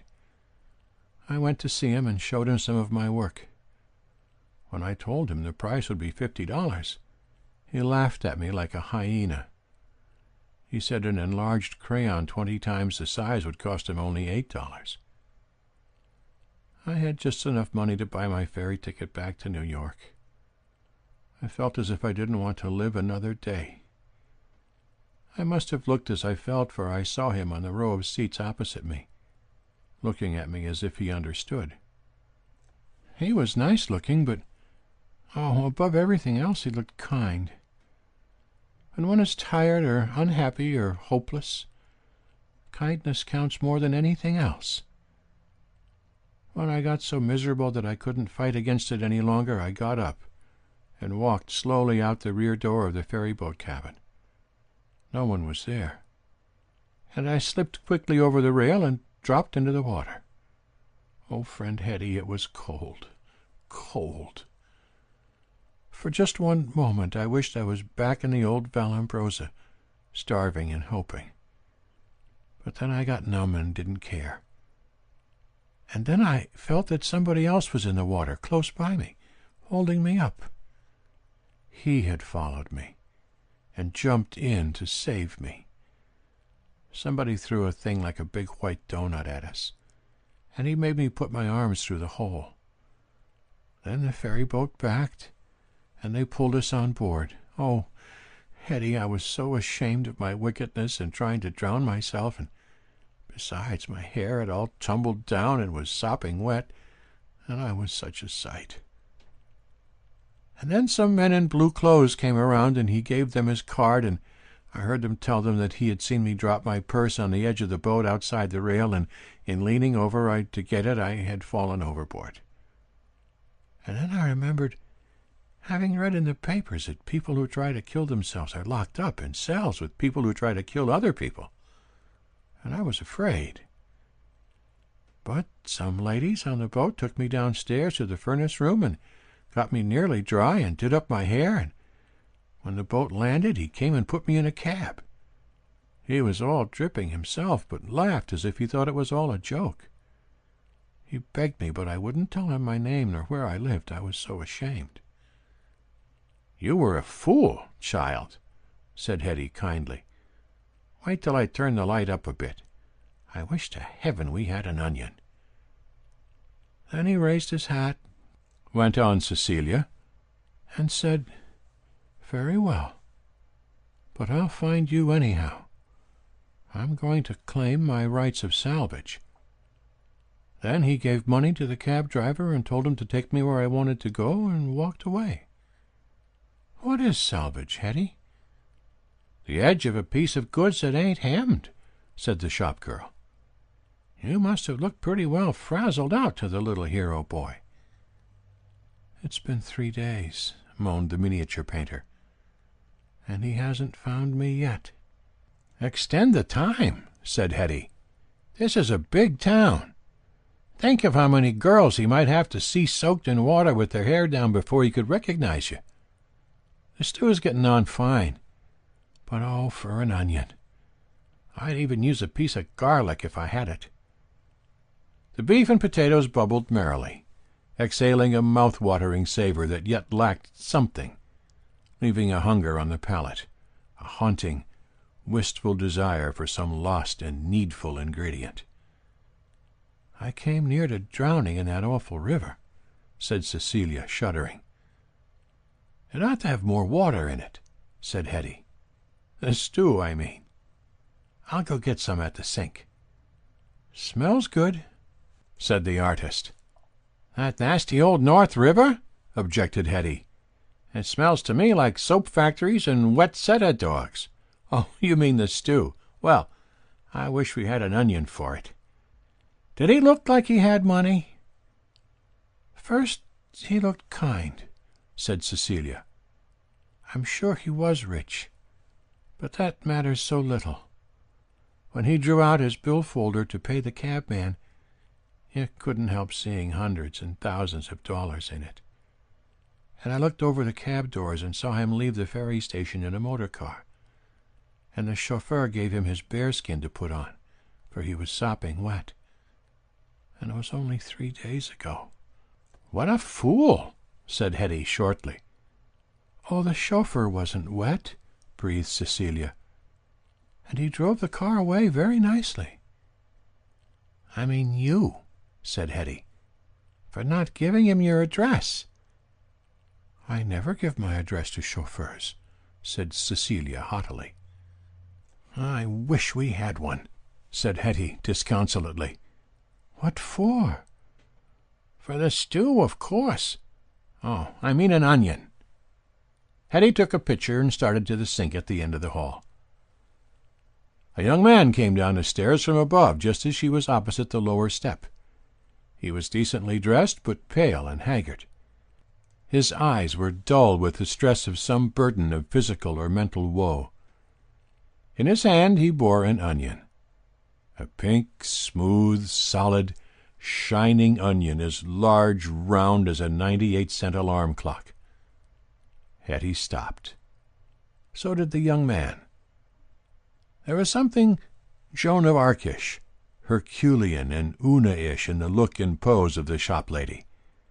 She had cast off the roles of Job and Little Red Riding Hood. The young man stopped at the foot of the stairs and coughed distractedly. He felt marooned, held up, attacked, assailed, levied upon, sacked, assessed, panhandled, browbeaten, though he did not know why. It was the look in Hetty's eyes that did it. In them he saw the Jolly Roger fly to the masthead, and an able seaman with a dirk between his teeth scurry up the ratlines and nail it there. But as yet he did not know that the cargo he carried was the thing that had caused him to be so nearly blown out of the water without even a parley. "Beg your pardon," said Hetty, as sweetly as her dilute acetic acid tones permitted. "But did you find that onion on the stairs? There was a hole in the paper bag, and I've just come out to look for it." The young man coughed for half a minute. The interval may have given him the courage to defend his own property. Also, he clutched his pungent prize greedily, and with a show of spirit faced his grim waylayer. "No," he said huskily. "I didn't find it on the stairs. It was given to me by Jack Bevins on the top floor. If you don't believe it, ask him. I'll wait until you do." "I know about Bevins," said Hetty sourly. "He writes books and things up there for the paper and rags man. We can hear the postman guy him all over the house when he brings them thick envelopes back. Say, do you live in the Vallombrosa?" "I do not," said the young man. "I come to see Bevins sometimes. He's my friend. I live 2 blocks west." "What are you going to do with the onion? Begging your pardon," said Hetty. "I'm going to eat it." "Raw?" "Yes, as soon as I get home."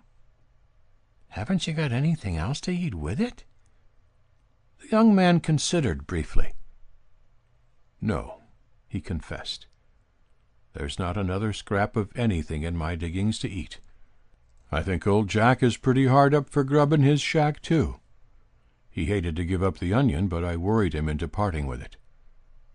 "Man," said Hetty, fixing him with her world-sapient eyes, and laying a bony but impressive finger on his sleeve. "You've known trouble, too, haven't you?" "Lots," said the onion owner promptly. "But this onion is my own property, honestly come by. If you'll excuse me, I must be going." "Listen," said Hetty, paling a little with anxiety. "Raw onion is a mighty poor diet, and so is a beef stew without one. Now, if you're Jack Bevan's friend, I guess you're nearly right. There's a little lady, a friend of mine, in my room there at the end of the hall. Both of us are out of luck, and we just had potatoes and meat between us. They're stewing now, but it ain't got any soul. There's something lacking to it. There's certain things in life that are naturally intended to fit and belong together.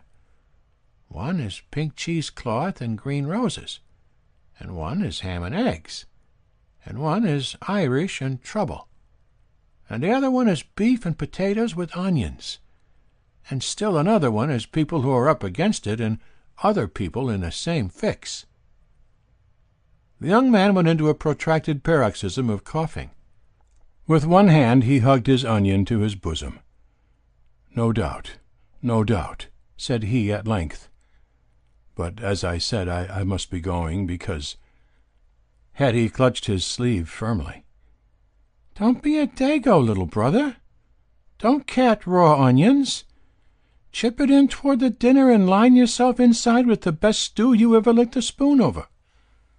Must two ladies knock a young gentleman down and drag him inside for the honor of dining with him? No harm shall befall you, little brother. Loosen up and fall into line." The young man's pale face relaxed into a grin. "Believe I'll go you," he said, brightening. "If my onion is good as a credential, I'll accept your invitation, gladly." "It's good as that, but better as seasoning," said Hetty. "You come and stand outside the door till I ask my lady friend if she has any objections. And don't run away with that letter of recommendation before I come out." Hetty went into her room and closed the door. The young man waited outside. "Cecilia, kid," said the shop-girl, oiling the sharp saw of her voice as well as she could, "there's an onion outside, with a young man attached. I've asked him in to dinner. You ain't going to kick, are you?" "Oh, dear," said Cecilia, sitting up and patting her artistic hair. She cast a mournful glance at the ferryboat poster on the wall. "Nit," said Hetty. "It ain't him. You're up against real life now. I believe you said your hero friend had money and automobiles. This is a poor skeezix that's got nothing to eat but an onion. But he's easy-spoken and not a freshie. I imagine he's been a gentleman. He's so low down now. And we need the onion. Shall I bring him in? I'll guarantee his behavior." "Hetty, dear," sighed Cecilia, "I'm so hungry. What difference does it make whether he's a prince or a burglar? I don't care. Bring him in if he's got anything to eat with him."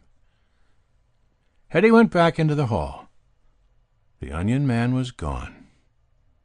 Her heart missed a beat, and a gray look settled over her face except on her nose and cheekbones. And then the tides of life flowed in again, for she saw him leaning out the front window at the other end of the hall. She hurried there. He was shouting to someone below. The noise of the street overpowered the sound of her footsteps. She looked down over his shoulder, saw whom he was speaking to, and heard his words. He pulled himself in from the window-sill and saw her standing over him. Hetty's eyes bored into him like two steel gimlets. "Don't lie to me," she said calmly.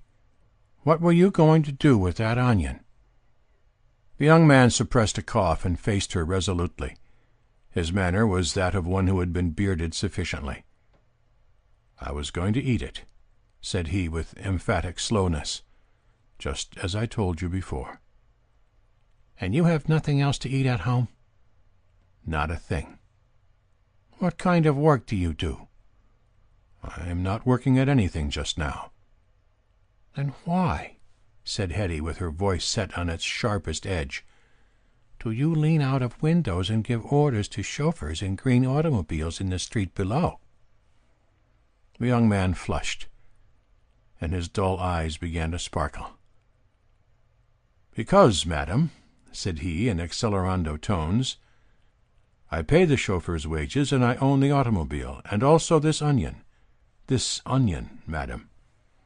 He flourished the onion within an inch of Hetty's nose. The shop lady did not retreat a hair's breadth. "Then why do you eat onions," she said with biting contempt, "and nothing else?" "I never said I did," retorted the young man heatedly. "I said I had nothing else to eat where I live. I am not a delicatessen storekeeper." "Then why," pursued Hetty inflexibly, "were you going to eat a raw onion?" "My mother," said the young man, "always made me eat one for a cold. Pardon my referring to a physical infirmity, but you may have noticed that I have a very severe cold. I was going to eat the onion and go to bed. I wonder why I am standing here and apologizing to you for it." "How did you catch this cold?" went on Hetty suspiciously. The young man seemed to have arrived at some extreme height of feeling. There were two modes of descent upon him, a burst of rage or a surrender to the ridiculous. He chose wisely, and the empty hall echoed his hoarse laughter. "You're a dandy," said he, "and I don't blame you for being careful. I don't mind telling you I got wet. I was on a North River ferry a few days ago when a girl jumped overboard.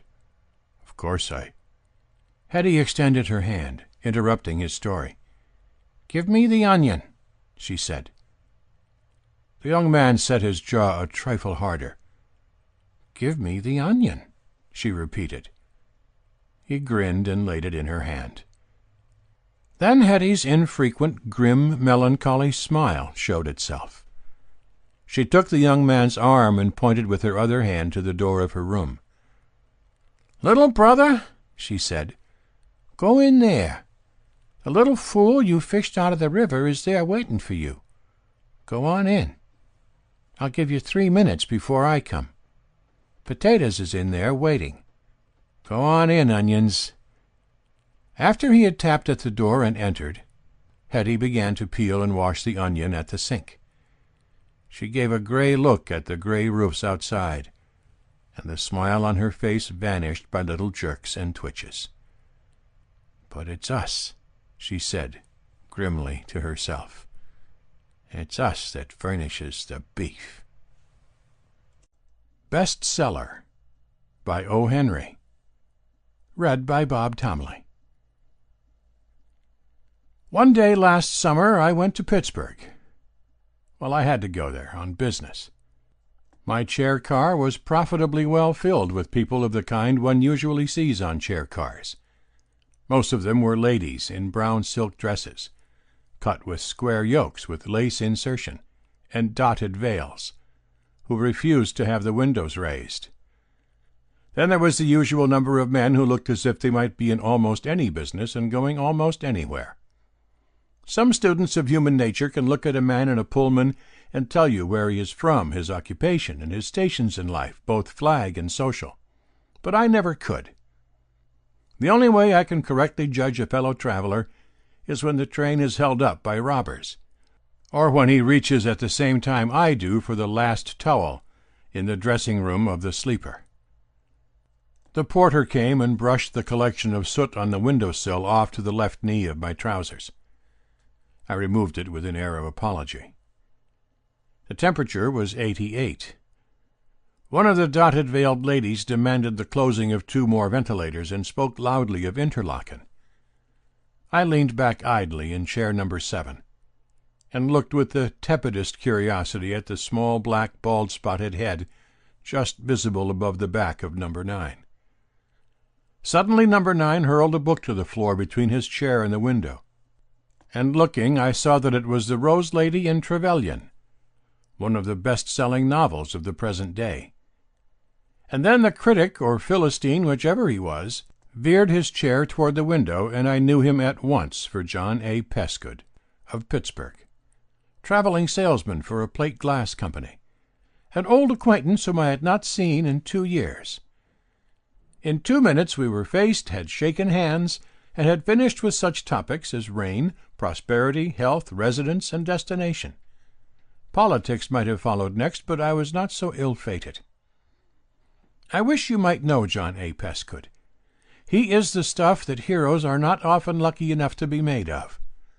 He is a small man with a wide smile, and an eye that seems to be fixed upon that little red spot on the end of your nose. I never saw him wear but one kind of necktie, and he believes in cuff holders and button shoes. He is as hard and true as anything ever turned out of the Cambria Steel Works, and he believes that as soon as Pittsburgh makes smoke consumers compulsory, St. Peter will come down and sit at the foot of Smithfield Street and let somebody else attend to the gate up in the branch heaven. He believes that our plate glass is the most important commodity in the world, and that when a man is in his hometown, he ought to be decent and law-abiding. During my acquaintance with him in the city of diurnal night, I had never known his views on life, romance, literature, and ethics. We had browsed during our meetings on local topics, and then parted after Chateau Margaux, Irish stew, flannel cakes, cottage pudding, and coffee, there, with milk separate. Now I was to get more of his ideas. By way of facts, he told me that business had picked up since the party conventions, and that he was going to get off at Coketown. "Say," says Pescud, stirring his discarded book with the toe of his right shoe, "did you ever read one of these bestsellers? I mean the kind where the hero is an American swell, sometimes even from Chicago, who falls in love with a royal princess from Europe who is traveling under an alias, and follows her to her father's kingdom or principality. I guess you have. They're all alike. Sometimes this going-away masher is a Washington newspaper correspondent, and sometimes he is a Van Something from New York, or a Chicago wheat broker worth 50 millions. But he's always ready to break into the king row of any foreign country that sends over their queens and princesses to try the new plush seats on the Big Four and the B&O. There doesn't seem to be any other reason in the book for their being here. Well, this fellow chases the royal chairwarmer home, as I said, and finds out who she is. He meets her on the Corso or the Strasse one evening and gives us 10 pages of conversation. She reminds him of the difference in their stations, and that gives him a chance to ring in 3 solid pages about America's uncrowned sovereigns.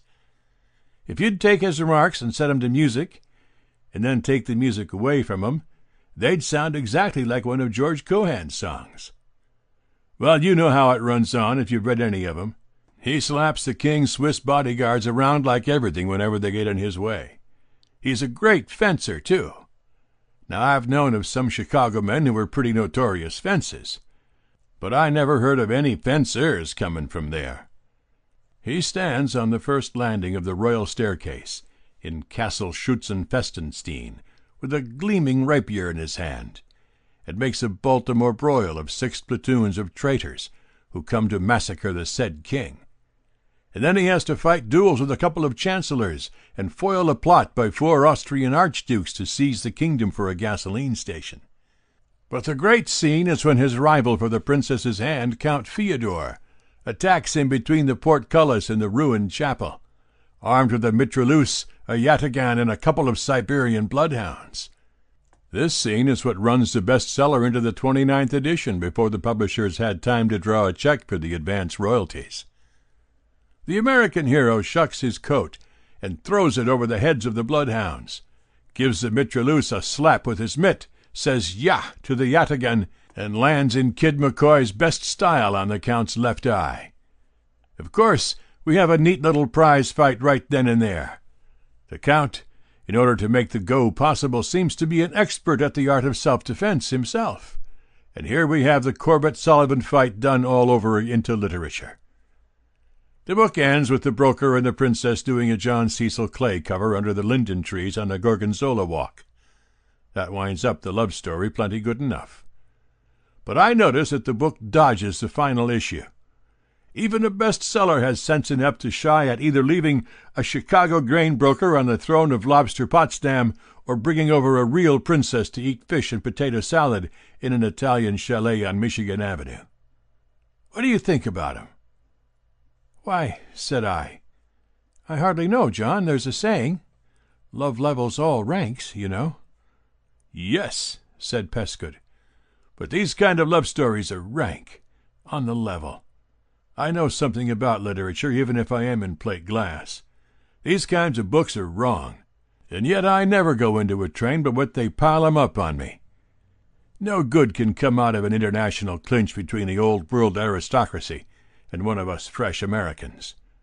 When people in real life marry, they generally hunt up somebody in their own station. A fellow usually picks out a girl that went to the same high school and belonged to the same singing society that he did. And when young millionaires fall in love, they always select the chorus girl that likes the same kind of sauce on the lobster that he does. Washington newspaper correspondents always marry widow ladies 10 years older than themselves who keep boarding houses. No, sir. You can't make a novel sound right to me when it makes one of C.D. Gibson's bright young men go abroad and turn kingdoms upside down just because he's a Taft American and took a course at a gymnasium. And listen how they talk, too." Pescud picked up the bestseller and hunted his page. "Listen at this," said he. "Trevelyan is chinning with the Princess Alwina at the back end of the tulip garden. This is how it goes. 'Say not so, dearest and sweetest of earth's fairest flowers. Would I aspire? You are a star, set high above me in a royal heaven. I am only myself, yet I am a man, and I have a heart to do and dare. I have no title, save that of an uncrowned sovereign. But I have an arm and a sword that yet might free Schutzenfenstenstein from the plots of traitors.'" Think of a Chicago man packing a sword and talking about freeing anything that sounded as much like canned pork as that. He'd be much more likely to fight to have an import duty put on it. "I think I understand you, John," said I. "You want fiction writers to be consistent with their scenes and characters. They shouldn't mix Turkish pashas with Vermont farmers, or English dukes with Long Island clam diggers, or Italian countesses with Montana cowboys, or Cincinnati brewery agents with the Rajas of India, or plain business men with aristocracy high above 'em," added Pescud. "It don't jibe. People are divided into classes whether we admit it or not, and it's everybody's impulse to stick to their own class. They'll do it, too. I don't see why people go to work to buy hundreds of thousands of books like that. You don't see or hear of any such didos or capers in real life." "Well, John," said I haven't read a bestseller in a long time. Maybe I've had notions about them somewhat like yours. But tell me more about yourself. Getting along all right with the company?" "Bully," said Pescud, brightening at once. "I've had my salary raised twice since I saw you, and I get commission, too. I've bought a neat slice of real estate out in the East End, and I've run up a house on it. Next year the firm is going to sell me some shares of stock. Oh, I'm in on the line of general prosperity, no matter who's elected." "Met your affinity yet, John?" I asked.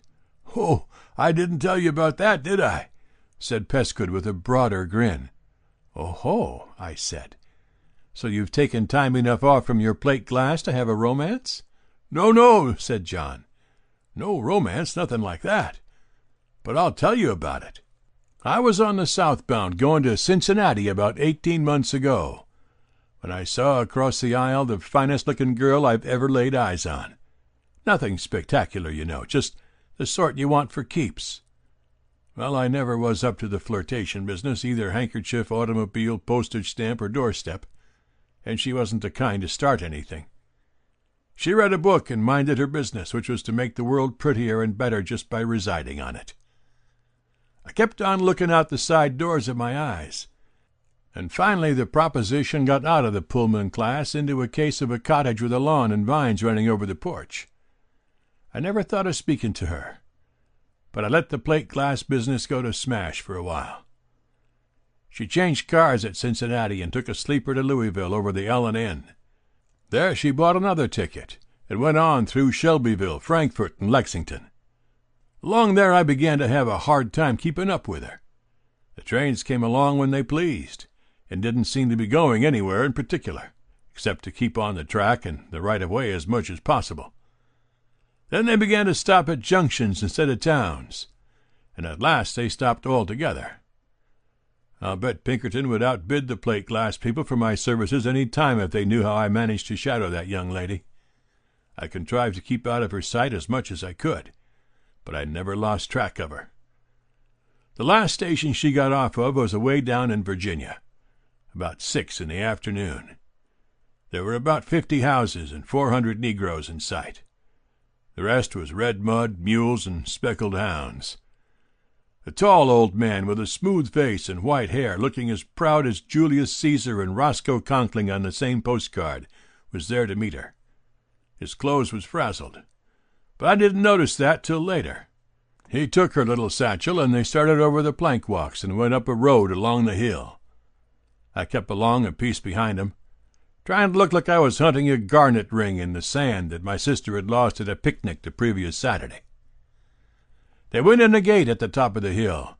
It nearly took my breath away when I looked up.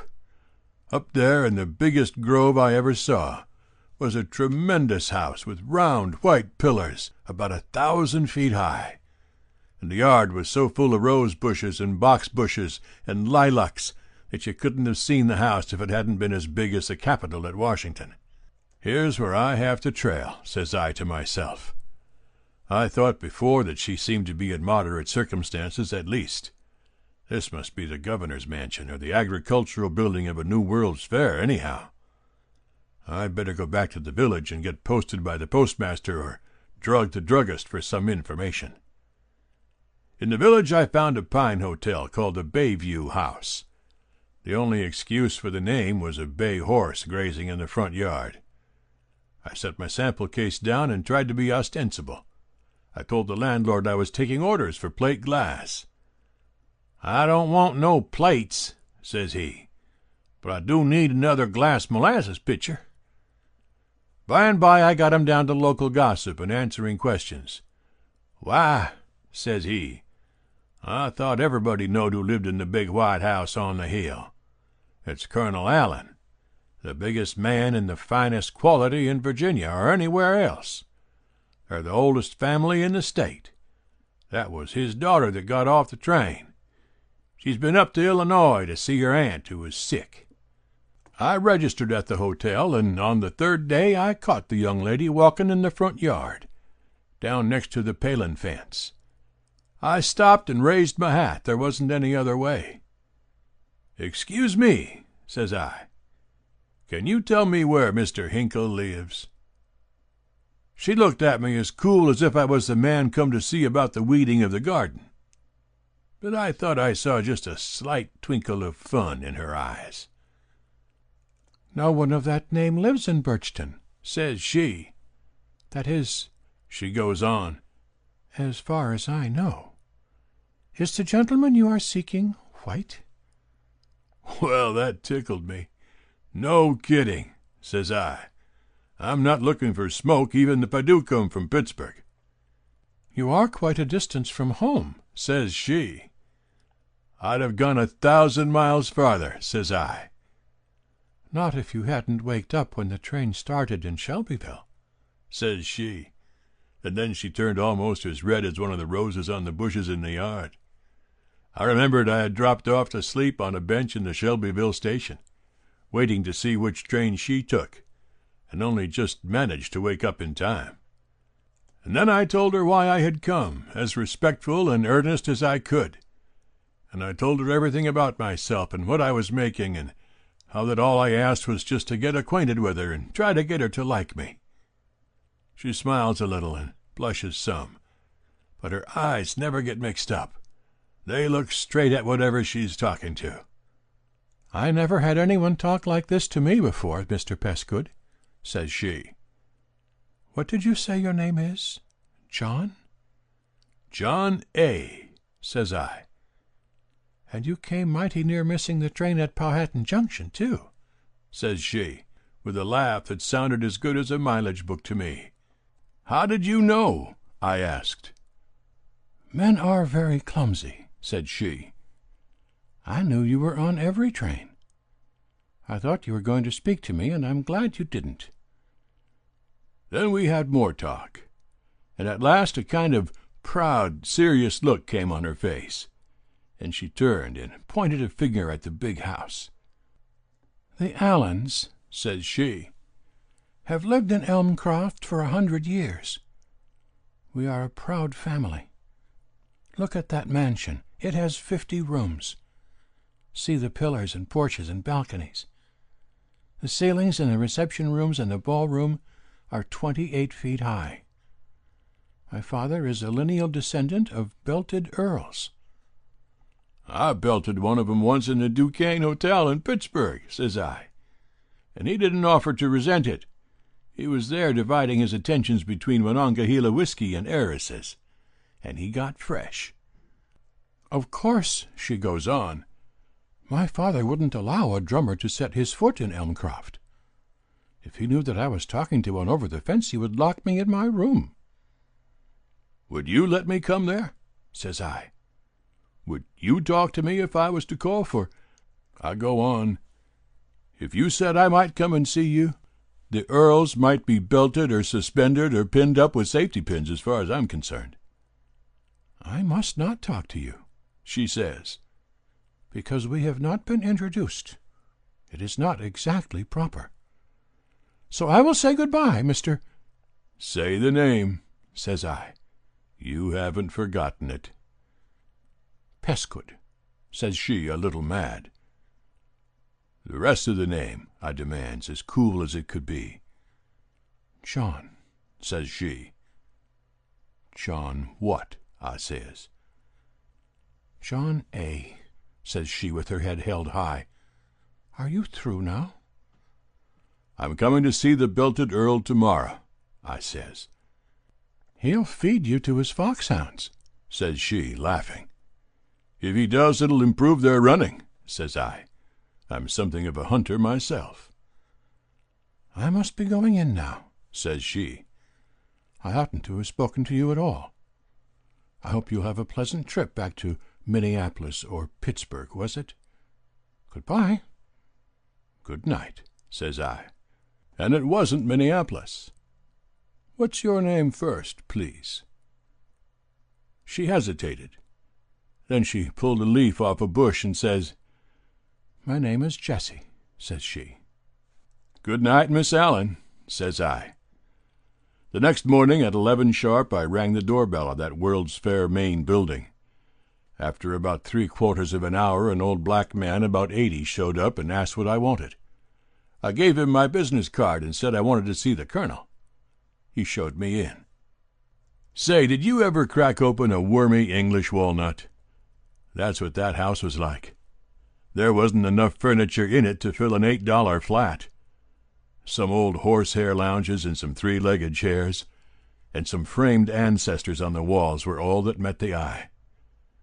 But when Colonel Allen comes in, the place seemed to light up. You could almost hear a band playing and see a bunch of old-timers in wigs and white stockings dancing a quadrille. It was the style of him, although he had on the same shabby clothes I saw him wear at the station. For about 9 seconds he had me rattled, and I came mighty near getting cold feet and trying to sell him some plate glass. But I got my nerve back pretty quick. He asked me to sit down, and I told him everything. I told him how I followed his daughter from Cincinnati, and what I did it for, and all about my salary and prospects, and explained to him my little code of living, to be always decent and right in your own hometown.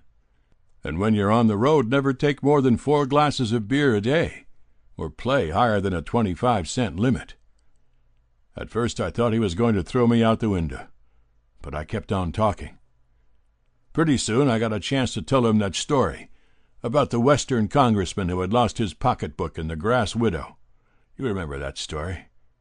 Well, that got him to laughing, and I'll bet that was the first laugh those ancestors in horsehair sofas had heard in many a day.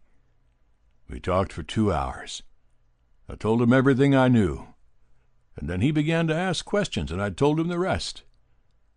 All I asked of him was to give me a chance. If I couldn't make a hit with the little lady, I'd clear out and not bother any more. At last he says, "There was a Sir Courtenay Pescud in the time of Charles I, if I remember rightly." "If there was," says I, "he can't claim kin with our bunch. We've always lived in and around Pittsburgh. I've got an uncle in the real estate business and one in trouble somewhere out in Kansas. You can inquire about any of the rest of us from anybody in Old Smoky Town and get satisfactory replies. Did you ever run across that story about the captain of the whaler who tried to make a sailor say his prayers?" says I. "It occurs to me that I've never been so fortunate," says the colonel. So I told it to him. Laugh. I was wishing to myself that he was a customer. What a bill of glass I'd sell him. And then he says, "The relating of anecdotes and humorous occurrences has always seemed to me, Mr. Pescud, to be a particularly agreeable way of promoting and perpetuating amenities between friends. With your permission, I will relate to you a fox-hunting story with which I was personally connected, and which may furnish you some amusement." So he tells it. It takes 40 minutes by the watch. Did I laugh? Well, say, when I got my face straight, he calls in old Pete, the superannuated darky, and sends him down to the hotel to bring up my valise. It was Elmcroft for me while I was in town. 2 evenings later, I got a chance to speak a word to Miss Jessie, alone on the porch, while the colonel was thinking up another story. "It's going to be a fine evening," says I. "He's coming," says she. "He's going to tell you, this time, the story about the old Negro and the green watermelons. It always comes after the one about the Yankees and the game rooster. There was another time," she goes on, "that you nearly got left. It was at Pulaski City." "Yes," says I remember. My foot slipped as I was jumping on the step, and I nearly tumbled off." "I know," says she. "And, I was afraid you had, John A. I was afraid you had." And then she skips into the house through one of the big windows. "Coketown," droned the porter, making his way through the slowing car. Pescud gathered his hat and baggage with the leisurely promptness of an old traveler. "I married her a year ago," says John. "I told you I built a house in the East End. The the colonel, is there too. I find him waiting at the gate whenever I get back from a trip to hear any new story I might have picked up on the road." I glanced out of the window. Coketown was nothing more than a ragged hillside, dotted with a score of black, dismal huts, propped up against dreary mounds of slag and clinkers. It rained in slanting torrents, too, and the rills foamed and splashed down through the black mud to the railroad tracks. "You won't sell much plate glass here, John," says I. "Why do you get off at this end of the world?" "Why," said Pescud, "the other day I took Jessie for a little trip to Philadelphia, and coming back she thought she saw some petunias in a pot in one of those windows over there, just like some she used to raise down in the old Virginia home. So I thought I'd drop off here for the night and see if I could dig up some of the cuttings or blossoms for her. Here we are. Good night, old man. I gave you the address. Come out and see us when you'll have time." The train moved forward. One of the dotted brown ladies insisted on having windows raised, now that the rain beat against them. The porter came along with his mysterious wand and began to light the car. I glanced downward and saw the bestseller. I picked it up and set it carefully further along on the floor of the car, where the raindrops would not fall upon it. And then suddenly I smiled, and seemed to see that life has no geographical metes and bounds. "Good luck to you, Trevelyan," I said, "and may you get the petunias for your princess." This is Audible. By Courier. by O. Henry. Read by Bob Tomley. The Love Philter of Ike Shainstein by O. Henry. Read by Bob Tomley. The Blue Light Drugstore is downtown, between the Bowery and First Avenue, where the distance between the two streets is the shortest. The Blue Light does not consider that pharmacy is a thing of bric-a-brac, scent, and ice cream soda. If you ask it for a painkiller, it will not give you a bonbon. The Blue Light scorns the labor-saving arts of modern pharmacy. It macerates its opium and percolates its own laudanum and paregoric. To this day, pills are made behind its tall prescription desk. Pills rolled out on its own pill tile, divided with a spatula, rolled with the finger and thumb, dusted with calcined magnesia, and delivered in little round pasteboard pill boxes. The store is on a corner, about which coveys of ragged-plumed, hilarious children play and become candidates for the cough drops and soothing syrups that wait for them inside. Ike Shainstein was the night clerk of the Blue Light, and the friend of his customers. Thus it is on the East Side, where the heart of pharmacy is not glacé. There, as it should be, the druggist is a counselor, a confessor, an adviser, an able and willing missionary and mentor, whose learning is respected, whose occult wisdom is venerated, and whose medicine is often poured untasted into the gutter. Therefore Ike's corniform, bespectacled nose and narrow, knowledge-bowed figure was well known in the vicinity of the Blue Light, and his advice and notice were much desired. Ike roomed and breakfasted at Mrs. Riddle's 2 squares away. Mrs. Riddle had a daughter named Rosie. The circumlocution has been in vain. You must have guessed it. Ike adored Rosie. She tinctured all his thoughts. She was a compound extract of all that was chemically pure and officinal. The dispensatory contained nothing equal to her. But Ike was timid, and his hopes remained insoluble in the menstruum of his backwardness and fears. Behind his counter he was a superior being, calmly conscious of special knowledge and worth.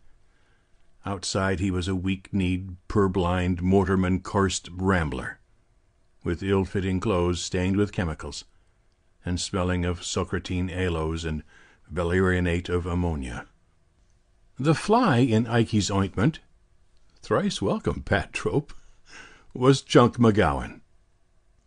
Mr. McGowan was also striving to catch the bright smiles tossed about by Rosie. But he was no outfielder as Ike was. He picked them off the bat. At the same time he was Ike's friend and customer, and often dropped in at the Blue Light Drugstore to have a bruise painted with iodine, or get a cut rubber-plastered after a pleasant evening spent along the Bowery. One afternoon McGowan drifted in his silent, easy way, and sat, comely, smooth-faced, hard, indomitable, good-natured, upon a stool. "Ikey," said he, when his friend had fetched his mortar and sat opposite, grinding gum benzoin to a powder, "get busy with your ear. It's drugs for me if you've got the line I need." Ike scanned the countenance of Mr. McGowan for the usual evidences of conflict, but found none. "Take your coat off," he ordered. "I guess already that you have been stuck in the ribs with a knife. I have many times told you those Dagos would do you up." Mr. McGowan smiled. "Not them," he said. "Not any Dagos. But you've located the diagnosis all right enough. It's under my coat, near the ribs. Say, Ike, Rosie and me are going to run away and get married tonight." Ike's left forefinger was doubled over the edge of the mortar, holding it steady. He gave it a wild rap with the pestle, but felt it not. Meanwhile Mr. McGowan's smile faded to a look of perplexed gloom. "That is," he continued, "if she keeps in the notion until the time comes. We've been laying pipes for the getaway for 2 weeks. One day she says she will, the same evening she says nixie. We've agreed on tonight, and Rosie's stuck to the affirmative this time for 2 whole days. But it's 5 hours yet till the time, and I'm afraid she'll stand me up when it comes to the scratch." "You said you wanted drugs," remarked Ikey. Mr. McGowan looked ill at ease and harassed, a condition opposed to his usual line of demeanor. He made a patent medicine almanac into a roll and fitted it with an unprofitable carefulness about his finger. "I wouldn't have this double handicap make a false start tonight for $1,000,000, he said. "I've got a little flat up in Harlem, all ready, with chrysanthemums on the table and a kettle ready to boil. And I've engaged a pulpit pounder to be ready at his house for us at 9:30. It's got to come off. And if Rosie don't change her mind again—" Mr. McGowan ceased, a prey to his doubts. "I don't see, then, yet," said Ikey shortly, "what makes it that you talk of drugs, or what I can be doing about it." "Old man Riddle don't like me a little bit," went on the uneasy suitor, bent upon marshalling his arguments. "For a week he hasn't let Rosie step outside the door with me. If it wasn't for losing a boarder, they'd have bounced me long ago. I'm making $20 a week, and she'll never regret flying the coop with Chunk McGowan." "You will excuse me, Chunk," said Ikey. "I must make a prescription that is to be called for soon." "Say," said McGowan, looking up suddenly, "say, Ikey, ain't there a drug of some kind of powders that'll make a girl like you better if you give 'em to her?" Ikey's lip beneath his nose curled with the scorn of superior enlightenment. But before he could answer, McGowan continued, "Tim Lacey told me he got some once from a croaker uptown, and fed 'em to his girl in soda water. From the very first dose she was ace high, and everybody else looked like 30 cents to her. I was married in less than 2 weeks. Strong and simple was Chunk McGowan. A better reader of men than Ikey was could have seen that his tough frame was strung upon fine wires. Like a good general who was about to invade his enemy's territory, he was seeking to guard every point against possible failure. "I thought," went on Chunk hopefully, "that if I had one of them powders to give to Rosie when I see her at supper tonight, it might brace her up and keep her from reneging on the proposition to skip. I guess she don't need a mule team to drag her away, but women are better at coaching than they are at running bases. If the stuff will work for a couple of hours, it'll do the trick." "When is this foolishness of running away to be happening?" asked Ikey. 9 o'clock, said Mr. McGowan. "Supper's at 7. At 8, Rosie goes to bed with a headache.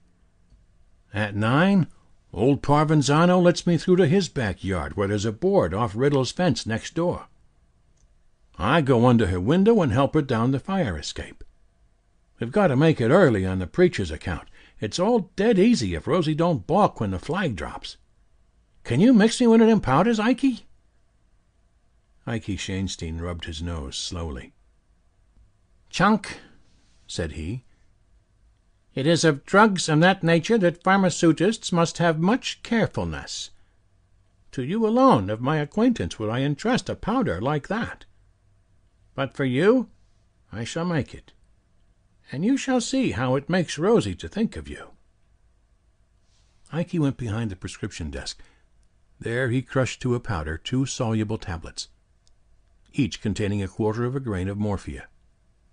To them he added a little sugar of milk to increase the bulk, and folded the mixture neatly in a white paper. Taken by an adult, this powder would ensure several hours of heavy slumber without danger to the sleeper. This he handed to Chuck McGowan, telling him to administer it in a liquid if possible, and receive the hearty thanks of the backyard Lochinvar. The subtlety of Ikey's action becomes apparent upon recital of his subsequent move. He sent a messenger for Mr. Riddle, and disclosed the plans of Mr. McGowan for eloping with Rosie. Mr. Riddle was a stout man, brick-dusty of complexion and sudden in action. "Much obliged," he said briefly to Ikey. "The Irish lazy loafer. My own room's just above Rosie's. I'll go up there myself after supper and load the shotgun and wait.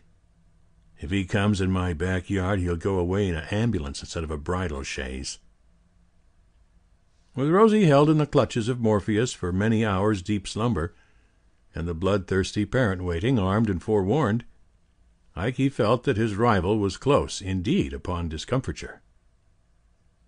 All night in the blue light drugstore he waited at his duties for chance news of the tragedy. But none came.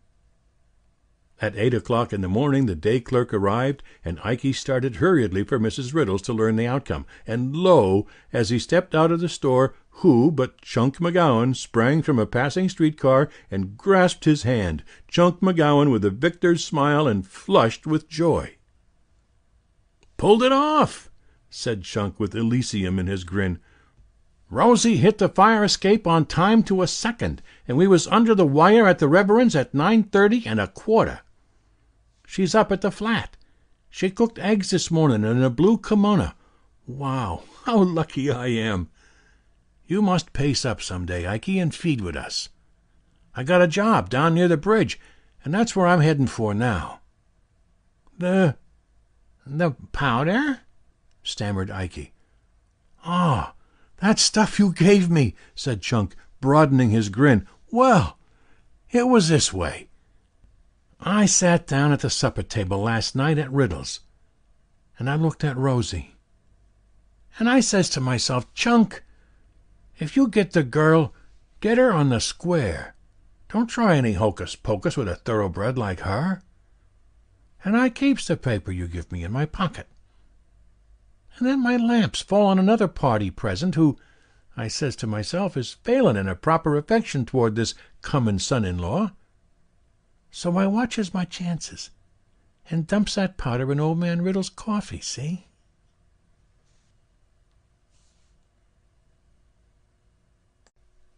The Caliph, Cupid, and the Clock by O. Henry. Read by Bob Tomley. Prince Michael, of the electorate of Valleluna, sat on his favorite bench in the park.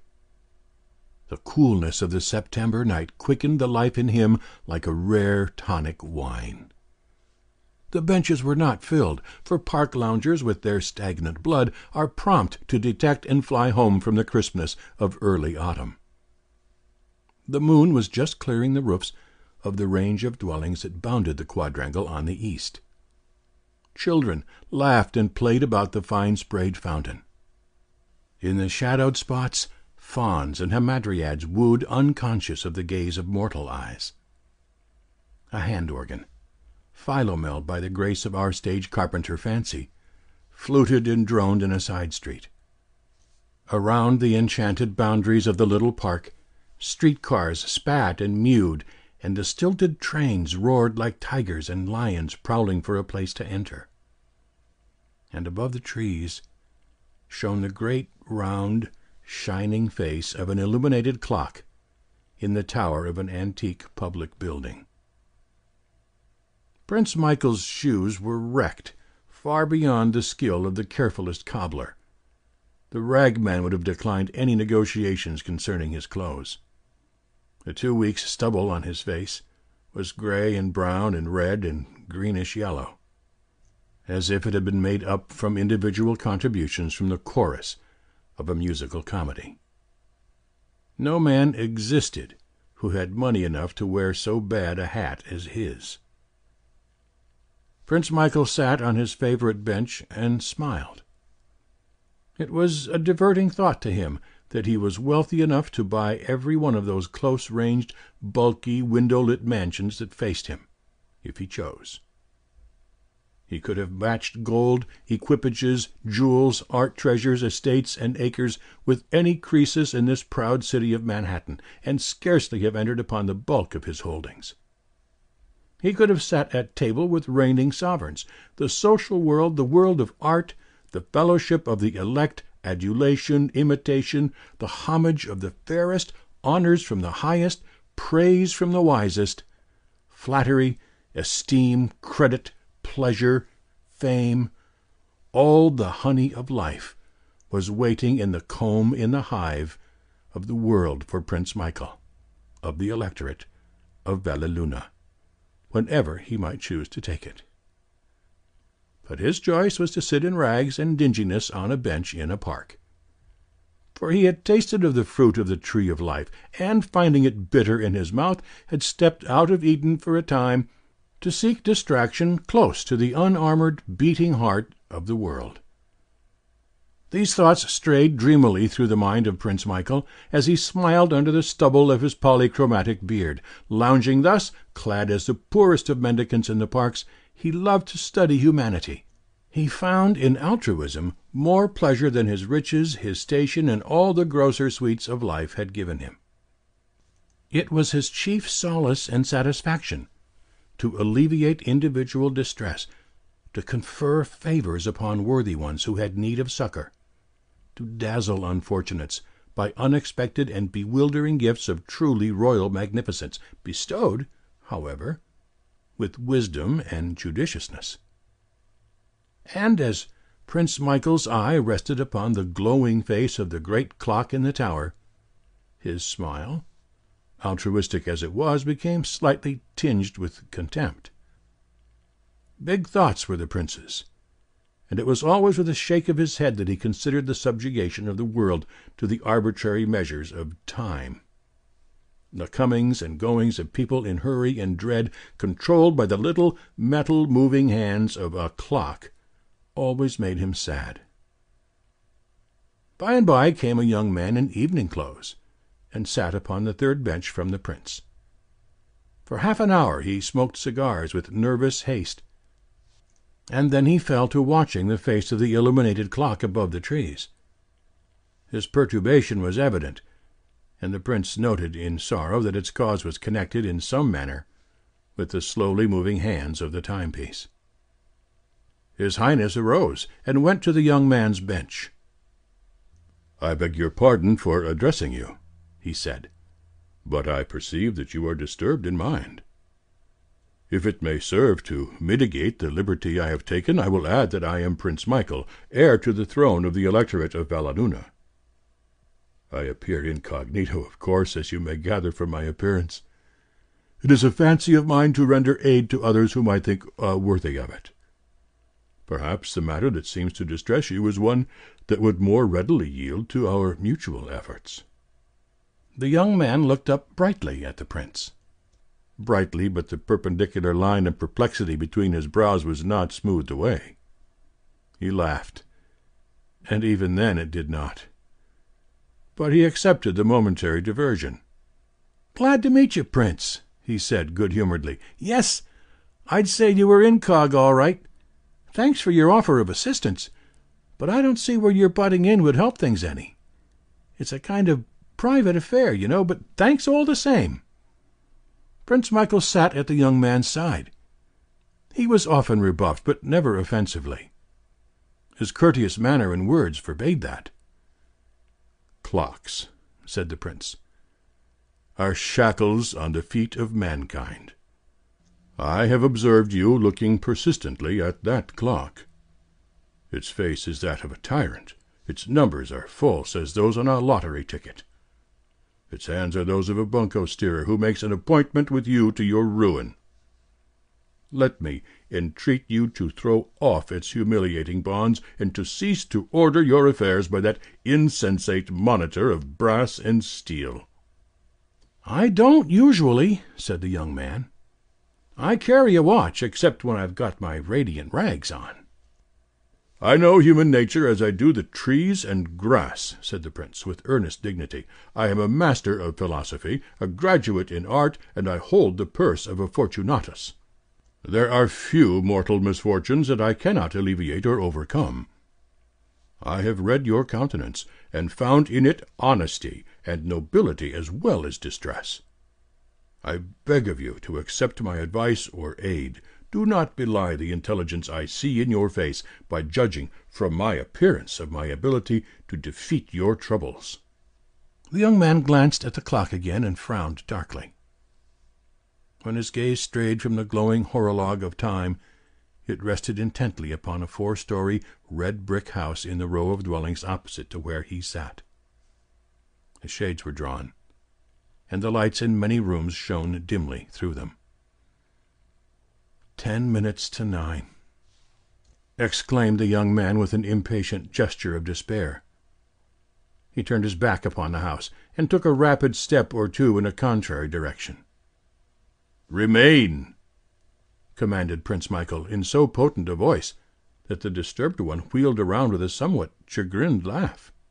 "I'll give her the 10 minutes, and then I'm off," he muttered, and then aloud to the prince, "I'll join you in confounding all clocks, my friend, and throw in women, too." "Sit down," said the prince calmly. "I do not accept your addition. Women are the natural enemies of clocks, and therefore the allies of those who would seek liberation from these monsters that measure our follies and limit our pleasures. If you will so far confide in me, I would ask you to relate to me your story." The young man threw himself upon the bench with a reckless laugh. "Your Royal Highness, I will," he said, in tones of mock deference.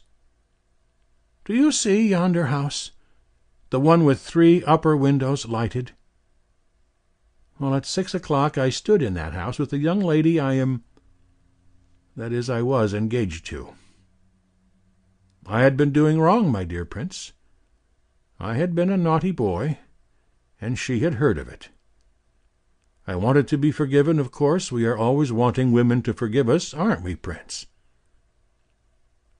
"I want time to think it over," said she. "There is one thing certain. I will either fully forgive you, or I will never see your face again. There will be no half-way business. At 8:30, she said. At exactly 8:30, you may be watching the middle upper window of the top floor. If I decide to forgive, I will hang out of that window a white silk scarf. You will know by that all is as it was before, and you may come to me. If you see no scarf, you may consider that everything between us is ended forever. That," concluded the young man bitterly, "is why I have been watching that clock. The time for the signal to appear has passed 23 minutes ago. Do you wonder that I am a little disturbed, my Prince of Rags and Whiskers?" "Let me repeat to you," said Prince Michael, in his even, well-modulated tones, "that women are the natural enemies of clocks. Clocks are an evil. Women are a blessing. The signal may yet appear." "Never on your principality!" exclaimed the young man hopelessly. "You don't know Marian, of course. She's always on time, to the minute. That was the first thing about her that attracted me. I've got the mitten instead of the scarf. I ought to have known at 8:31 that my goose was cooked. I'll go west on the 11:45 tonight with Jack Milburn. The jig's up. I'll try Jack's ranch a while and top off with the Klondike and whiskey. Good night, Prince." Prince Michael smiled his enigmatic, gentle, comprehending smile, and caught the coat-sleeve of the other. The brilliant light in the prince's eyes was softening to a dreamier, cloudy translucence. "Wait," he said solemnly, "till the clock strikes. I have wealth and power and knowledge above most men. But when the clock strikes, I am afraid. Stay by me until then. This woman shall be yours. You have the word of the hereditary prince of Valleluna. On the day of your marriage I will give you $100,000 and a palace on the Hudson. But there must be no clocks in that palace. They measure our follies and limit our pleasures." Do you agree to that?" "Of course," said the young man cheerfully. "They're a nuisance anyway, always ticking and striking and getting you late for dinner." He glanced again at the clock in the tower. The hand stood at 3 minutes to 9. "I think," said Prince Michael, "that I will sleep a little. The day has been fatiguing." He stretched himself upon a bench with the manner of one who had slept thus before. "You will find me in this park on any evening when the weather is suitable," said the prince sleepily. "Come to me when your marriage day is set, and I will give you a check for the money." "Thanks, your Highness," said the young man seriously. "It doesn't look as if I would need that palace on the Hudson, but I appreciate your offer just the same." Prince Michael sank into a deep slumber. His battered hat rolled from the bench to the ground. The young man lifted it, placed it over the frowsy face, and moved one of the grotesquely relaxed limbs into a more comfortable position. "Poor devil," he said, as he drew the tattered clothes closer about the prince's breast. Sonorous and startling came the stroke of 9 from the clock tower. The young man sighed again, turned his face for one last look at the house of his relinquished hopes, and cried aloud profane words of holy rapture. From the middle upper window blossomed in the dusk a waving, snowy, fluttering, wonderful, divine emblem of forgiveness and promised joy. By came a citizen, rotund, comfortable, home-hurrying, unknowing of the delights of waving silken scarves on the borders of dimly lit parks. "Will you oblige me with the time, sir?" asked the young man. And the citizen, shrewdly conjecturing his watch to be safe, dragged it out and announced, 29½ minutes past 8, sir." And then from habit he glanced at the clock in the tower and made further oration. "By George, that clock's a half-hour fast. First time in 10 years I've known it to be off. This watch of mine never varies." But the citizen was talking to vacancy. He turned and saw his hearer, a fast-receding black shadow flying in the direction of a house with 3 lighted upper windows. And in the morning came along 2 policemen on their way to the beats they owned. The park was deserted save for one dilapidated figure that sprawled asleep on a bench. They stopped and gazed upon it. "It's Dopey Mike," said one. "He hits the pipe every night. Park bum for 20 years. On his last legs, I guess." The other policeman stooped and looked at something crumpled and crisp in the hand of the sleeper. "Gee," he remarked, "he's doped out a $50 bill anyway. Wish I knew the brand of hop that he smokes." And then, rap, rap, rap, went the club of realism against the shoe soles of Prince Michael of the electorate of Valleluna.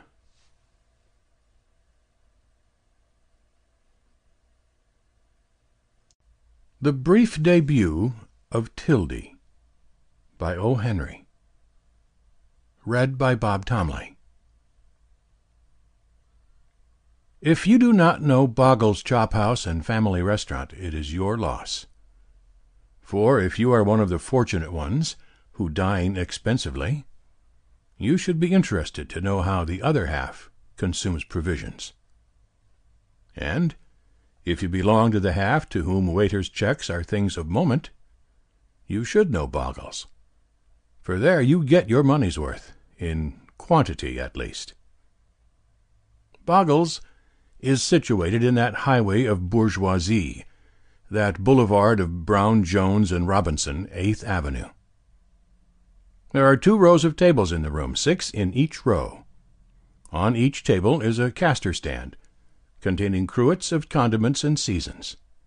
From the pepper cruet You may shake a cloud of something tasteless and melancholy like volcanic dust.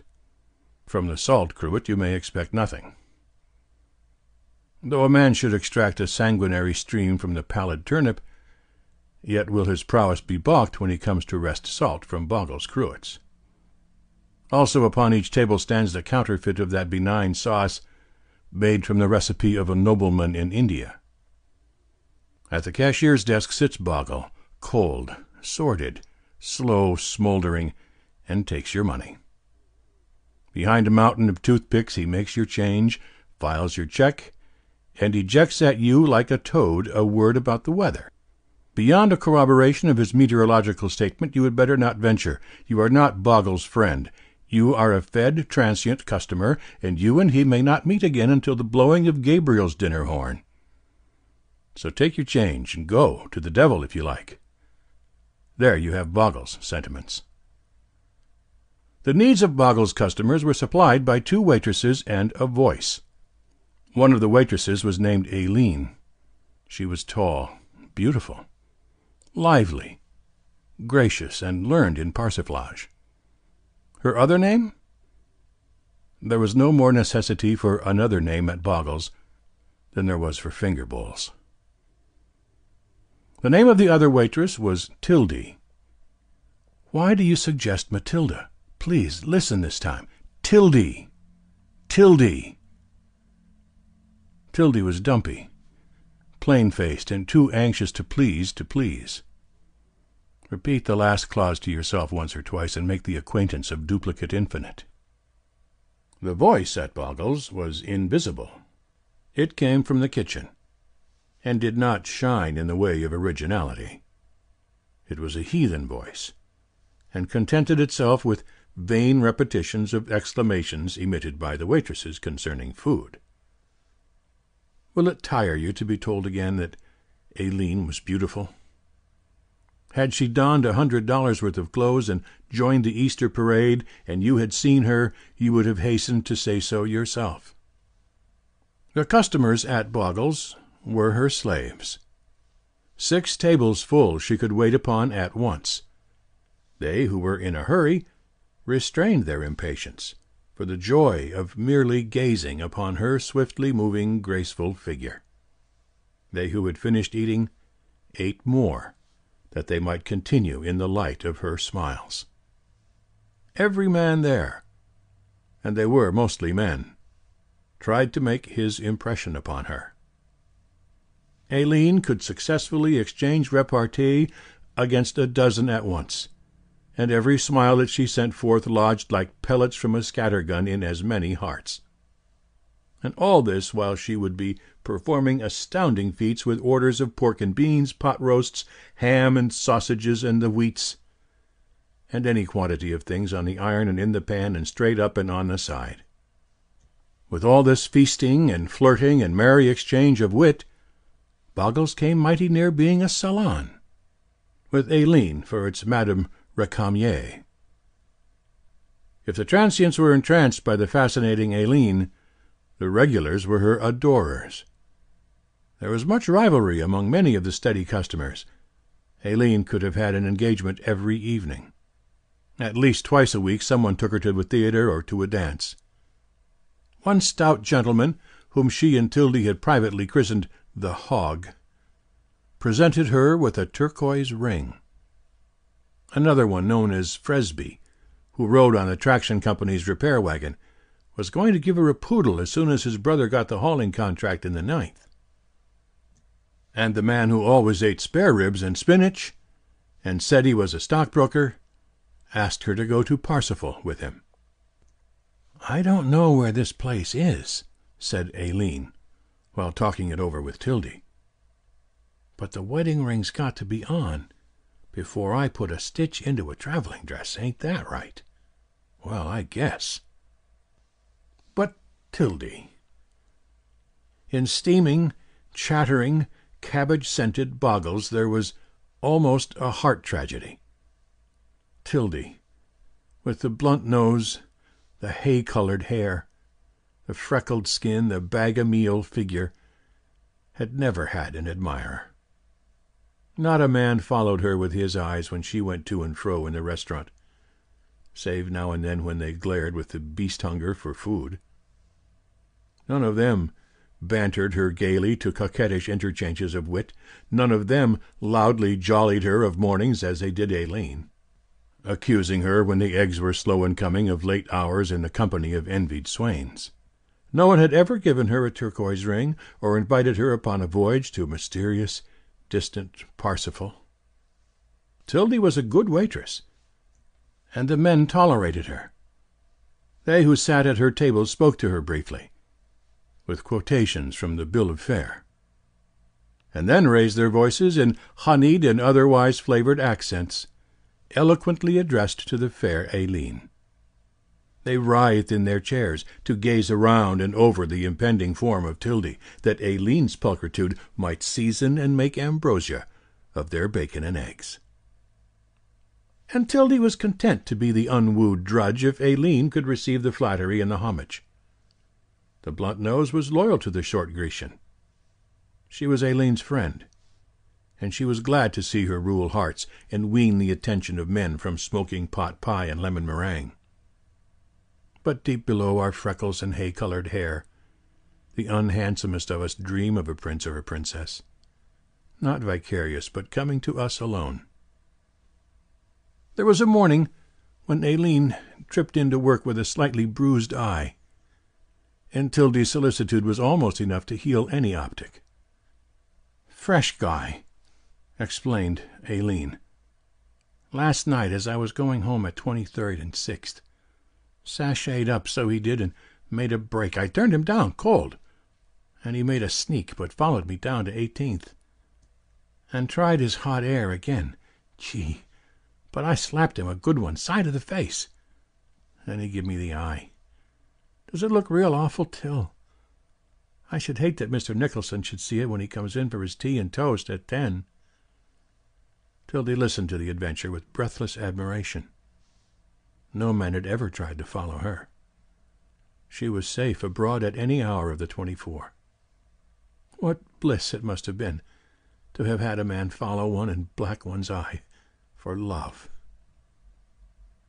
Among the customers at Boggles was a young man named Cedars, who worked in a laundry office. Mr. Cedars was thin and had light hair, and appeared to have been recently rough-dried and starched. He was too diffident to aspire to Aileen's notice, so he usually sat at one of Tildy's tables, where he devoted himself to silence and boiled weak fish. One day, when Mr. Cedars came in to dinner, he had been drinking beer. There were only 2 or 3 customers in the restaurant. When Mr. Cedars had finished his weak fish, he got up, put his arm around Tildy's waist, kissed her loudly and impudently, walked out upon the street, snapped his fingers in the direction of the laundry, and hied himself to play pennies in the slot machines at the amusement arcade. For a few moments Tildy stood petrified. Then she was aware of Aileen shaking at her an arch forefinger and saying, "Why, Till, you naughty girl! Ain't you getting to be awful, Miss Slyboots? First thing I know, you'll be stealing some of my fellas. I must keep an eye on you, my lady." Another thing dawned upon Tildy's recovering wits. In a moment she had advanced from a hopeless, lowly admirer to an Eve sister of the potent Aileen. She herself was now a man-charmer, a mark for Cupid, a Sabine who must be coy when the Romans were at their banquet boards. Men had found her waist achievable and her lips desirable. The sudden and amatory Cedars had, as it were, performed for her a miraculous piece of one-day laundry work. He had taken the sackcloth of her uncomeliness, had washed, dried, starched, and ironed it, and returned it to her sheer embroidered lawn, the robe of Venus herself. The freckles on Tildy's cheeks merged into a rosy flush. Now both Circe and Psyche peeped from behind her brightened eyes. Not even Aileen herself had been publicly embraced and kissed in the restaurant. Tildy could not keep the delightful secret. When trade was slack, she went and stood at Boggles' desk. Her eyes were shining. she tried not to let her words sound proud and boastful. "A gentleman insulted me today," she said. "He hugged me around the waist and kissed me." "That's so," said Boggle, cracking open his business armor. "After this week you get $1 a week more." At the next regular meal, when Tildy set food before customers with whom she had acquaintance, she said to each of them modestly, as one whose merit needed no bolstering, "A gentleman insulted me today in the restaurant. He put his arm around my waist and kissed me." The diners accepted the revelation in various ways, some incredulously, some with congratulations. Others turned upon her the stream of badinage that had hitherto been directed at Aileen alone.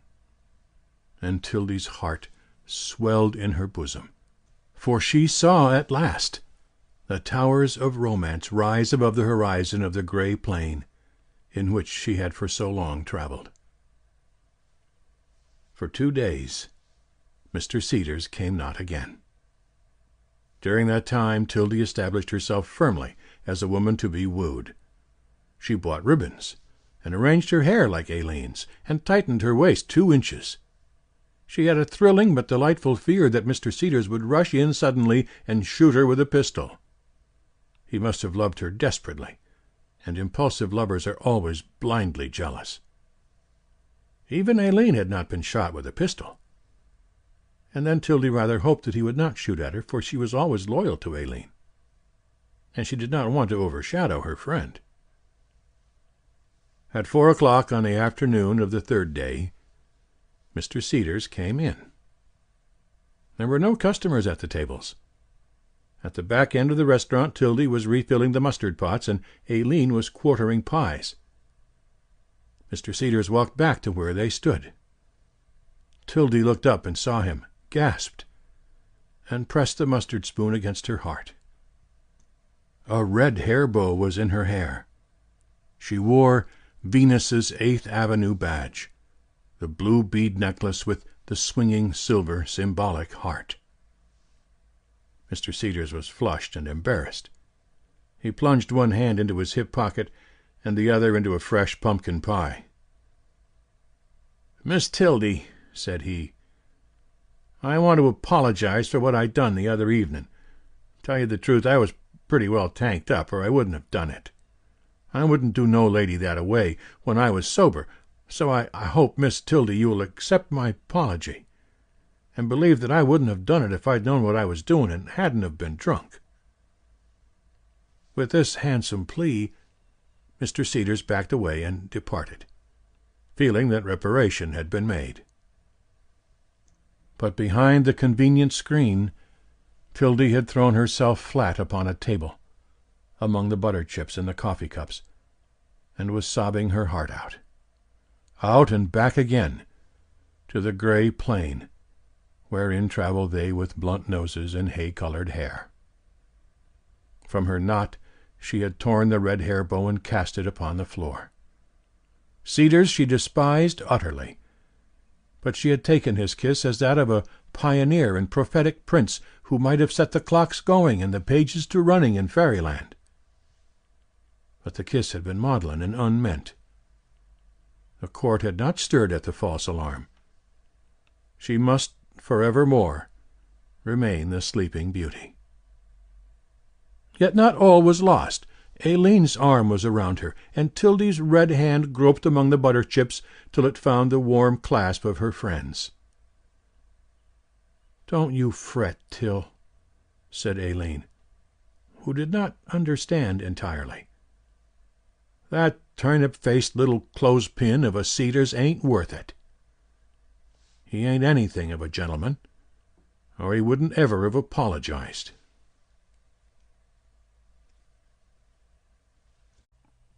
The Higher Abdication by O. Henry. Read by Bob Tomley. Curly the tramp sidled toward the free lunch counter. He caught a fleeting glance from the bartender's eye and stood still, trying to look like a businessman who had just dined at the Menger and was waiting for a friend who had promised to pick him up in his motor car. Curly's histrionic powers were equal to the impersonation, but his makeup was wanting. The bartender rounded the bar in a casual way, looking up at the ceiling as though he were pondering some intricate problem of calcimining, and then fell upon Curly so suddenly that the roadster had no excuses ready. Irresistibly, but so composedly that it seemed almost absent-mindedness on his part, the dispenser of drinks pushed Curly to the swinging doors and kicked him out, with a nonchalance that almost amounted to sadness. That was the way of the Southwest. Curly arose from the gutter leisurely. He felt no anger or resentment toward his ejector. 15 years of tramphood spent out of the 22 years of his life had hardened the fibers of his spirit. The slings and arrows of outrageous fortune fell blunted from the buckler of his armored pride. With especial resignation did he suffer contumely and injury at the hands of bartenders. Naturally, they were his enemies, and unnaturally they were often his friends. He had to take his chances with them, but he had not yet learned to estimate these cool, languid southwestern knights of the bung-starter, who had the manners of an Earl of Pawtucket, and who, when they disapproved of your presence, moved you with the silence and dispatch of a chess automaton advancing a pawn. Curly stood for a few moments in the narrow, mesquite-paved street. San Antonio puzzled and disturbed him. 3 days he had been a non-paying guest of the town, having dropped off there from a boxcar on the I&GN freight, because Greaser Johnny had told him in Des Moines that the Alamo City was manna fallen, gathered, cooked, and served free with cream and sugar. Curly had found the tip partly a good one. There was hospitality in plenty, of a careless, liberal, irregular sort. But the town itself was a weight upon his spirits after his experience with the rushing, business-like, systematized cities of the North and East. Here he was often flung $1, but too frequently a good-natured kick would follow it. Once a band of hilarious cowboys had roped him on Military Plaza and dragged him across the black soil until no respectable rag-bag would have stood sponsor for his clothes. The winding, doubling streets, leading nowhere, bewildered him. And then there was a little river, crooked as a pothook, that crawled through the middle of the town, crossed by 100 little bridges so nearly alike they got on Curly's nerves. And the last bartender wore a No. 9 shoe. The saloon stood on a corner. The hour was 8 o'clock. Homefarers and outgoers jostled Curly on the narrow stone sidewalk. Between the buildings to his left he looked down a cleft that proclaimed itself another thoroughfare. The alley was dark except for one patch of light. Where there was light there was sure to be human beings. Where there were human beings after nightfall in San Antonio, there might be food, and there was sure to be drink. So Curly headed for the light. The illumination came from Schwegel's Cafe. On the sidewalk in front of it, Curly picked up an old envelope. It might have contained a check for $1 million. It was empty. But the wanderer read the address: Mr. Otto Schwegel, and the name of the town and state. The postmark was Detroit. Curly entered the saloon, and now in the light it could be perceived that he bore the stamp of many years of vagabondage. He had none of the tidiness of the calculating and shrewd professional tramp.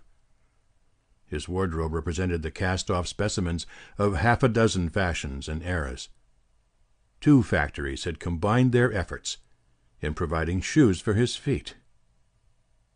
As you gazed at him there passed through your mind vague impressions of mummies, wax figures, Russian exiles, and men lost on desert islands. His face was covered almost to his eyes with a curly brown beard that he kept trimmed short with a pocket-knife, and that had furnished him with his nom de route. Light blue eyes, full of sullenness, fear, cunning, impudence and fawning, witnessed the stress that had been laid upon his soul. The saloon was small, and in its atmosphere the odors of meat and drink struggled for the ascendancy. The pig and the cabbage wrestled with hydrogen and oxygen. Behind the bar, Schwegel labored with an assistant whose epidermal pores showed no signs of being obstructed. Hot wienerwurst and sauerkraut were being served to purchasers of beer. Curly shuffled to the end of the bar, coughed hollowly, and told Schwegel that he was a Detroit cabinet-maker out of a job. It followed as the night the day that he got his schooner and lunch. "Was you acquainted maybe with Heinrich Strauss in Detroit?" asked Schwegel. "Did I know Heinrich Strauss?" repeated Curly affectionately. "Why, say, Bo, I wish I had $1 for every game of pinochle me and Heine had played on Sunday afternoons." More beer, and a second plate of steaming food was set before the diplomat. And then Curly, knowing to a fluid drachm how far a con game could go, shuffled out into the unpromising street. And now he began to perceive the inconveniences of this stony southern town. There was none of the outdoor gaiety and brilliancy and music that provided distraction even to the poorest in the cities of the North. Here, even so early, the gloomy rock-walled houses were closed and barred against the murky dampness of the night. The streets were mere fissures through which flowed gray wreaths of river mist. As he walked, he heard laughter and the clink of coin and chips behind darkened windows, and music coming from every chink of wood and stone, but the diversions were selfish.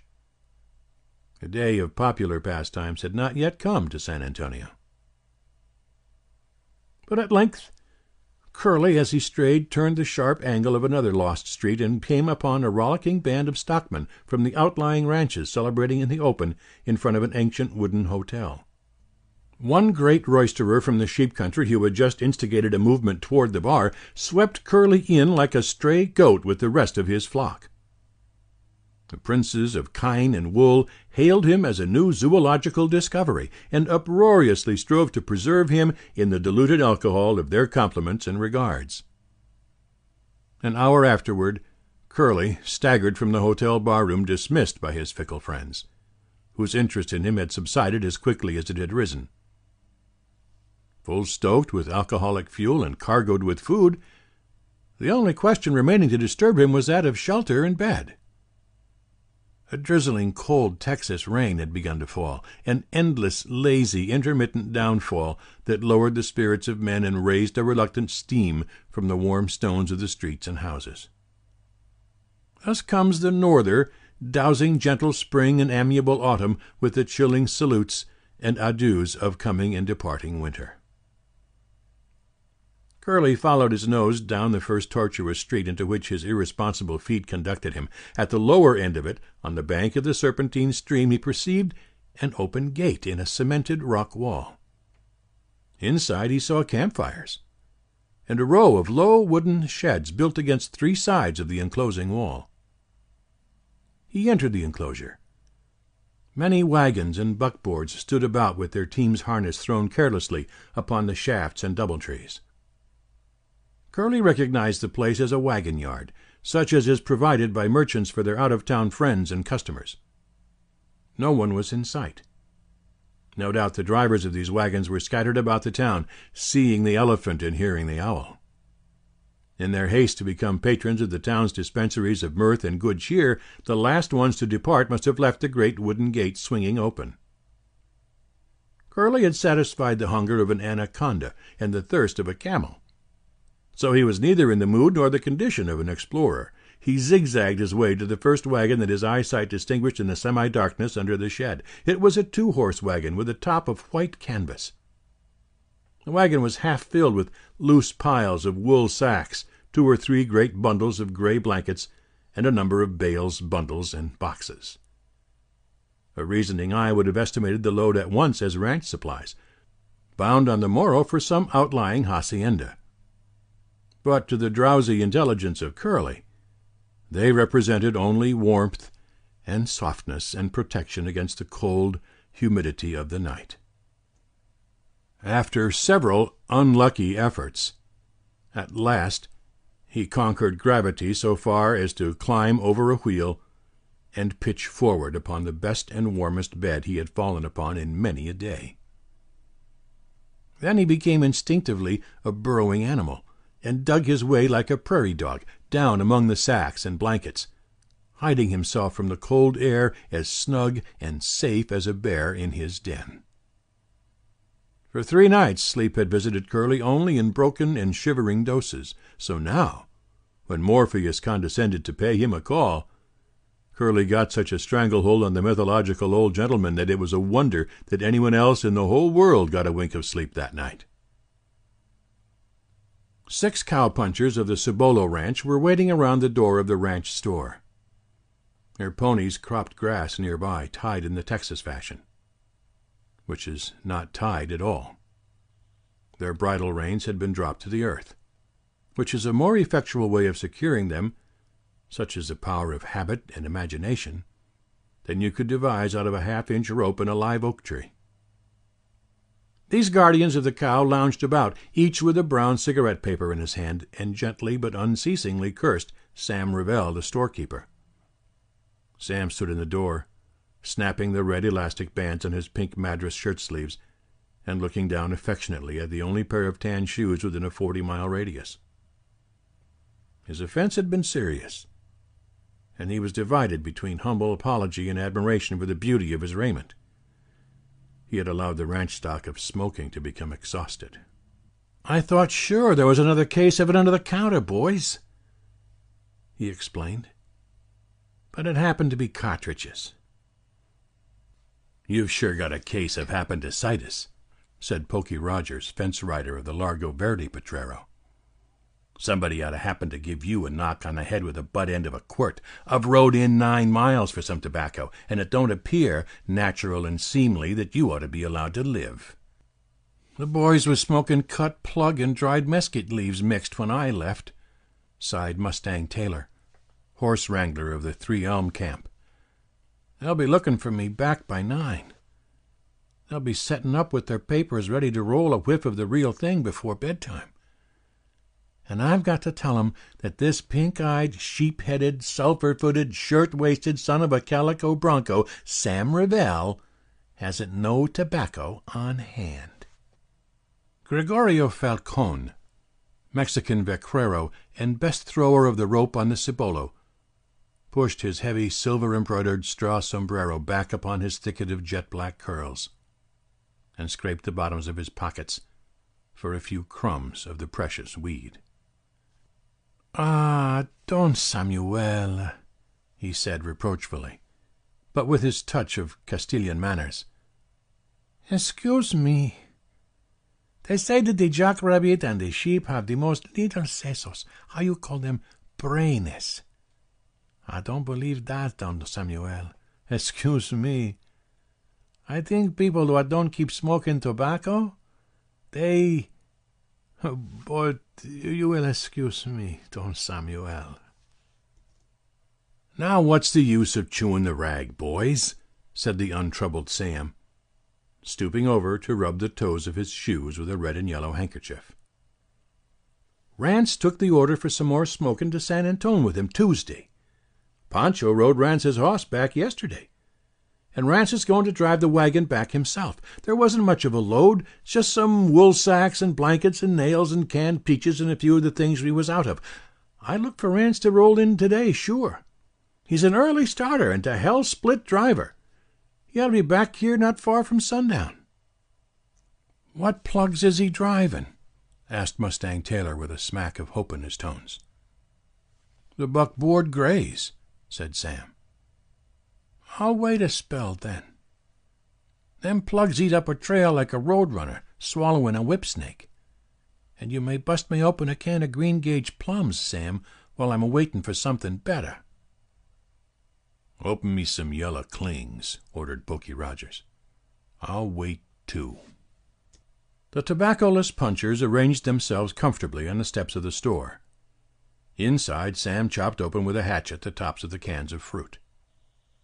The store, a big white wooden building like a barn, stood 50 yards from the ranch house, Beyond it were the horse corrals, and still farther the wool sheds and the brush-topped shearing pens, for the Rancho Cibolo raised both cattle and sheep.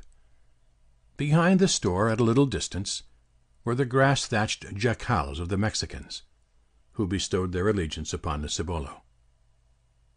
The ranch house was composed of 4 large rooms with plastered adobe walls, and a 2-room wooden ell.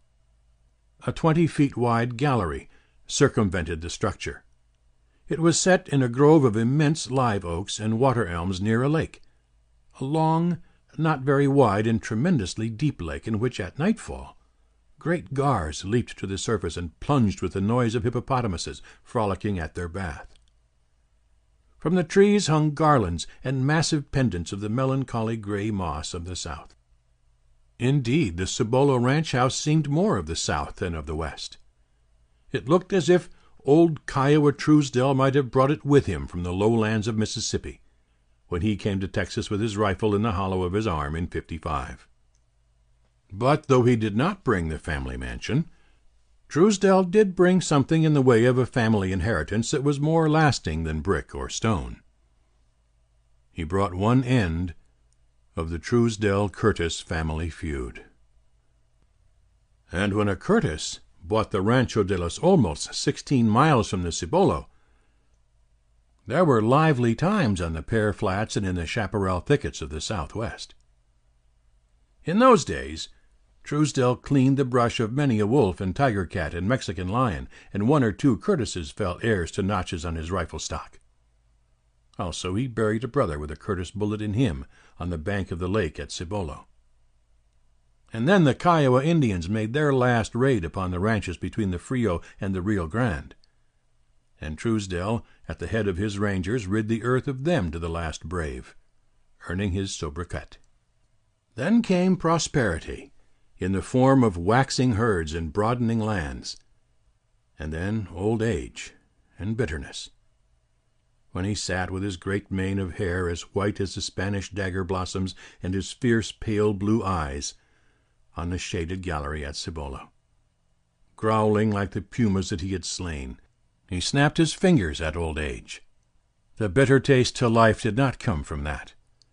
The cup that stuck at his lips was that his only son Ransom wanted to marry a Curtis, the last youthful survivor of the other end of the feud. For a while the only sounds to be heard at the store were the rattling of tin spoons and the gurgling intake of the juicy fruits by the cowpunchers, the stamping of the grazing ponies and the singing of a doleful song by Sam, as he contentedly brushed his stiff auburn hair for the 20th time that day before a crinkly mirror. From the door of the store could be seen the irregular sloping stretch of prairie to the south, with its reaches of light green billowy mesquite flats in the lower places, and its rises crowned with nearly black masses of short chaparral. Through the mesquite flat wound the ranch road that 5 miles away flowed into the old government trail to San Antonio. The sun was so low that the gentlest elevation cast its gray shadow miles into the green-gold sea of sunshine. That evening ears were quicker than eyes. The Mexican held up a tawny finger to still the scraping of tin against tin. "One wagon," he said. "Cross the Arroyo Hondo. I hear the wheel. Very rocky place, the Hondo."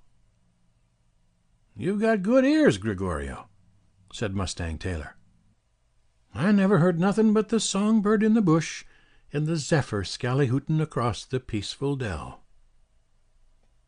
In 10 minutes Taylor remarked, "I see the dust of a wagon rising right above the fur end of the flat."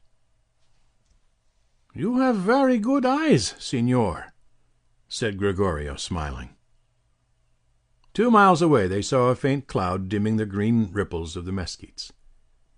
In 20 minutes they heard the clatter of the horses' hooves. In 5 minutes more the gray plugs dashed out of the thicket, wickering for oats and drawing the light wagon behind them like a toy. From the jacals came a cry of "El amo! El amo!" 4 Mexican youths raced to unharness the grays. The cowpunchers gave a yell of greeting and delight. Rance Truesdell, driving, threw the reins to the ground and laughed. "It's under the wagon sheet, boys," he said. "I know what you're waiting for. If Sam lets it run out again, we'll use those yellow shoes of his for a target. There's 2 cases. Pull 'em out and light up. I know you all want to smoke."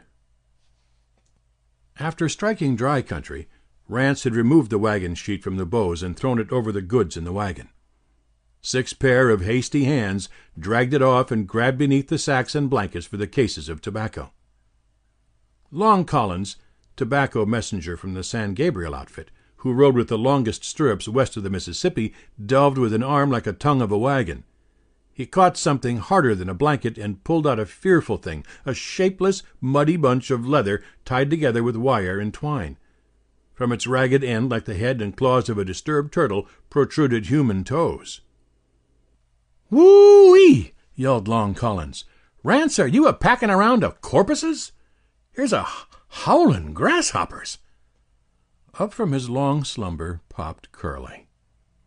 Like some vile worm from its burrow, he clawed his way out and sat, blinking like a disreputable drunken owl.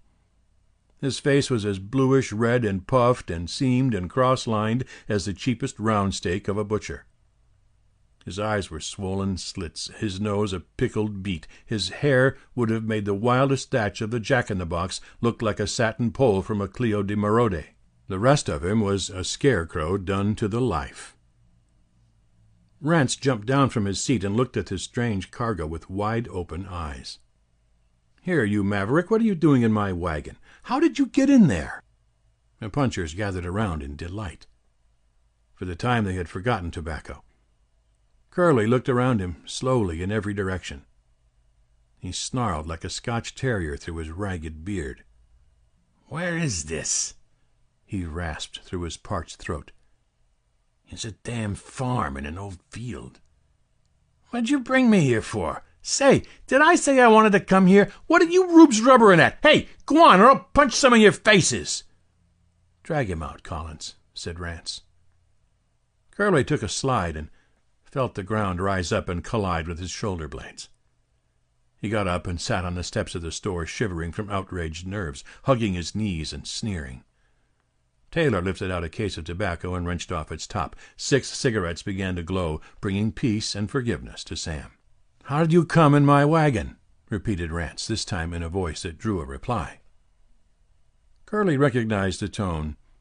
He had heard it used by freight brakemen and large persons in blue carrying clubs. "Me?" he growled. "Oh, was you talking to me? Why, I was on my way to the Menger, but my valet had forgot to pack my pajamas. So I crawled into that wagon in the wagon yard, see? I never told you to bring me out to this bloomin' farm, see?" "What is it, Mustang?" asked Pokey Rogers, almost forgetting to smoke in his ecstasy. "What do it live on?" "It's a gallywampus, Pokey," said Mustang. "It's the thing that hollers willy-walloo up in elm trees in the low grounds of nights. I don't know if it bites." "No, it ain't, Mustang," volunteered Long Collins. "Them gallywampuses has fins on their backs and 18 toes. This here is a hickle snifter. It lives under the ground and eats cherries. Don't stand so close to it. It wipes out villages with one stroke of its prehensile tail." Sam the cosmopolite, who called bartenders in San Antone by their first name, stood in the door. He was a better zoologist. "Well, ain't that a willy for your whiskers?" he commented. "Where'd you dig up the hobo, Rance? Going to make an auditorium for invertebrates out of the ranch?" "Say," said Curly, from whose panoplied breast all shafts of wit fell blunted, "any of you kiddin' guys got a drink on you? Have your fun. Say, I've been hitting the stuff till I don't know straight up." He turned to Rance. "Say, you shanghaied me on your damned old prairie schooner. Did I tell you to drive me to a farm? I want a drink. I'm going all to little pieces. What's doing?" Rance saw that the tramp's nerves were racking him. He dispatched one of the Mexican boys to the ranch house for a glass of whiskey. Curly gulped it down, and into his eyes came a brief, grateful glow, as human as the expression in the eye of a faithful setter dog. "Thank ye, boss," he said quietly. "You're 30 miles from a railroad and 40 miles from a saloon," said Rance. Curly fell back weakly against the steps. "Since you are here," continued the ranchman, "come along with me. We can't turn you out on the prairie. A rabbit might tear you to pieces." He conducted Curly to a large shed where the ranch vehicles were kept. There he spread out a canvas cot and brought blankets. "I don't suppose you can sleep," said Rance, "since you've been pounding your ear for 24 hours. But you can camp here till morning. I'll have Pedro fetch you up some grub." "Sleep?" said Curly. "I can sleep a week. Say, sport, have you got a coffin nail on you?" 50 miles had Ransom Truesdell driven that day, and yet this is what he did. Old Kiowa Truesdell sat in his great wicker chair reading by the light of an immense oil lamp. Rance laid a bundle of newspapers fresh from town at his elbow. "Back, Rance?" said the old man, looking up. "Son," old Kiowa continued, "I've been thinking all day about a certain matter that we have talked about. I want you to tell me again. I've lived for you. I've fought wolves and Indians and worse white men to protect you. You never had any mother that you can remember. I've taught you to shoot straight, ride hard, and live clean. Later on, I've worked to pile up dollars that'll be yours. You'll be a rich man, Rance, when my chunk goes out. I've made you. I've licked you into shape like a leopard cat licks its cubs. You don't belong to yourself. You've got to be a Truesdell first. Now, is there to be any more nonsense about this Curtis girl?" "I'll tell you once more," said Rance slowly. "As I am a Truesdell and as you are my father, I'll never marry a Curtis." "Good boy," said old Kiowa. "You'd better go and get some supper." Rance went into the kitchen at the rear of the house. Pedro, the Mexican cook, sprang up to bring the food he was keeping warm in the stove. "Just a cup of coffee, Pedro," he said, and drank it standing. And then, "There's a tramp on a cot in the wagon shed. Take him something to eat. Better make it enough for 2. Rance walked out toward the jacals. A boy came running. "Manuel, can you catch Vaminos in the little pasture for me?" "Why not, senor? I saw him near the puente but 2 hours past. He bears a drag rope." "Get him and saddle him as quickly as you can." "Prontito, senor." Soon, mounted on Vaminos, Rance leaned in the saddle, pressed with his knees, and galloped eastward past the store, where sat Sam, trying his guitar in the moonlight. "Vaminos shall have a word. Vaminos, the good dun horse." The Mexicans, who have 100 names for the colors of a horse, called him a grullo. He was a mouse-colored, slate-colored, flea-bitten, roan dun, if you can conceive it. Down his back, from his mane to his tail, went a line of black. He would live forever, and surveyors have not laid off as many miles in the world as he could travel in a day. 8 miles east of the Cibola ranch house, Rance loosened the pressure of his knees, and Vaminos stopped under a big ratama tree.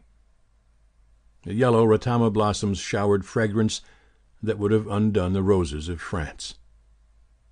The moon made the earth a great concave bowl with a crystal sky for a lid.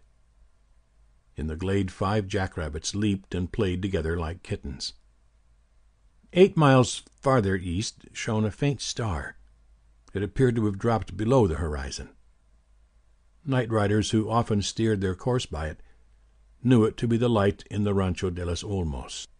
In 10 minutes Yenna Curtis galloped to the tree on her sorrel pony Dancer. The two leaned and clasped hands heartily. "I ought to have ridden nearer your home," said Rance, "but you never will let me." Yenna laughed, and in the soft light you could see her strong white teeth and fearless eyes. No sentimentality there, in spite of the moonlight, the odor of the ratamas, and the admirable figure of Rance Truesdell, the lover. But she was there, 8 miles from her home, to meet him. "How often have I told you, Rance," she said, "that I am your halfway girl. Always halfway." "Well?" said Rance, with a question in his tones. "I did," said Yenna, with almost a sigh. "I told him after dinner, when I thought he would be in a good humor. Did you ever wake up a lion, Rance, with the mistaken idea that he would be a kitten? He almost tore the ranch to pieces. It's all up. I love my daddy, Rance, and I'm afraid of him, too. He ordered me to promise that I'd never marry a Truesdell. I promised. That's all. What luck did you have?" "The same," said Rance slowly. "I promised him that his son would never marry a Curtis. Somehow I couldn't go against him. He's mighty old. I'm sorry, Yenna." The girl leaned in her saddle and laid one hand on Rance's, on the horn of his saddle. "I never thought I'd like you better for giving me up," she said, ardently. "But I do. I must ride back now, Rance. I slipped out of the house and saddled Dancer myself. Good night, neighbor." "Good night," said Rance. "Ride carefully over them badger holes." They wheeled and rode away in opposite directions. Yenna turned in her saddle and called clearly, "Don't forget I'm your halfway girl, Rance." "Damn all family feuds and inherited scraps," muttered Rance vindictively to the breeze, as he rode back to the Cibolo. Rance turned his horse into the small pasture and went to his own room. He opened the lowest drawer of an old bureau to get out the packet of letters that Yenna had written him one summer, when she had gone to Mississippi for a visit. The drawer stuck, and he yanked it savagely, as a man will.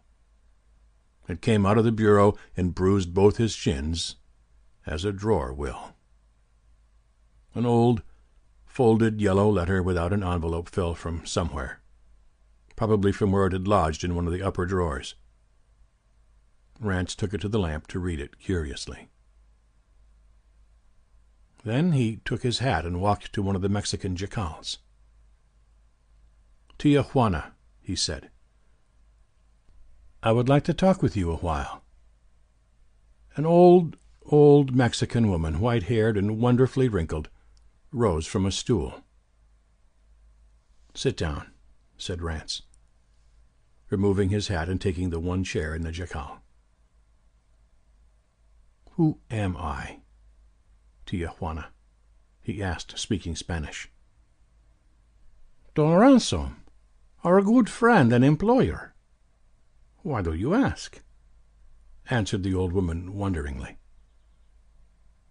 "Tia Juana, who am I?" he repeated, with his stern eyes looking into hers. A frightened look came into the old woman's face. She fumbled with her black shawl. "Who am I, Tia Juana?" said Rance once more. 32 years I have lived on the Rancho Cibolo," said Tia Juana. "I thought to be buried under the como motte beyond the garden before these things should be known. Close the door, Don Ransom, and I will speak. I see in your face that you know." An hour Rance spent behind Tia Juana's closed door. As he was on his way back to the house, Curly called to him from the wagon shed. The tramp sat on his cot, swinging his feet and smoking. "Say, sport," he grumbled, This is no way to treat a man after kidnapping him. I went up to the store and borrowed a razor from that fresh guy and had a shave. But that ain't all a man needs. Say, can't you loosen up for about 3 fingers more of that booze? I never asked you to bring me out to your damned farm." "Stand up out here in the light," said Rance, looking at him closely. Curly got up sullenly and took a step or two. His face, now shaven smooth, seemed transformed. His hair had been combed. It fell back from the right side of his forehead with a peculiar wave. The moonlight charitably softened the ravages of drink, and his aquiline, well-shaped nose and small, square, cleft chin almost gave distinction to his looks. Rance sat on the foot of the cot and looked at him curiously. "Where did you come from? Have you got any home or folks anywhere?" "Me? Why, I'm a duke," said Curly. "I'm Sir Reginald. Oh, cheese it. No, I don't know anything about my ancestors. I've been a tramp ever since I can remember. Say, old pal, are you going to set 'em up again tonight or not?" "You answer my questions, and maybe I will. How did you come to be a tramp?" "Me?" answered Curly. "Why, I adopted that profession when I was an infant. Case of had to.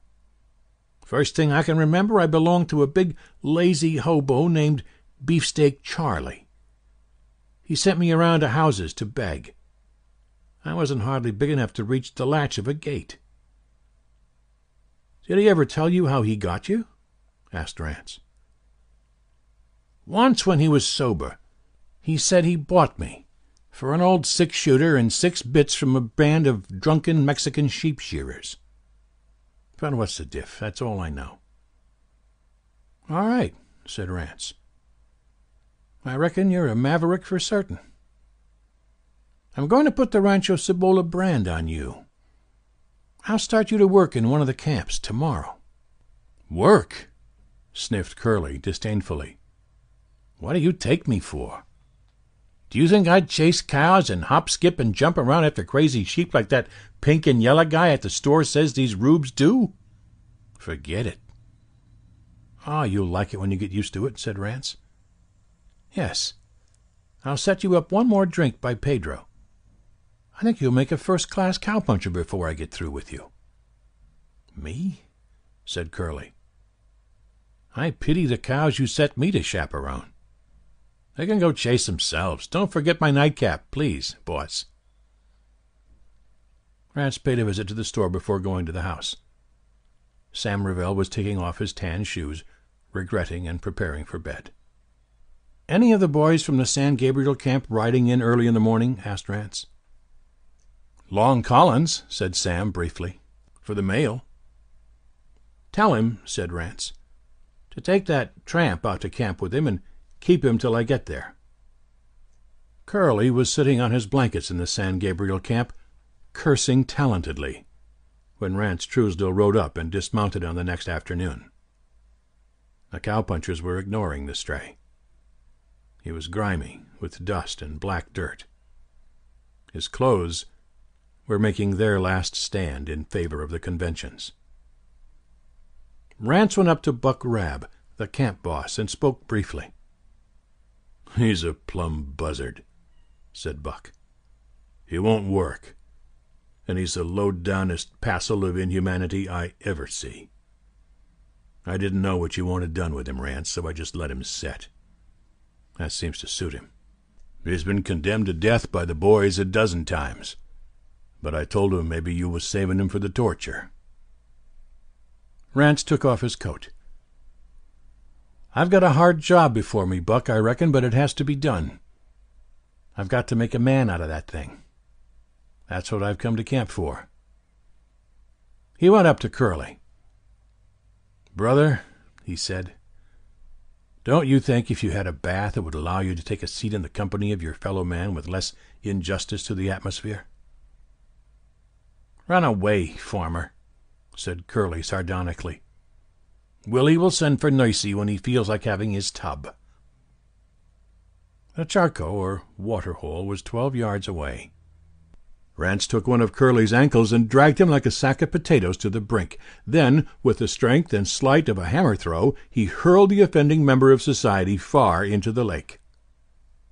Curly crawled out and up the bank, sputtering like a porpoise. Rance met him with a piece of soap and a coarse towel in his hands. "Go to the other end of the lake and use this," he said. "Buck will give you some dry clothes at the wagon." The tramp obeyed without protest. By the time supper was ready, he had returned to camp. He was hardly to be recognized in his new shirt and brown duck clothes. Rance observed him out of the corner of his eye. "Lordy, I hope he ain't a coward," he was saying to himself. "I hope he won't turn out to be a coward." His doubts were soon allayed. Curly walked straight to where he stood. His blue eyes were blazing. "Now I'm clean," he said meaningly, "maybe you'll talk to me. Think you've got a picnic here, do you? You clodhoppers think you can run over a man because you know he can't get away. All right. Now, what do you think of that?" Curly planted a stinging slap against Rance's left cheek. The print of his hand stood out a dull red against the tan. Rance smiled happily. The cowpunchers talked to this day of the battle that followed. Somewhere in his restless tour of the cities, Curly had acquired the art of self-defense.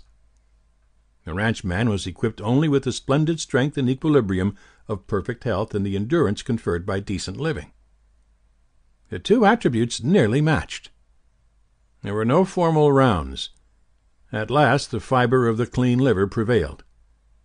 The last time Curly went down, from one of the ranchman's awkward but powerful blows, he remained on the grass, but looking up with an unquenched eye. Rance went to the water barrel and washed the red from a cut on his chin in a stream of the faucet. On his face was a grin of satisfaction. Much benefit might accrue to educators and moralists if they could know the details of the curriculum of reclamation through which Rance put his waif during the month that he spent in the San Gabriel camp. The ranchman had no fine theories to work out. Perhaps his whole stock of pedagogy embraced only a knowledge of horse-breaking and a belief in heredity.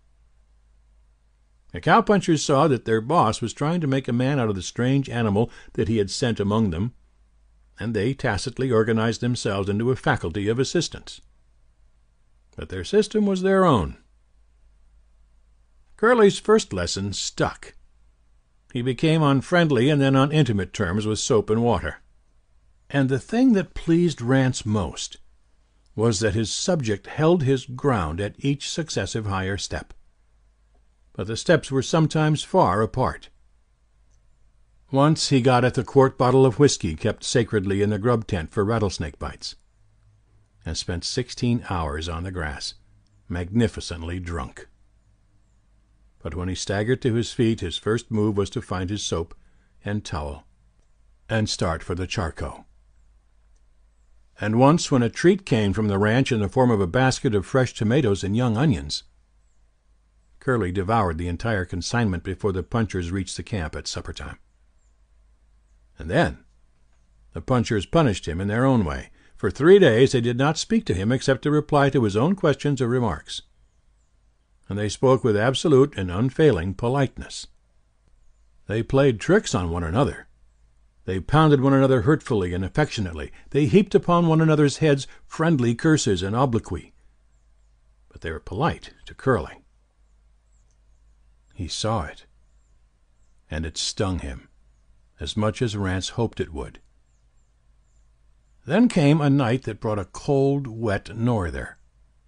Wilson, the youngest of the outfit, had lain in camp 2 days, ill with fever. When Joe got up at daylight to begin breakfast, he found Curly sitting asleep against the wheel of the grub wagon, with only a saddle blanket around him, while Curly's blankets were stretched over Wilson to protect him from the wind and the rain. 3 nights after that, Curly rolled himself in his blanket and went to sleep. Then the other punchers rose up softly and began to make preparations.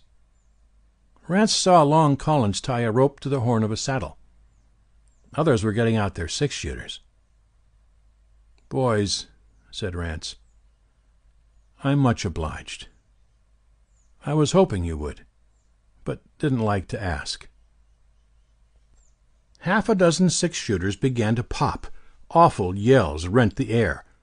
Long Collins galloped wildly across Curly's bed, dragging the saddle after him. That was merely their way of gently awakening their victim. Then they hazed him for an hour, carefully and ridiculously after the code of cow camps. Whenever he uttered protest, they held him stretched over a roll of blankets and thrashed him woefully with a pair of leather leggings. And all this meant that Curly had won his spurs, that he was receiving the puncher's accolade. Never more would they be polite to him. But he would be their partner and stirrup brother, foot to foot. When the fooling was ended, all hands made a raid on Joe's big coffee pot by the fire for a Java nightcap. Rance watched the new knight carefully to see if he understood and was worthy. Curly limped with his cup of coffee to a log and sat upon it. Long Collins followed and sat by his side. Buck Rab went and sat by the other. Curly grinned. And then Rance furnished Curly with mounts and saddle and equipment and turned him over to Buck Rab, instructing him to finish the job. 3 weeks later, Rance rode from the ranch into Rab's camp, which was then in Snake Valley. The boys were saddling for the day's ride. He sought out Long Collins among them. "How about that bronco?" he asked. Long Collins grinned. "Reach out your hand, Rance Truesdell," he said, "and you'll touch him. And you can shake his'n, too, if you like, for he's plumb white, and there's none better in no camp." Rance looked again at the clear-faced, bronzed, smiling cowpuncher who stood at Collins' side. Could that be Curly? He held out his hand, and Curly grasped it with the muscles of a bronco buster. "I want you at the ranch," said Rance. "All right, sport," said Curly heartily. "But I want to come back again. Say, pal, this is a dandy farm, and I don't want any better fun than hustling cows with this bunch of guys. They're all to the merry. At the Cibola ranch house they dismounted. Rance bade Curly wait at the door of the living room. He walked inside. Old Kiowa Truesdell was reading at the table. "Good morning, Mr. Truesdell," said Rance. The old man turned his white head quickly. "How is this?" he began. "Why do you call me mister?" When he looked at Rance's face, he stopped, and the hand that held his newspaper shook slightly. "Boy," he said slowly, "how did you find it out?" "It's all right," said Rance with a smile. "I made Tia Juana tell me. It was kind of by accident, but it's all right." "You've been like a son to me," said old Kiowa, trembling. "Tia Juana told me all about it," said Rance. "She told me how you adopted me when I was knee-high to a puddle duck out of a wagon train of prospectors that was bound west. And she told me how the kid, your own kid, you know, got lost or was run away with. And she said it was the same day that the sheep shearers got on a bender and left the ranch. Our boy strayed from the house when he was 2 years old," said the old man. "And then along came those emigrant wagons with a youngster they didn't want, and we took you. I never intended you to know, Rance. We never heard of our boy again." "He's right outside, unless I'm mighty mistaken," said Rance, opening the door and beckoning. Curly walked in. No one could have doubted. The old man and the young had the same sweep of hair, the same nose, chin, line of face, and prominent light blue eyes. Old Kiowa rose eagerly. Curly looked about the room curiously. A puzzled expression came over his face. He pointed to the wall opposite. "Where's the tick-tock?" he asked absent-mindedly. "The clock!" cried old Kiowa loudly. "The 8-day clock used to stand there. Why—" He turned to Rance, but Rance was not there. Already 100 yards away, Vamonos, the good flea-bitten dun, was bearing him eastward like a racer through dust and chaparral toward the Rancho de los Olmos.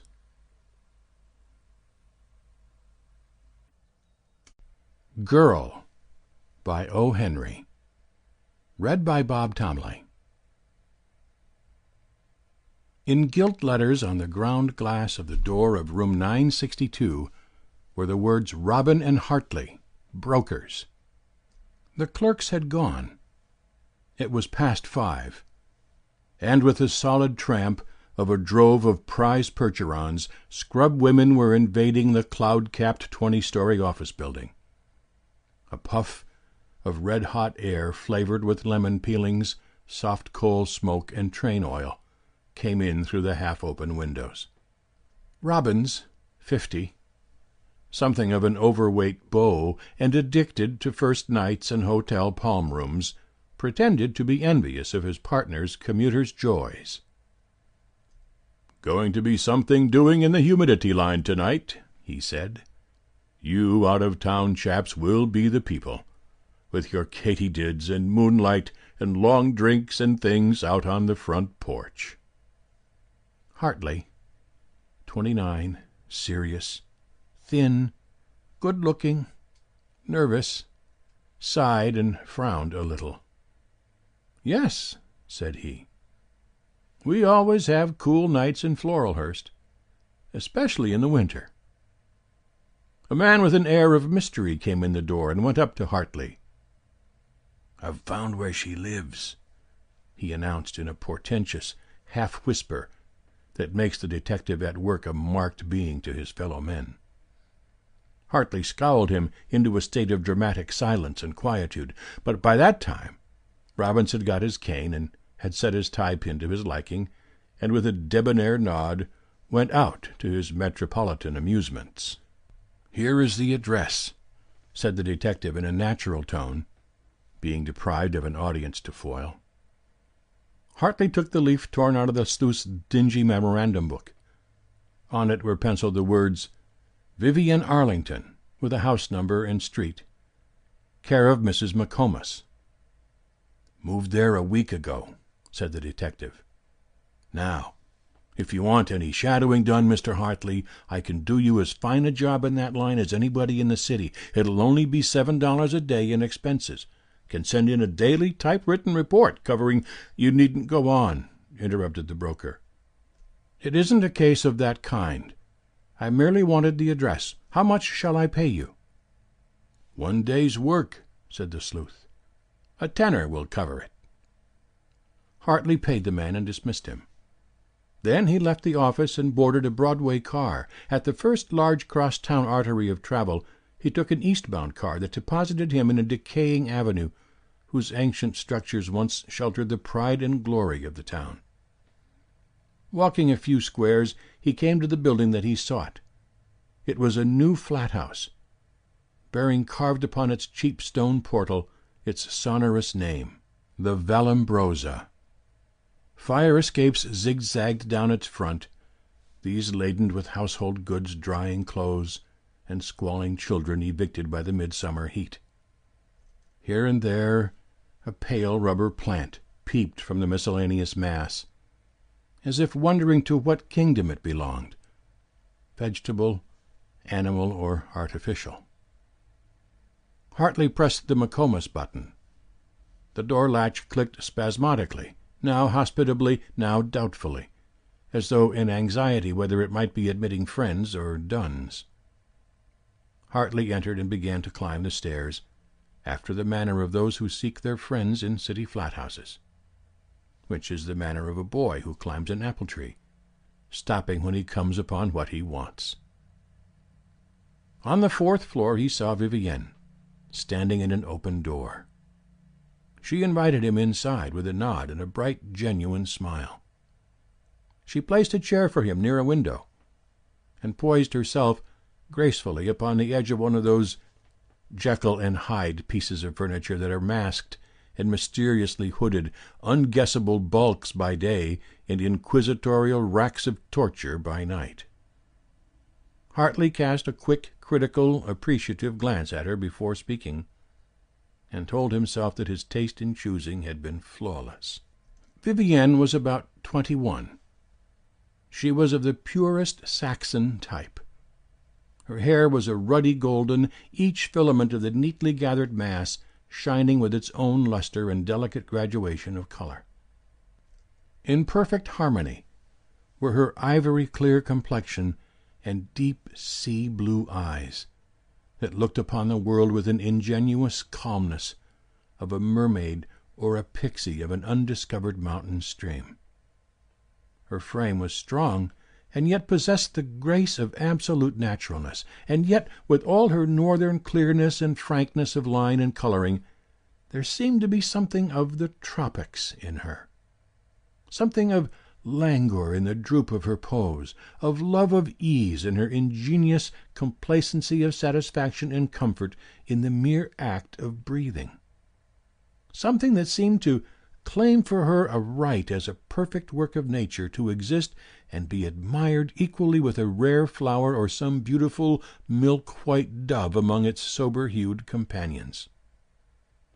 She was dressed in a white waist and dark skirt, that discreet masquerade of goose-girl and duchess. "Vivienne," said Hartley, looking at her pleadingly, "you did not answer my last letter. It was only by nearly a week's search that I found where you had moved to. Why have you kept me in suspense when you knew how anxiously I was waiting to see you and hear from you?" The girl looked out the window dreamily. "Mr. Hartley," she said hesitatingly, "I hardly know what to say to you. I realize all the advantages of your offer, and sometimes I feel sure that I could be contented with you. But again I am doubtful. I was born a city girl, and I am afraid to bind myself to a quiet suburban life." "My dear girl," said Hartley ardently, "have I not told you that you shall have everything that your heart can desire that is in my power to give you? You shall come to the city for theaters, for shopping, and to visit your friends as often as you care to. You can trust me, can you not?" "To the fullest," she said, turning her frank eyes upon him with a smile. "I know you are the kindest of men, and that the girl you get will be a lucky one. I learned all about you when I was at the Montgomerys." "Ah!" exclaimed Hartley, with a tender, reminiscent light in his eye. "I remember well the evening I first saw you at the Montgomerys. Mrs. Montgomery was sounding your praises to me all the evening, and she hardly did you justice. I shall never forget that supper. Come, Vivienne, promise me. I want you. You'll never regret coming with me. No one else will ever give you as pleasant a home." The girl sighed and looked down at her folded hands. A sudden jealous suspicion seized Hartley. "Tell me, Vivienne," he asked, regarding her keenly, "is there another? Is there someone else?" A rosy flush crept slowly over her fair cheeks and neck. "You shouldn't ask that, Mr. Hartley," she said, in some confusion. "But I will tell you. There is one other, but he has no right. I have promised him nothing." "His name?" demanded Hartley sternly. "Townsend." "Rafford Townsend!" exclaimed Hartley, with a grim tightening of his jaw. "How did that man come to know you? After all I've done for him?" "His auto has just stopped below," said Vivienne, bending over the window-sill. "He's coming for his answer. Oh, I don't know what to do." The bell in the flat kitchen whirred. Vivienne hurried to press the latch button. "Stay here," said Hartley. "I will meet him in the hall." Townsend, looking like a Spanish grandee in his light tweeds, Panama hat, and curling black moustache, came up the stairs 3 at a time. He stopped at the sight of Hartley and looked foolish. "Go back," said Hartley, firmly, pointing downstairs with his forefinger. "Hullo!" said Townsend, feigning surprise. "What's up? What are you doing here, old man?" "Go back," repeated Hartley, inflexibly. "The law of the jungle. Do you want the pack to tear you to pieces? The kill is mine." "I came here to see a plumber about the bathroom connections," said Townsend bravely. "All right," said Hartley. "You shall have that lying plaster to stick upon your traitorous soul, but go back." Townsend went downstairs, leaving a bitter word to be wafted up the draught of the staircase. Hartley went back to his wooing. "Vivienne," said he, masterfully, "I have got to have you. I will take no more refusals or dilly-dallying." "When do you want me?" she asked. "Now. As soon as you can get ready." She stood calmly before him and looked him in the eye. "Do you think, for one moment," she said, "that I would enter your home while Heloise is there?" Hartley cringed, as if from an unexpected blow. He folded his arms and paced the carpet once or twice.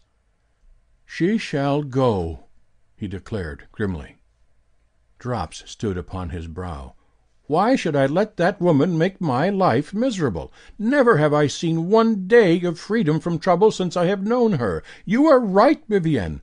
Heloise must be sent away before I can take you home. But she shall go. I have decided. I will turn her from my doors." "When will you do this?" asked the girl. Hartley clenched his teeth and bent his brows together.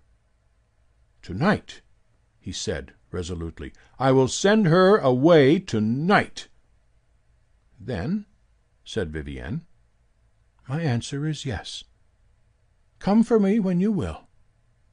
She looked into his eyes with a sweet, sincere light of her own. Hartley could scarcely believe that her surrender was true, it was so swift and complete. "Promise me," he said feelingly, "on your word and honor." "On my word and honor," repeated Vivienne softly. At the door he turned and gazed at her happily, but yet as one who scarcely trusts the foundations of his joy. "Tomorrow," he said, with a forefinger of reminder uplifted. "Tomorrow," she repeated with a smile of truth and candor. In an hour and 40 minutes Hartley stepped off the train at Floralhurst. A brisk walk of 10 minutes brought him to the gate of a handsome 2-story cottage set upon a wide and well-tended lawn. Half-way to the house he was met by a woman with jet-black braided hair and flowing white summer gown, who half strangled him without apparent cause. When they stepped into the hall, she said, "Mamma's here. The auto is coming for her in half an hour. She came to dinner, but there's no dinner." "I've something to tell you," said Hartley. "I thought to break it to you gently, but since your mother is here, we may as well out with it." He stooped and whispered something at her ear. His wife screamed. Her mother came running into the hall. The dark-haired woman screamed again, the joyful scream of a well-beloved and petted woman. "Oh, Mamma!" she cried ecstatically. "What do you think?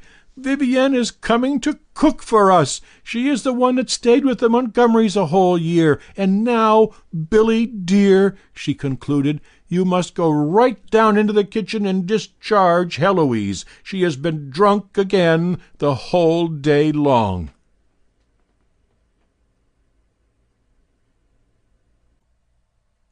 A Lickpenny Lover by O. Henry. Read by Bob Tomley. There were 3,000 girls in the biggest store. Maisie was one of them. She was 18 and a saleslady in the gents' gloves. Here she became versed in two varieties of human beings: the kind of gents who buy their gloves in department stores, and the kind of women who buy gloves for unfortunate gents.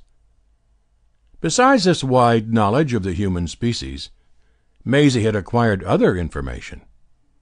She had listened to the promulgated wisdom of the 2,999 other girls, and had stored it in a brain that was as secretive and wary as that of a Maltese cat. Perhaps nature, foreseeing that she would lack wise counselors, had mingled the saving ingredient of shrewdness along with her beauty, as she had endowed the silver fox of the priceless fur above the other animals with cunning. For Maisie was beautiful.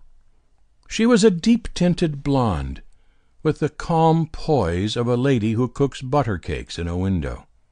She stood behind her counter in the biggest store, and as you closed your hand over the tape line for your glove measure, you thought of Hebe, and as you looked again you wondered how she had come by Minerva's eyes. When the floor-walker was not looking, Maisie chewed tutti-frutti. When he was looking, she gazed up as if at the clouds and smiled wistfully. That is the shop-girl smile, and I enjoin you to shun it unless you are well fortified with callosity of the heart, caramels, and a congeniality for the capers of Cupid.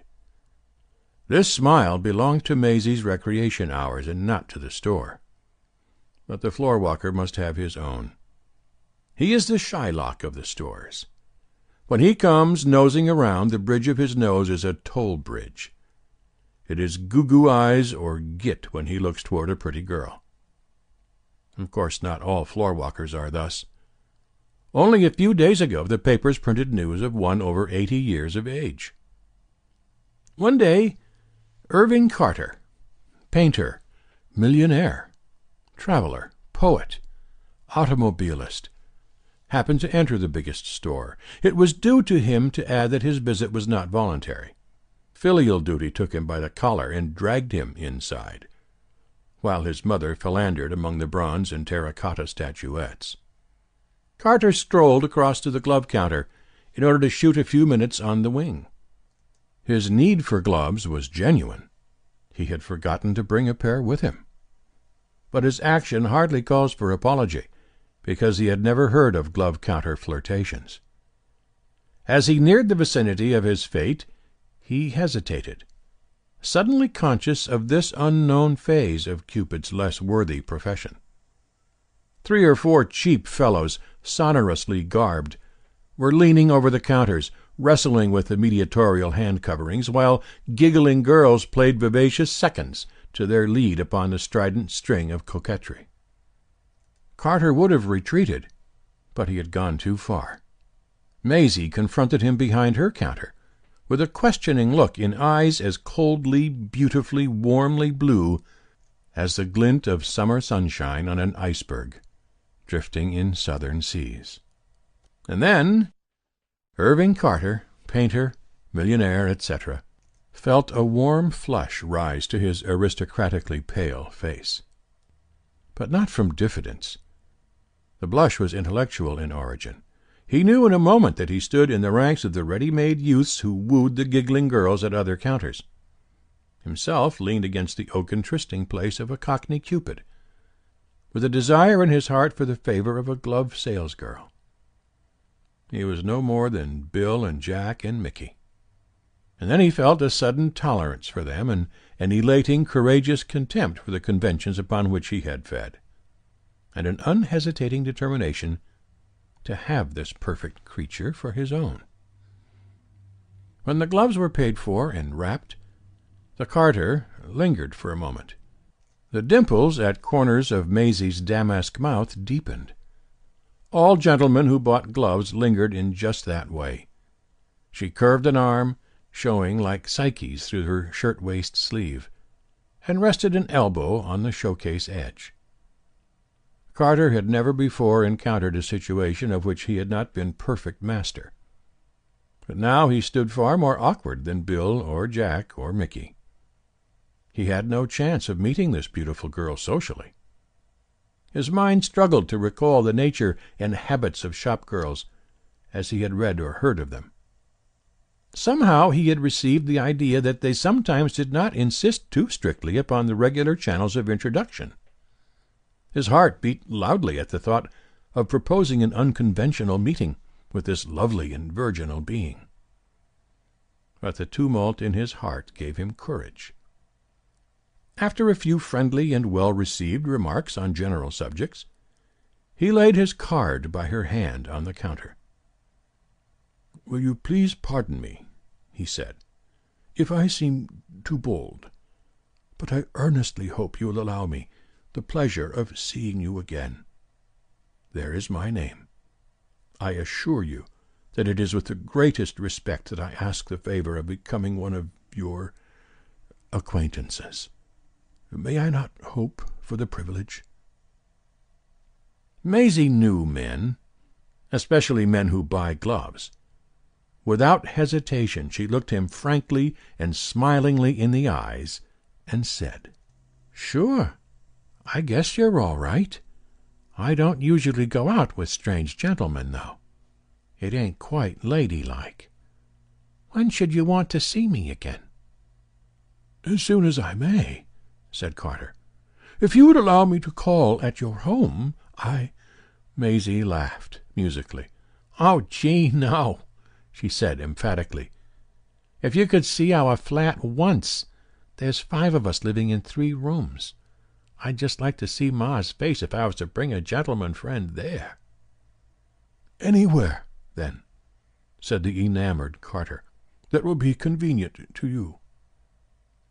"Say," suggested Maisie, with a bright idea look in her peach-blow face, "I guess Thursday night will about suit me.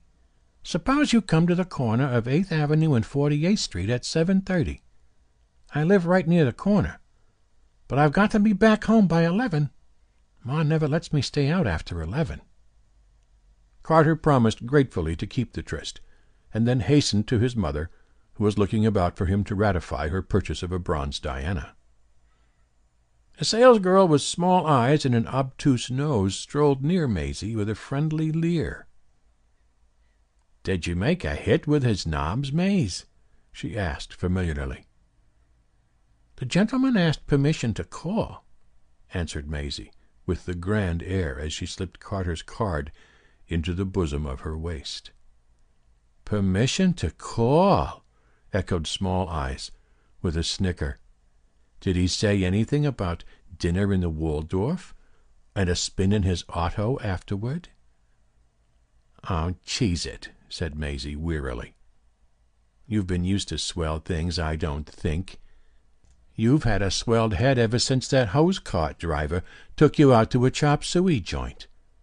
No, he never mentioned the Waldorf, but there's a 5th Avenue address on his card.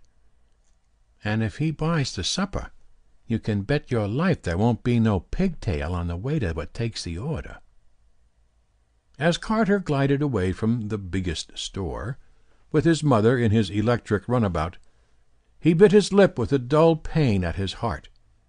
He knew that love had come to him for the first time in all the 29 years of his life, and that the object of it should make so readily an appointment with him at a street corner, though it was a step toward his desires, tortured him with misgivings. Carter did not know the shop-girl. He did not know that her home is often either a scarcely habitable tiny room or a domicile filled to overflowing with kith and kin. The street corner is her parlor. The park is her drawing-room. The avenue is her garden-walk.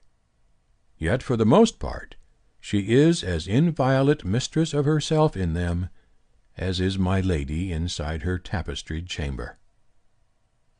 One evening at dusk, 2 weeks after their first meeting, Carter and Maisie strolled arm in arm into a little, dimly lit park. They found a bench, tree-shadowed and secluded, and sat there. For the first time his arm stole gently around her. Her golden bronze head slid restfully against his shoulder. "Gee," sighed Maisie thankfully.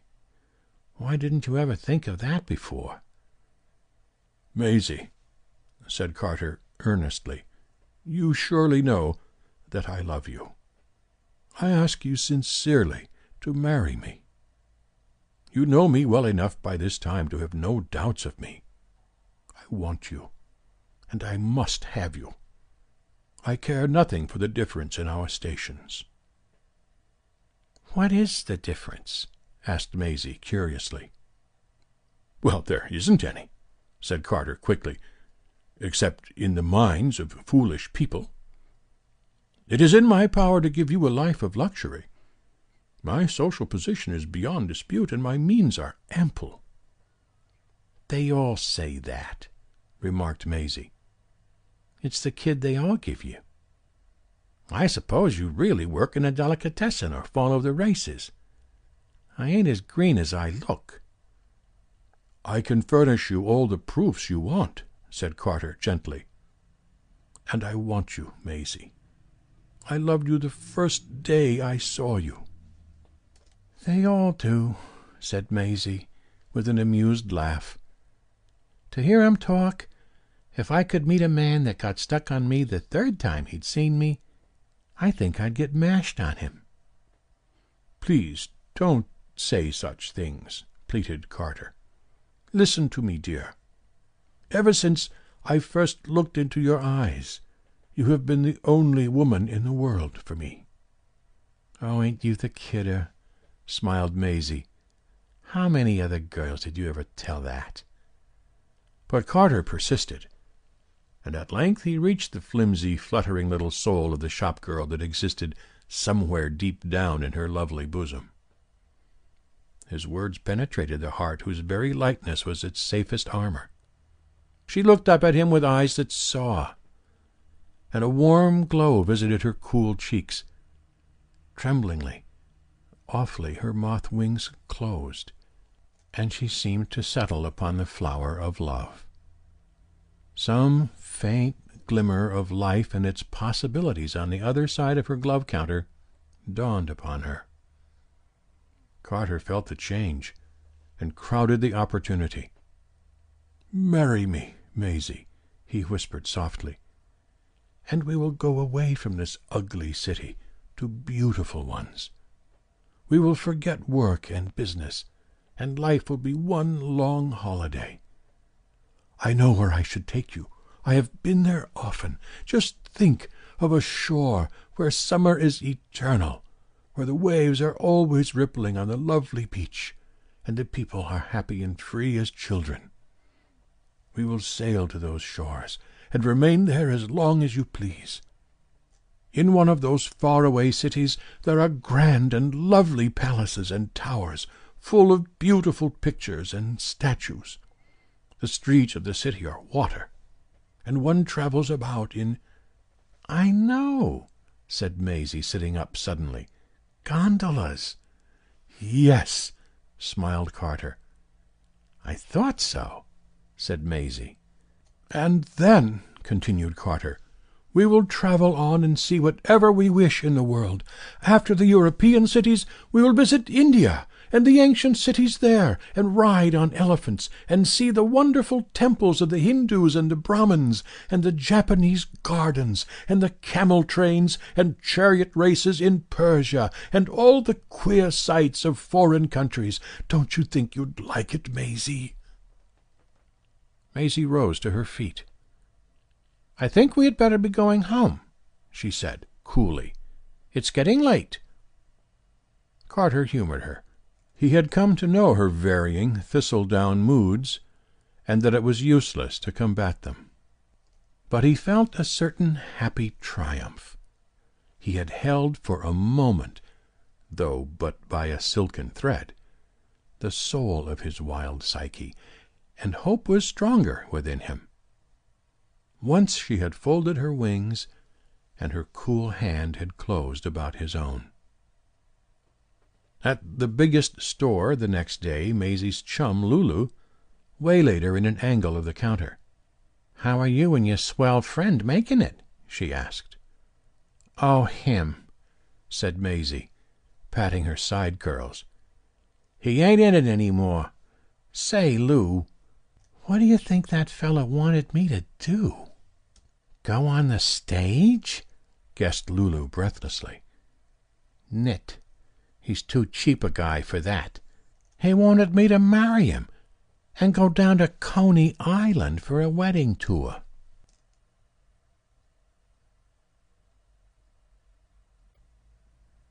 The Last of the Troubadours by O. Henry. Read by Bob Tomley. Inexorably Sam Galloway saddled his pony. He was going away from the Rancho Alatito at the end of a 3 months' visit. It is not to be expected that a guest should put up with wheat coffee and biscuits, yellow streaked with saleratus, for longer than that. Nick Napoleon, the big Negro man cook, had never been able to make good biscuits. Once before, when Nick was cooking at the Willow Ranch, Sam had been forced to fly from his cuisine after only a 6 weeks' sojourn. On Sam's face was an expression of sorrow, deepened with regret and slightly tempered by the patient forgiveness of a connoisseur who cannot be understood. But very firmly and inexorably he buckled his saddle cinches, looped his stake rope and hung it to his saddle horn, tied his slicker and coat on the cantle, and looped his quirt on his right wrist. The merry-do's, householders of the Rancho Alatito, men, women, children, and servants, vassals, visitors, employees, dogs, and casual callers were grouped in the galley of the ranch house, all with faces set to the tune of melancholy and grief.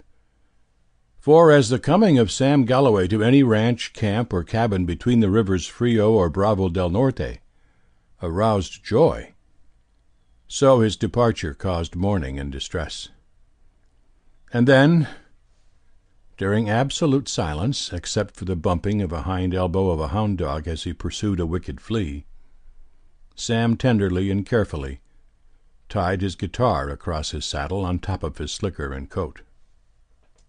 The guitar was in a green duck bag, and if you catch the significance of it, it explains Sam. Sam Galloway was the last of the troubadours. Of course you know about the troubadours. The encyclopedia says they flourished between the 11th and 13th centuries. What they flourished doesn't seem clear. You may be sure it wasn't a sword. Maybe it was a fiddle bow or a forkful of spaghetti, or a lady's scarf. Anyhow, Sam Galloway was one of them. Sam put on a martyred expression as he mounted his pony, but the expression on his face was hilarious compared with the one on his pony's. You see, a pony gets to know his rider mighty well, and it is not unlikely that cow-ponies in pastures and at hitching racks had often guyed Sam's pony for being ridden by a guitar player instead of a rollicking, cussing, all-wool cowboy. No man is a hero to his saddle-horse, and even an escalator in a department store might be excused for tripping up a troubadour. Oh, I know I'm one. And so are you. You remember the stories you memorize and the card tricks you study, and that little piece on the piano, how does it go? Dee-dum, dee-dum, dee-dum. Those little Arabian 10-minute entertainments that you furnish when you go to call on your rich Aunt Jane. You should know that omnia personae in tres partes divise sunt, namely barons, troubadours, and workers. Barons have no inclination to read such folderol as this, and workers have no time. So I know you must be a troubadour, and that you will understand Sam Galloway. Whether we sing, act, dance, write, lecture, or paint, we are only troubadours. So let us make the worst of it. The pony, with the Dante Alighieri face, guided by the pressure of Sam's knees, bore that wandering minstrel 16 miles southeastward. Nature was in her most benign mood. League after league of delicate, sweet flowerets made fragrant the gently undulating prairie. The east wind tempered the spring warmth. Wool-white clouds flying in from the Mexican Gulf hindered the direct rays of the April sun. Sam sang songs as he rode. Under his pony's bridle he had tucked some sprigs of chaparral to keep away the deer-flies. Thus crowned, the long-faced quadruped looked more Dantesque than before, and, judging by his countenance, seemed to think of Beatrice Straight as topography permitted. Sam rode to the sheep ranch of old man Ellison. A visit to a sheep ranch seemed to him desirable just then. There had been too many people, too much noise, argument, competition, confusion at Rancho El Tito. He had never conferred upon old man Ellison the favor of sojourning at his ranch, but he knew he would be welcome. The troubadour is his own passport everywhere. The workers in the castle let down the drawbridge to him, and the baron sets him at his left hand at table in the banquet hall. There ladies smile upon him and applaud his songs and stories, while the workers bring boars' heads and flagons. If the baron nods once or twice in his carved oaken chair, he does not do it maliciously. Old man Ellison welcomed the troubadour flatteringly. He had often heard praises of Sam Galloway from other ranchmen who had been complimented by his visits, but never had aspired to such an honor for his own humble barony. I say barony, because old man Ellison was the last of the barons. Of course, Mr. Bulwer Lytton lived too early to know him, or he wouldn't have conferred that sobriquet upon Warwick. In life it is the duty and the function of the baron to provide work for the workers and lodging and shelter for the troubadours. Old man Ellison was a shrunken old man, with a short yellow-white beard, and a face lined and seamed by past and gone smiles.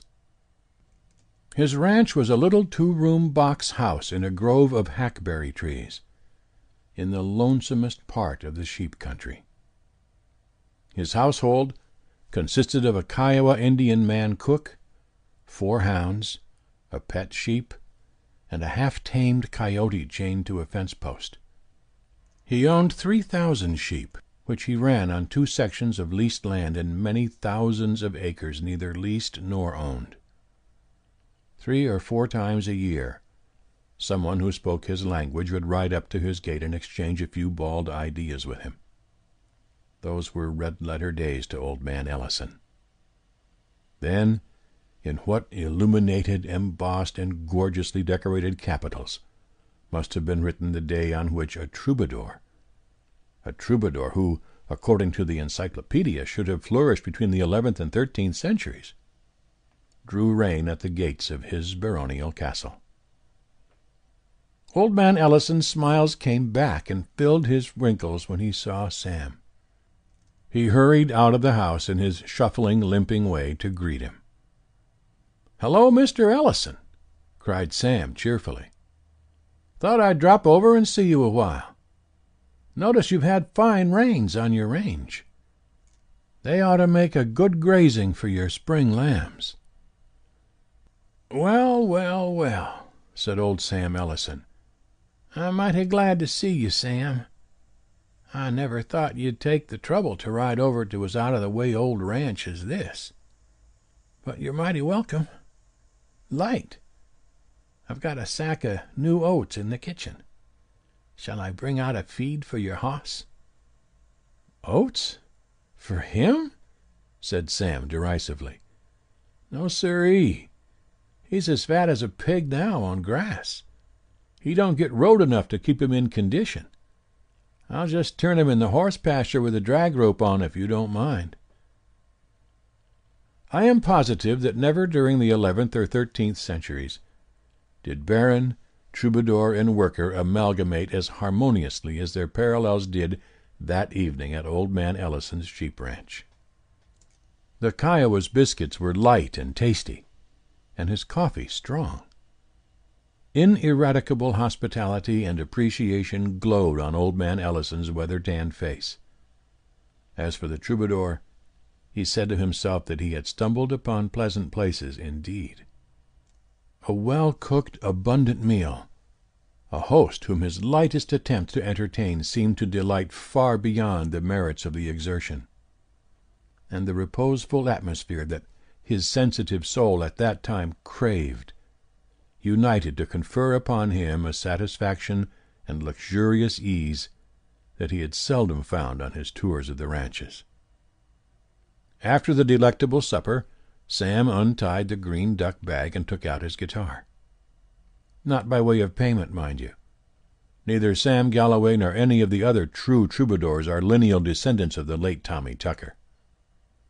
You may have read of Tommy Tucker in the works of the esteemed but often obscure Mother Goose. Tommy Tucker sang for his supper. No true troubadour would do that.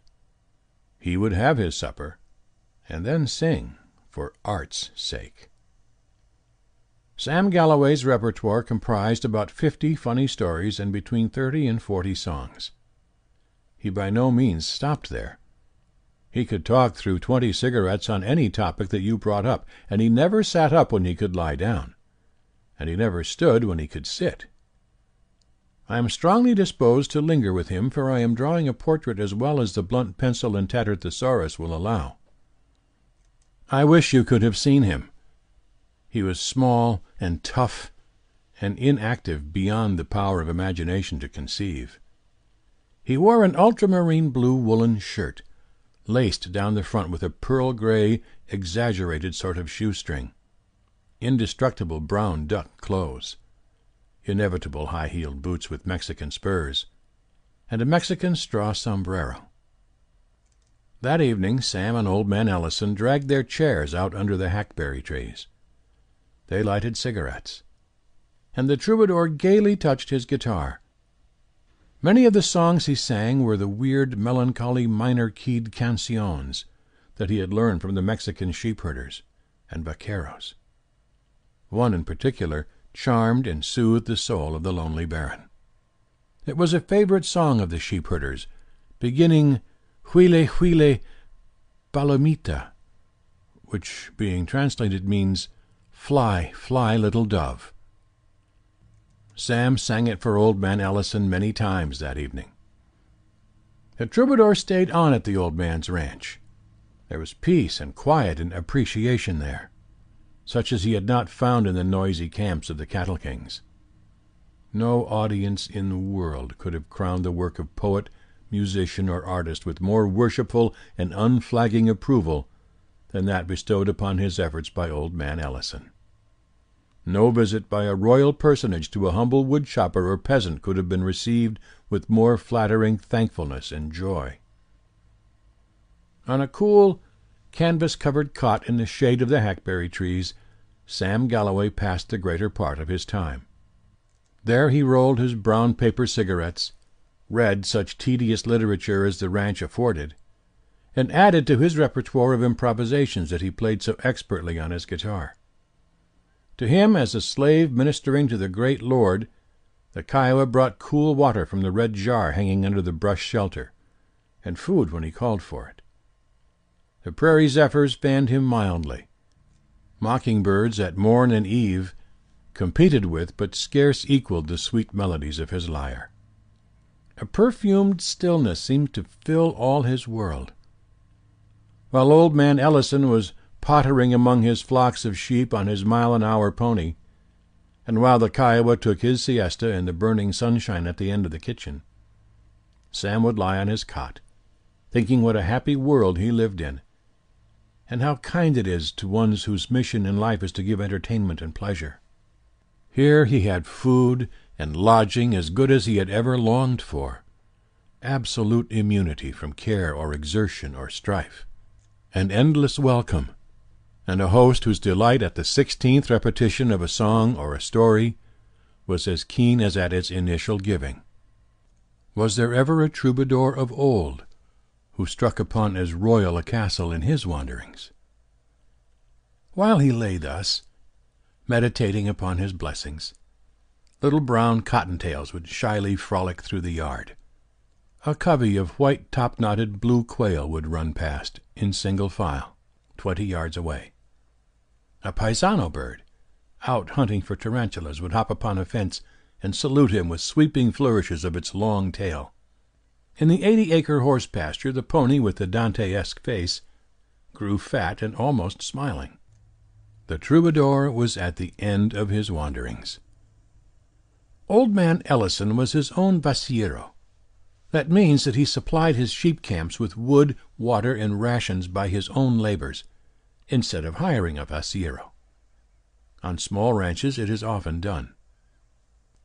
One morning he started for the camp of Encarnacion Felipe de los Cruz y Montepiedras, one of his sheep herders, with the week's usual rations of brown beans, coffee, meal, and sugar.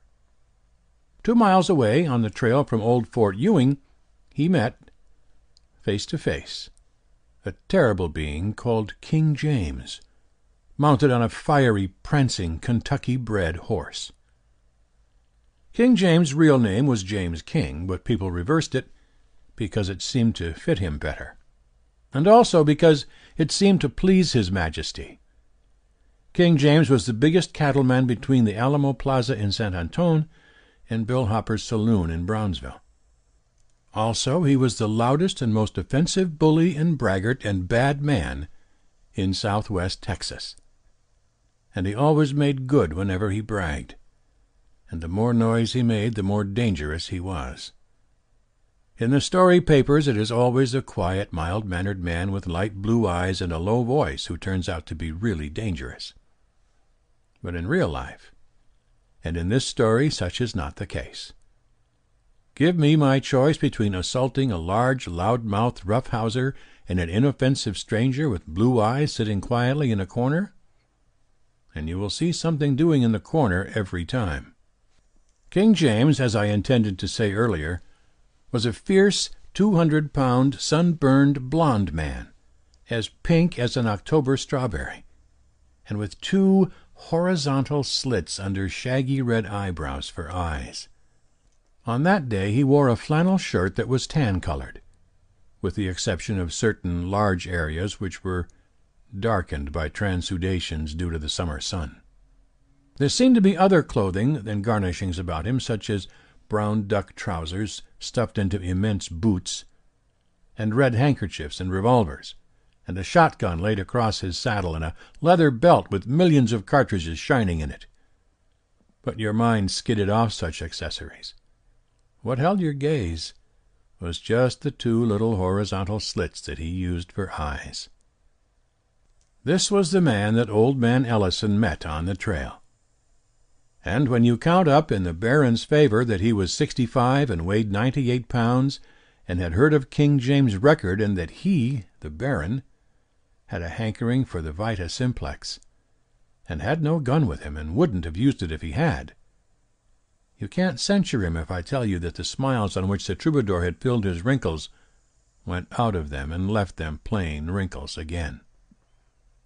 But he was not the kind of baron that flies from danger. He reined in the mile-an-hour pony, no difficult feat, and saluted the formidable monarch. King James expressed himself with royal directness. "You're that old snoozer that's running sheep on this range, ain't you?" said he. "What right have you got to do it? Do you own any land, or lease any?"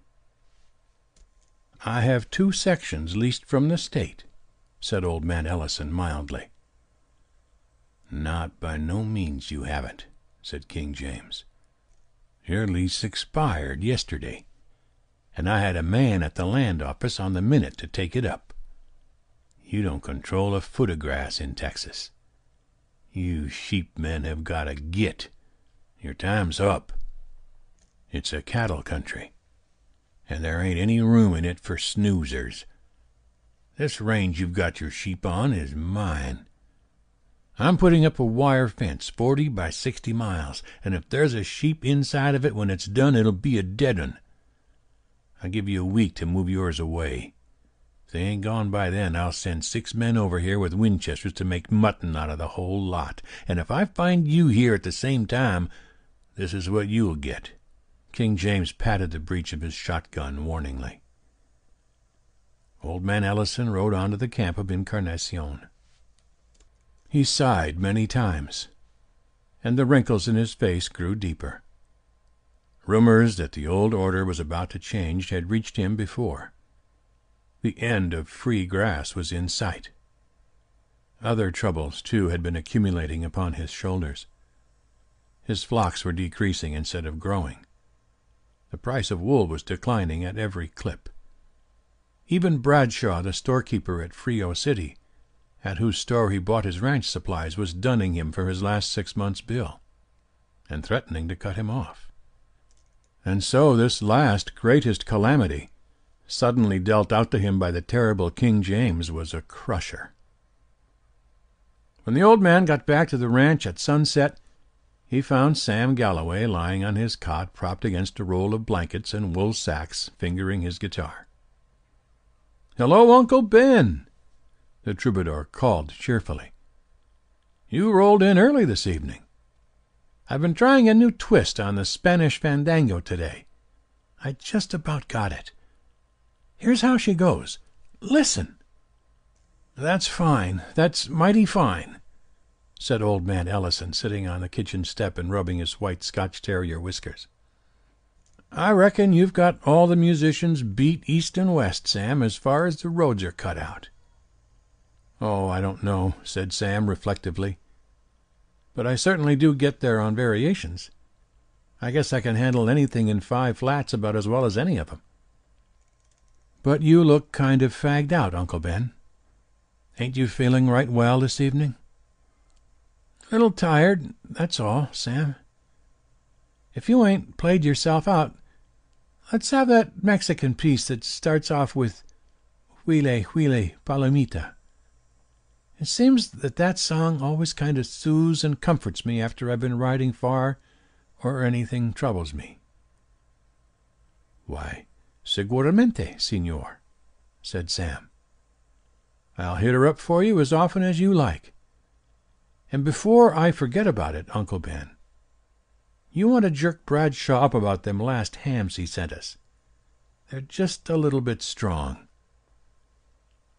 A man 65 years old, living on a sheep ranch and beset by a complication of disasters, cannot successfully and continuously dissemble. Moreover, a troubadour has eyes quick to see unhappiness in others around him, because it disturbs his own ease. So on the next day Sam again questioned the old man about his air of sadness and abstraction. Then old man Ellison told him the story of King James' threats and orders, and that pale melancholy and red ruin appeared to have marked him for their own. The troubadour took the news thoughtfully. He had heard much about King James. On the 3rd day of the 7 days of grace allowed him by the autocrat of the range, old man Ellison drove his buckboard to Frio City to fetch some necessary supplies for the ranch. Bradshaw was hard but not implacable. He divided the old man's order by 2, and let him have a little more time. One article secured was a new fine ham for the pleasure of the troubadour. 5 miles out of Frio City, on his way home, the old man met King James riding into town. His Majesty could never look anything but fierce and menacing. But today his slits of eyes appeared to be a little wider than they usually were. "Good day," said the king gruffly. "I've been wanting to see you. I hear it said by a cowman from Sandy yesterday that you was from Jackson County, Mississippi, originally. I want to know if that's a fact." "Born there," said old man Ellison, "and raised there till I was 21. "This man says," went on King James, "that he thinks he was related to the Jackson County Reeveses. Was he right?" "Aunt Caroline Reeves," said the old man, "was my half-sister." "She was my aunt," said King James. "I run away from home when I was 16. Now, let's re-talk over some things that we discussed a few days ago. They call me a bad man, and they're only half right. There's plenty of room in my pasture for your bunch of sheep and their increase for a long time to come. Aunt Caroline used to cut out sheep in cake dough and bake 'em for me. You keep your sheep where they are and use all the range you want. How's your finances?" The old man related his woes in detail, dignifiedly, with restraint and candor. "She used to smuggle extra grub into my school basket. I'm speaking of Aunt Caroline," said King James. "I'm going over to Frio City today, and I'll ride back by your ranch tomorrow. I'll draw $2,000 out of the bank there and bring it over to you. And I'll tell Bradshaw to let you have everything you want on credit. You are bound to have heard the old saying at home, that the Jackson County Reeveses and Kings would stick closer by each other than chestnut burrs. Well, I'm a king yet whenever I run across a Reeves. So you look out for me long about sundown tomorrow and don't worry about nothing. Shouldn't wonder if the dry spell don't kill out the young grass." Old man Ellison drove happily ranchward. Once more the smiles filled out his wrinkles. Very suddenly, by the magic of kinship and the good that lies somewhere in all hearts, his troubles had been removed. On reaching the ranch, he found that Sam Galloway was not there. His guitar hung by its buckskin string to a hackberry limb, moaning as the Gulf breeze blew across its masterless strings. The Kiowa endeavored to explain. "Sam he catch pony," said he, "and say he ride to Frio City. What for? No can damn sabe. Say he come back tonight. Maybe so. That all." As the first stars came out, the troubadour rode back to his haven. He pastured his pony and went into the house, his spurs jingling martially. Old man Ellison sat at the kitchen table having a tin cup of before-supper coffee. He looked contented and pleased. "Hello, Sam," said he. "I'm damn glad to see you back. I don't know how I managed to get along on this ranch anyhow, before you dropped in to cheer things up. I'll bet you've been skylarking around with some of them Frio City gals now that's kept you so late." And then old man Ellison took another look at Sam's face and saw that the minstrel had changed the man of action. And while Sam is unbuckling from his waist old man Ellison's six-shooter, that the latter had left behind when he drove to town, we may well pause to remark that anywhere and wherever a troubadour lays down the guitar and takes up the sword, trouble is sure to follow. It is not the expert thrust of Athos, nor the cold skill of Aramis, nor the iron wrist of Porthos that we have to fear. It is the Gascon's fury, the wild and unacademic attack of the troubadour, the sword of D'Artagnan. "I done it," said Sam. "I went over to Frio City to do it. I couldn't let him put the skibunk on you, Uncle Ben. I met him in Summers's saloon. I knowed what to do. I said a few things to him that nobody else heard. He reached for his gun first. Half a dozen fellows saw him do it, but I got mine unlimbered first. 3 doses I gave him, right around the lungs, and a saucer could have covered up all of 'em. He won't bother you no more." "This is King James you speak of?" asked old man Ellison, while he sipped his coffee. "You bet it was. And they took me before the county judge, and the witnesses what saw him draw his gun first was all there. Well, of course, they put me under $300 bond to appear before the court. But there was 4 or 5 boys on the spot ready to sign the bail. He won't bother you no more, Uncle Ben. You ought to have seen how close them bullet holes was together. I reckon playing a guitar as much as I do must kind of limber a fellow's trigger finger up a little. Don't you think, Uncle Ben?" Then there was a little silence in the castle, except for the sputtering of venison steak that the Kiowa was cooking. "Sam," said old man Ellison, stroking his white whiskers with a tremulous hand, "would you mind getting the guitar and playing that Huile, huile, palomita piece once or twice. It always seems to be kind of soothing and comforting when a man's tired and fagged out. There is no more to be said except that the title of the story is wrong. It should have been called The Last of the Barons. There never will be an end to the troubadours.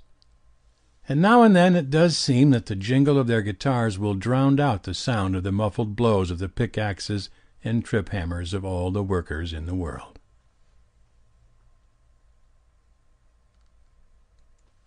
The Furnished Room by O. Henry. Read by Bob Tomley. Restless, shifting, fugacious as time itself, is a certain vast bulk of the population of the red brick district of the Lower West Side. Homeless, they have 100 homes. They flit from furnished room to furnished room, transients forever. Transients in abode, transients in heart and mind. They sing Home Sweet Home in ragtime. They carry their Larrys at Penates in a bandbox. Their vine is entwined about a picture hat. A rubber plant is their fig tree.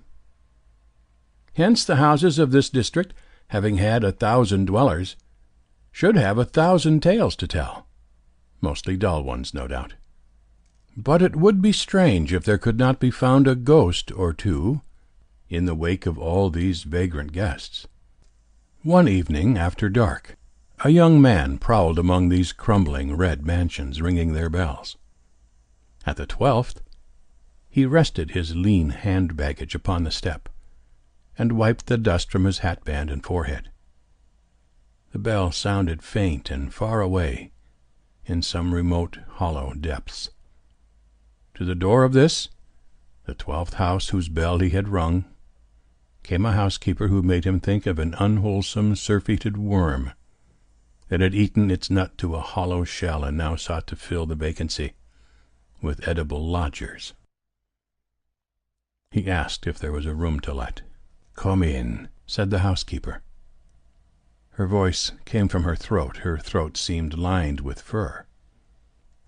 "I have a 3rd floor back, vacant since a week back, should you wish to look at it." The young man followed her up the stairs. A faint light from no particular source mitigated the shadows of the halls. They trod noiselessly upon a stair carpet that its own loom would have forsworn. It seemed to have become vegetable, to have degenerated in that rank, sunless air to lush lichen or spreading moss that grew in patches to the staircase, and was viscid under the foot, like organic matter. At each turn of the stairs were vacant niches in the wall. Perhaps plants had once been set within them. If so, they had died in that foul and tainted air. It may be that statues of the saints had stood there, but it was not difficult to conceive that imps and devils had dragged them forth in the darkness, and down to the unholy depths of some furnished pit below. "This is the room," said the housekeeper from her furry throat. "It's a nice room. It ain't often vacant. I had some most elegant people in it last summer. No trouble at all, and paid in advance to the minute. The water's at the end of the hall. Sproles and Mooney kept it 3 months. They done a vaudeville sketch. Miss Bretta Sproles. You may have heard of her. Oh, that was just the stage names. Right there over the dresser is where the marriage certificate hung, framed. The gas is here. And you see there's plenty of closet room. It's a room everybody likes. It never stays idle long." "Do you have many theatrical people rooming here?" asked the young man. "They comes and goes. A good proportion of me lodgers is connected with the theatres. Yes, sir. This is a theatre district. Actor people never stays long anywhere. I get my share. Yes, they comes and they goes." He engaged the room, paying for a week in advance. He was tired, he said, and would take possession at once. He counted out the money. The room had been made ready, she said, even to towels and water. As the housekeeper moved away, he put for the 1000th time a question that he carried at the end of his tongue. "A young girl, Miss Vashner, Miss Eloise Vashner. Do you remember such a one among your lodgers? She would be singing on the stage, most likely. A fair girl, of medium height and slender, with reddish gold hair, and a dark mole near her left eyebrow." "No, I don't remember the name. Them stage people has names they change as often as their rooms. They comes and they goes. No, I don't call that one to mind." No. Always no. 5 months of ceaseless interrogation and the inevitable negative. So much time spent by days in questioning managers, agents, schools, and choruses, by night among the audiences of theaters from all-star casts down to music halls so low that he dreaded to find what he most hoped for. He who had loved her best had tried to find her. He was sure that since her disappearance from home this great, water-girt city held her somewhere. But it was like a monstrous quicksand, shifting its particles constantly, with no foundation. Its upper granules of today buried tomorrow in ooze and slime. The furnished room received its latest guest with a first glow of pseudo-hospitality. A hectic, haggard, perfunctory welcome, like the specious smile of a demi-rep. The sophistical comfort came in reflected gleams from the decayed furniture. A ragged brocade upholstery of a couch and 2 chairs. A foot-wide, cheap pier glass between the 2 windows. From 1 or 2 gilt picture frames and a brass bedstead in a corner. The guest reclined, inert, upon a chair, while the room, confused in speech as though it were an apartment in Babel, tried to discourse to him of its diverse tenantry. A polychromatic rug, like some brilliant-flowered rectangular tropical islet, lay surrounded by a billowy sea of soiled matting. Upon the gay papered wall were those pictures that pursue the homeless one from house to house. The Huguenot lovers, the first quarrel, the wedding breakfast, Psyche at the fountain. The mantel's chastely severe outline was ingloriously veiled behind some pert drapery, drawn rakishly askew, like the sashes of the Amazonian ballet. Upon it was some desolate flotsam cast aside by the rooms marooned when a lucky sail had borne them to a fresh port. A trifling vase or 2, pictures of actresses, a medicine bottle, some stray cards out of a deck. One by one, as the characters of a cryptograph become explicit, the little signs left by the furnished room's procession of guests developed a significance. The threadbare space in the rug in front of the dresser told that lovely women had marched in the throng. The tiny fingerprints on the wall spoke of little prisoners, trying to feel their way to sun and air. A spattered stain, raying like the shadow of a bursting bomb, witnessed where a hurled glass or bottle had splintered with its contents against the wall. Across the pier glass had been scrawled with a diamond in staggering letters the name Marie. It seemed that the succession of dwellers in the furnished room had turned in fury, perhaps tempted beyond forbearance by its garish coldness, and wreaked upon it their passions. The furniture was chipped and bruised. The couch, distorted by bursting springs, seemed a horrible monster that had been slain during the stress of some grotesque convulsion. Some more potent upheaval had cloven a great slice from the marble mantel. Each plank in the floor owned its particular cant and shriek, as from a separate and individual agony. It seemed incredible that all this malice and injury had been wrought upon the room by those who had called it for a time their home. And yet it may have been the cheated home instinct surviving blindly, the resentful rage at false household gods that had kindled their wrath. A hut that is our own we can sweep and adorn and cherish. The young tenant in the chair allowed these thoughts to file soft-shod through his mind, while there drifted into the room furnished sounds and furnished scents. He heard in one room a tittering and incontinent slack laughter, in others the monologue of a scold, the rattling of dice, a lullaby, and one crying dully. Above him a banjo tinkled with spirit. Doors banged somewhere. The elevated trains roared intermittently. A cat yowled miserably upon the back fence.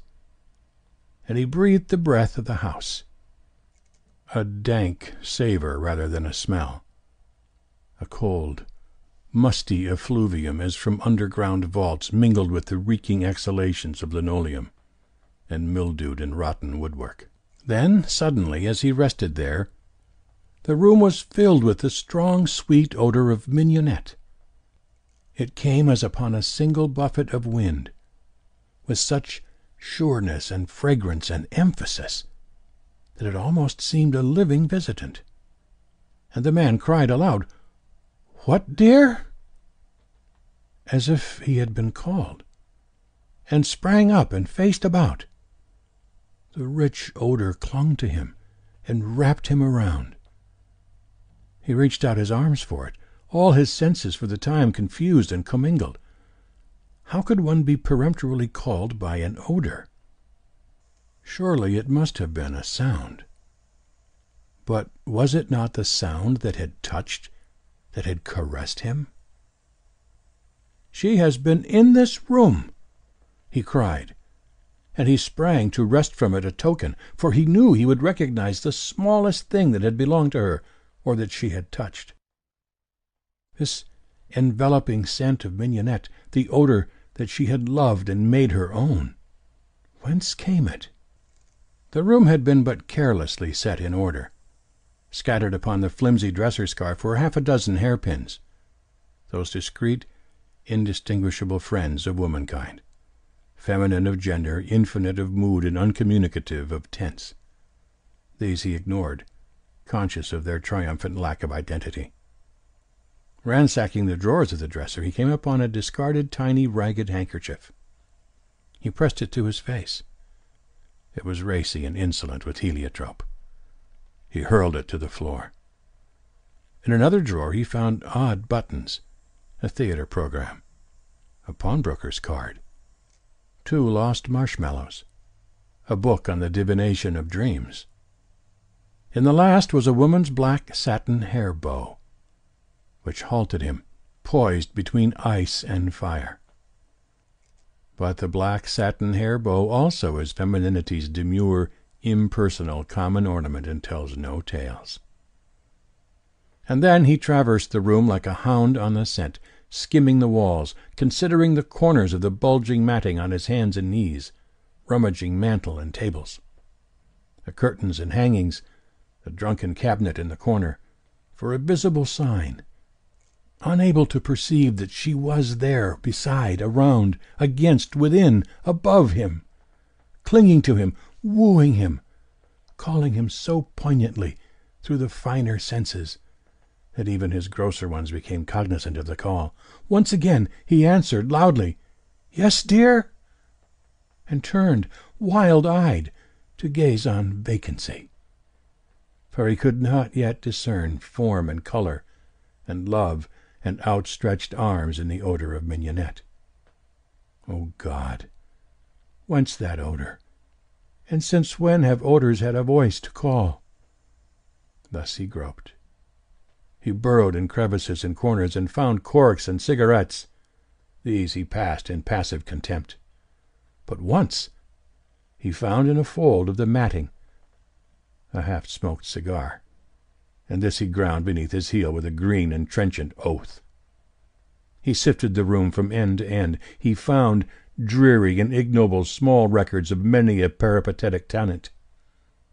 But of her whom he sought, and who may have lodged there, and whose spirit seemed to hover there, he found no trace. And then he thought of the housekeeper. He ran from the haunted room downstairs and to a door that showed a crack of light. She came out to his knock. He smothered his excitement as best he could.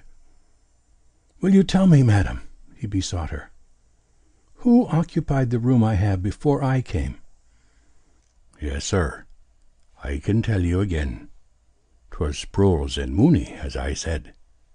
Miss Bretta Sproles it was in the theatres, but Miss Mooney she was.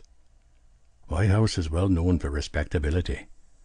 The marriage certificate hung framed on a nail over—" "What kind of a lady was Miss Sproles, in looks, I mean?"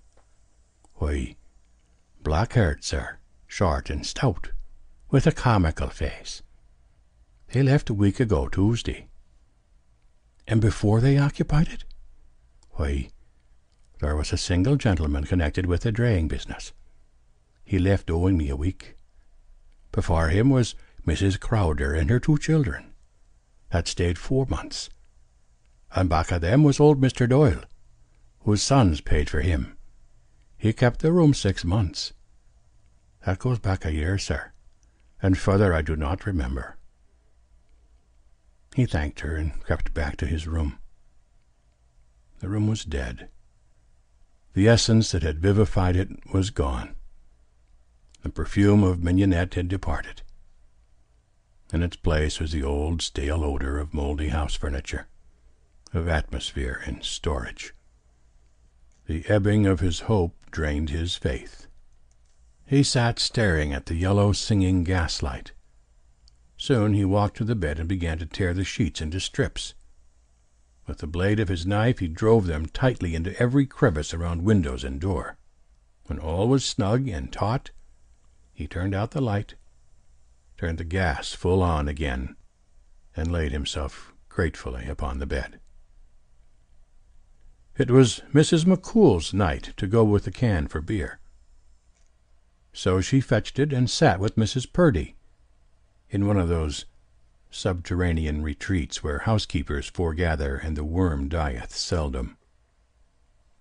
"I rented out me 3rd floor back this evening," said Mrs. Purdy, across a fine circle of foam. "A young man took it. He went up to bed 2 hours ago." "Now did you, Mrs. Purdy, ma'am?" said Mrs. McCool with intense admiration. "You do be a wonder for renting rooms of that kind. And did you tell him, then?" she concluded in a husky whisper laden with mystery. "Rooms," said Mrs. Purdy in her furriest tones, "are furnished for to rent. I did not tell him, Mrs. McCool." "'Tis right you are, ma'am. 'Tis by renting rooms we keep alive. You have the real sense for business, ma'am. There may be many people will reject the renting of a room if they be told a suicide has been after dying in the bed of it. As you say, we has our living to be making," remarked Mrs. Purdy. "Yes, ma'am, 'tis true. 'Tis just 1 week ago today I helped you lay out the 3rd floor back. A pretty slip of a colleen she was, to be killing herself with the gas. A sweet little face she had, Miss Purdy, mum." "She'd been a-called handsome, as you say," said Mrs. Purdy, assenting but critical. "But for that mole she had a-growing by her left eyebrow. Do fill up your glass again, Mrs. McCool." The Pride of the Cities by O. Henry. Read by Bob Tomley. Said Mr. Kipling, "The cities are full of pride, challenging each to each." Even so. New York was empty. 200,000 of its people were away for the summer. 3,800,000 remained as caretakers, and to pay the bills of the absentees. but the 200,000 are an expensive lot. The New Yorker sat at a roof garden table, ingesting solace through a straw. His Panama lay upon a chair. The July audience was scattered among vacant seats, as widely as outfielders when the champion batter steps to the plate. Vaudeville happened at intervals. The breeze was cool from the bay. Around and above, everywhere except on the stage, were stars. Glimpses were to be had of waiters, always disappearing like startled chamois. Prudent visitors who had ordered refreshments by phone in the morning were now being served. The New Yorker was aware of certain drawbacks to his comfort, but content beamed softly from his rimless eyeglasses. His family was out of town. The drinks were warm. The ballet was suffering from lack of both tune and talcum, but his family would not return until September. Then up into the garden stumbled the man from Topaz City, Nevada. The gloom of the solitary sightseer enwrapped him. Bereft of joy through loneliness, he stalked with a widower's face through the halls of pleasure. Thirst for human companionship possessed him as he panted in the metropolitan draught. Straight to the New Yorker's table he steered. The New Yorker, disarmed and made reckless by the lawless atmosphere of a roof garden, decided upon utter abandonment of his life's traditions. He resolved to shatter with one rash, daredevil, impulsive, harebrained act the conventions that had hitherto been woven into his existence. Carrying out this radical and precipitous inspiration, he nodded slightly to the stranger as he drew nearer the table. The next moment found the man from Topaz City in the list of the New Yorker's closest friends. He took a chair at the table. He gathered 2 others for his feet.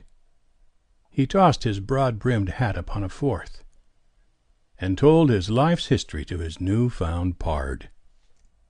The New Yorker warmed a little, as an apartment-house furnace warms when the strawberry season begins.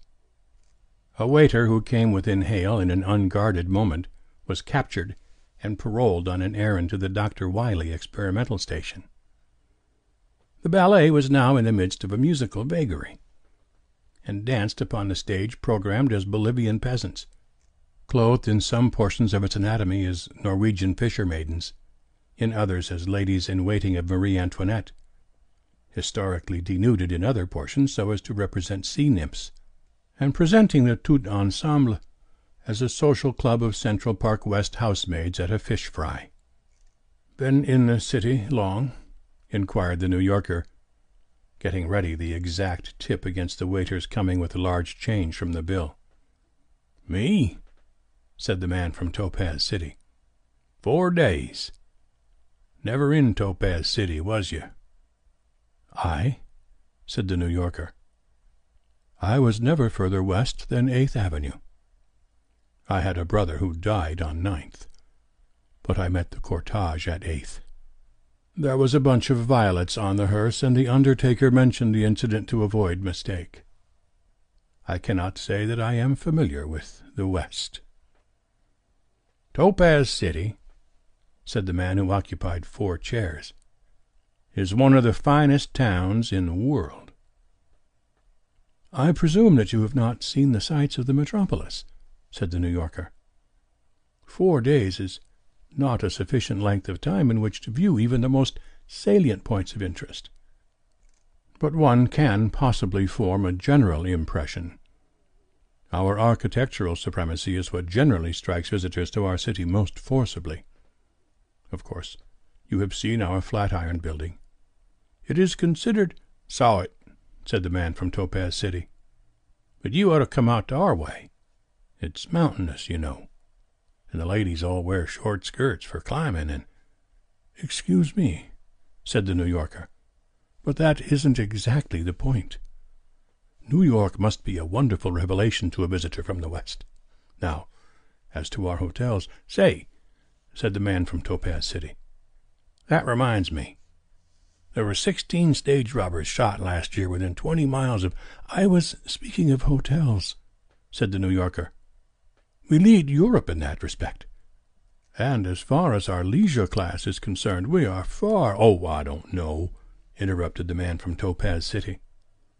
"There were 12 tramps in our jail when I left home. I guess New York isn't so—" "Beg pardon. You seem to misapprehend the idea. Of course, you visited the Stock Exchange and Wall Street, where the—" "Oh, yes," said the man from Topaz City as he lighted a Pennsylvania stogie. "And I want to tell you, Chat, we've got the finest town marshal west of the Rockies.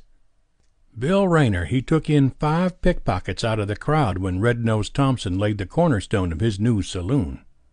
Topaz City don't allow—" "Have another Rhine wine and seltzer," suggested the New Yorker. "I've never been west, as I said, but there can't be any place out there to compare with New York. As to the claims of Chicago, one man," said the Topazite, "one man only has been murdered and robbed in Topaz City, and the last 3—" "Oh, I know what Chicago is," interposed the New Yorker. "Have you been up Fifth Avenue to see the magnificent residence of our mail—" "Seen 'em all.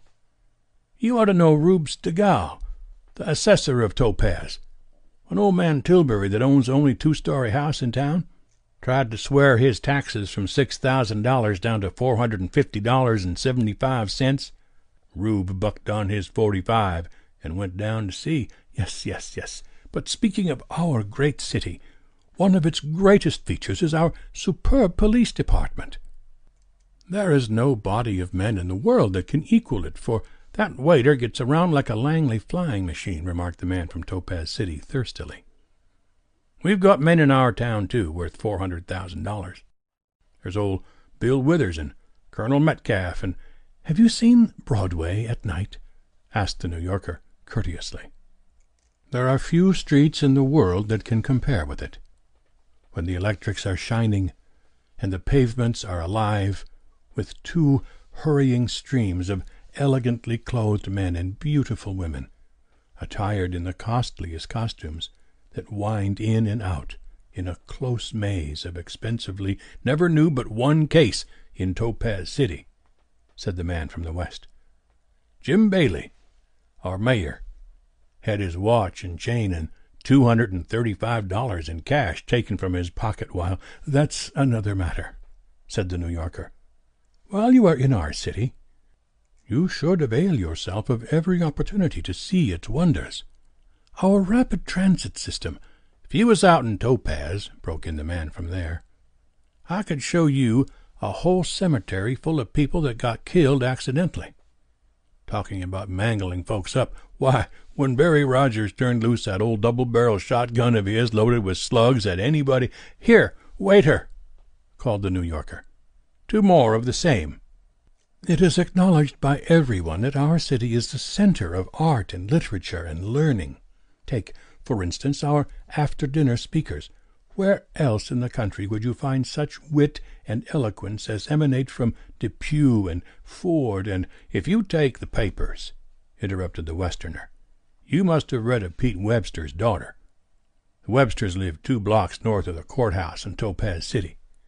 Miss Tily Webster, she slept 40 days and nights without waking up. The doctors said that—" "Pass the matches, please," said the New Yorker.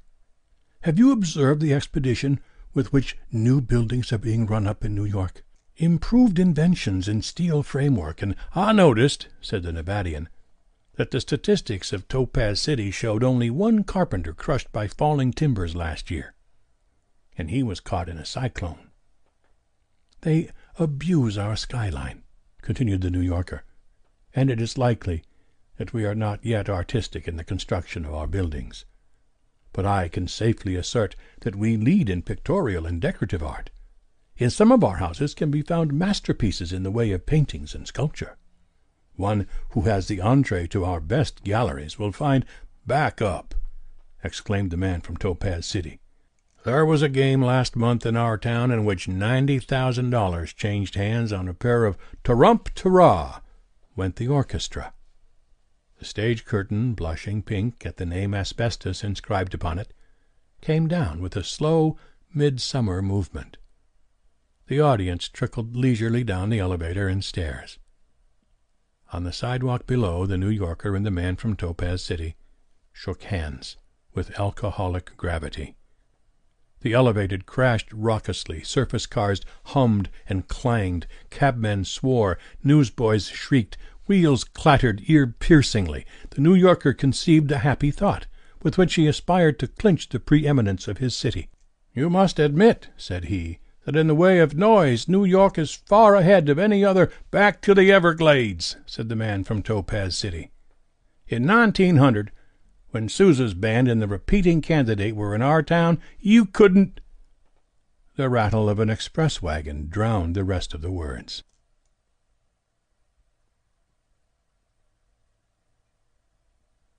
A Retrieved Reformation by O. Henry. Read by Bob Tomley. A guard came to the prison shoe shop, where Jimmy Valentine was assiduously stitching uppers, and escorted him to the front office.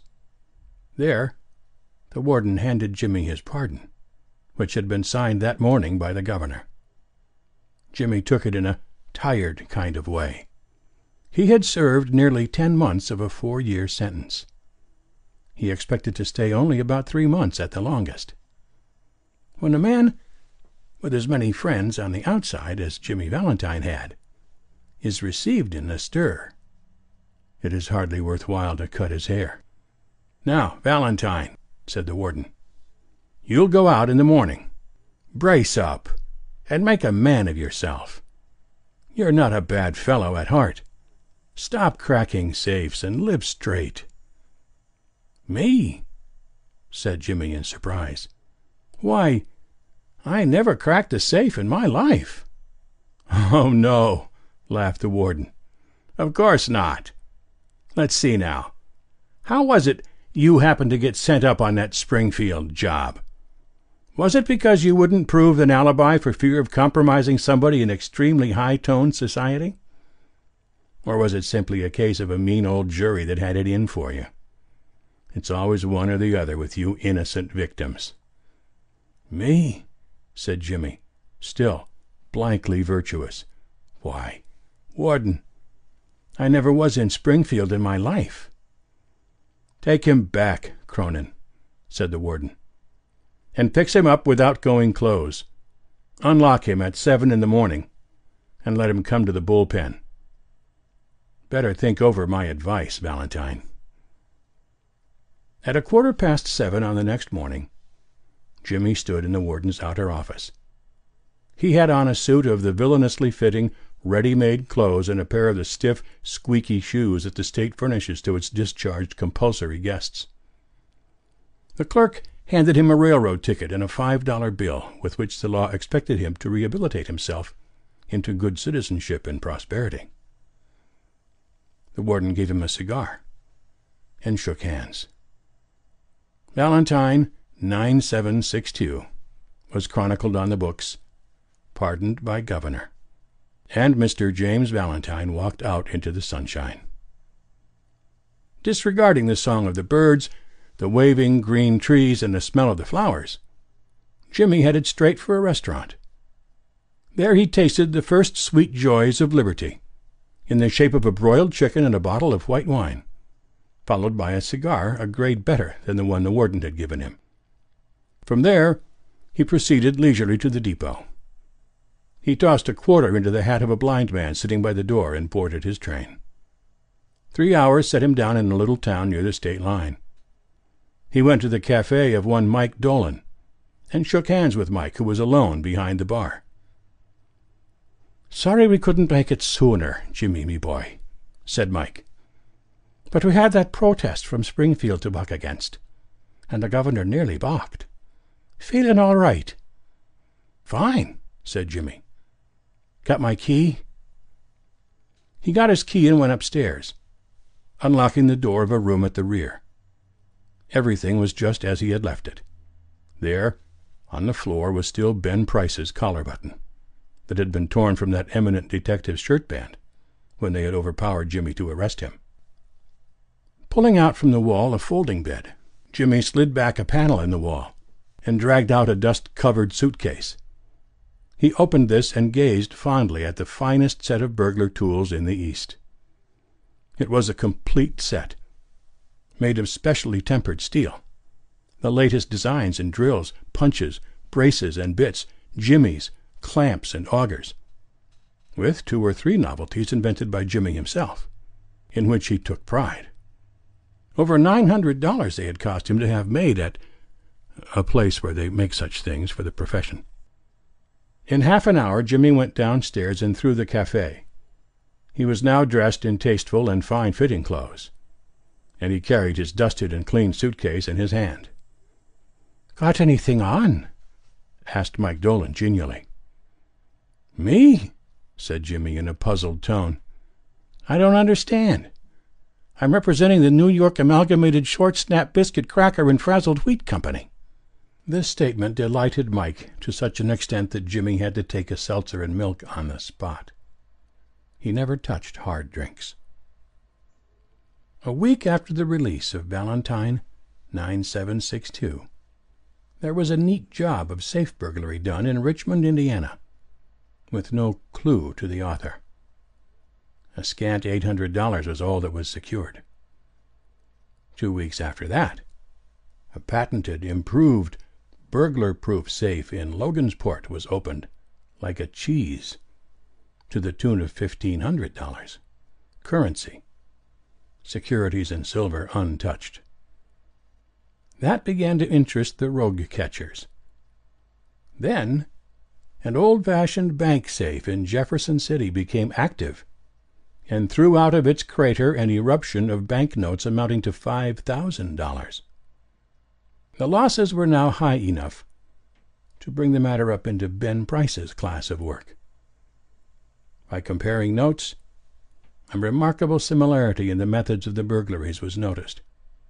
Ben Price investigated the scenes of the robberies, and was heard to remark, "That's Dandy Jim Valentine's autograph. He's resumed business. Look at that combination knob. Jerked out as easy as pulling up a radish in wet weather. He's got the only clamps that can do it. And look how clean those tumblers were punched out. Jimmy never has to drill but one hole. Yes, I guess I want Mr. Valentine. He'll do his bit next time without any short time or clemency foolishness." Ben Price knew Jimmy's habits. He had learned them while working on the Springfield case. Long jumps, quick getaways, no Confederates, and a taste for good society.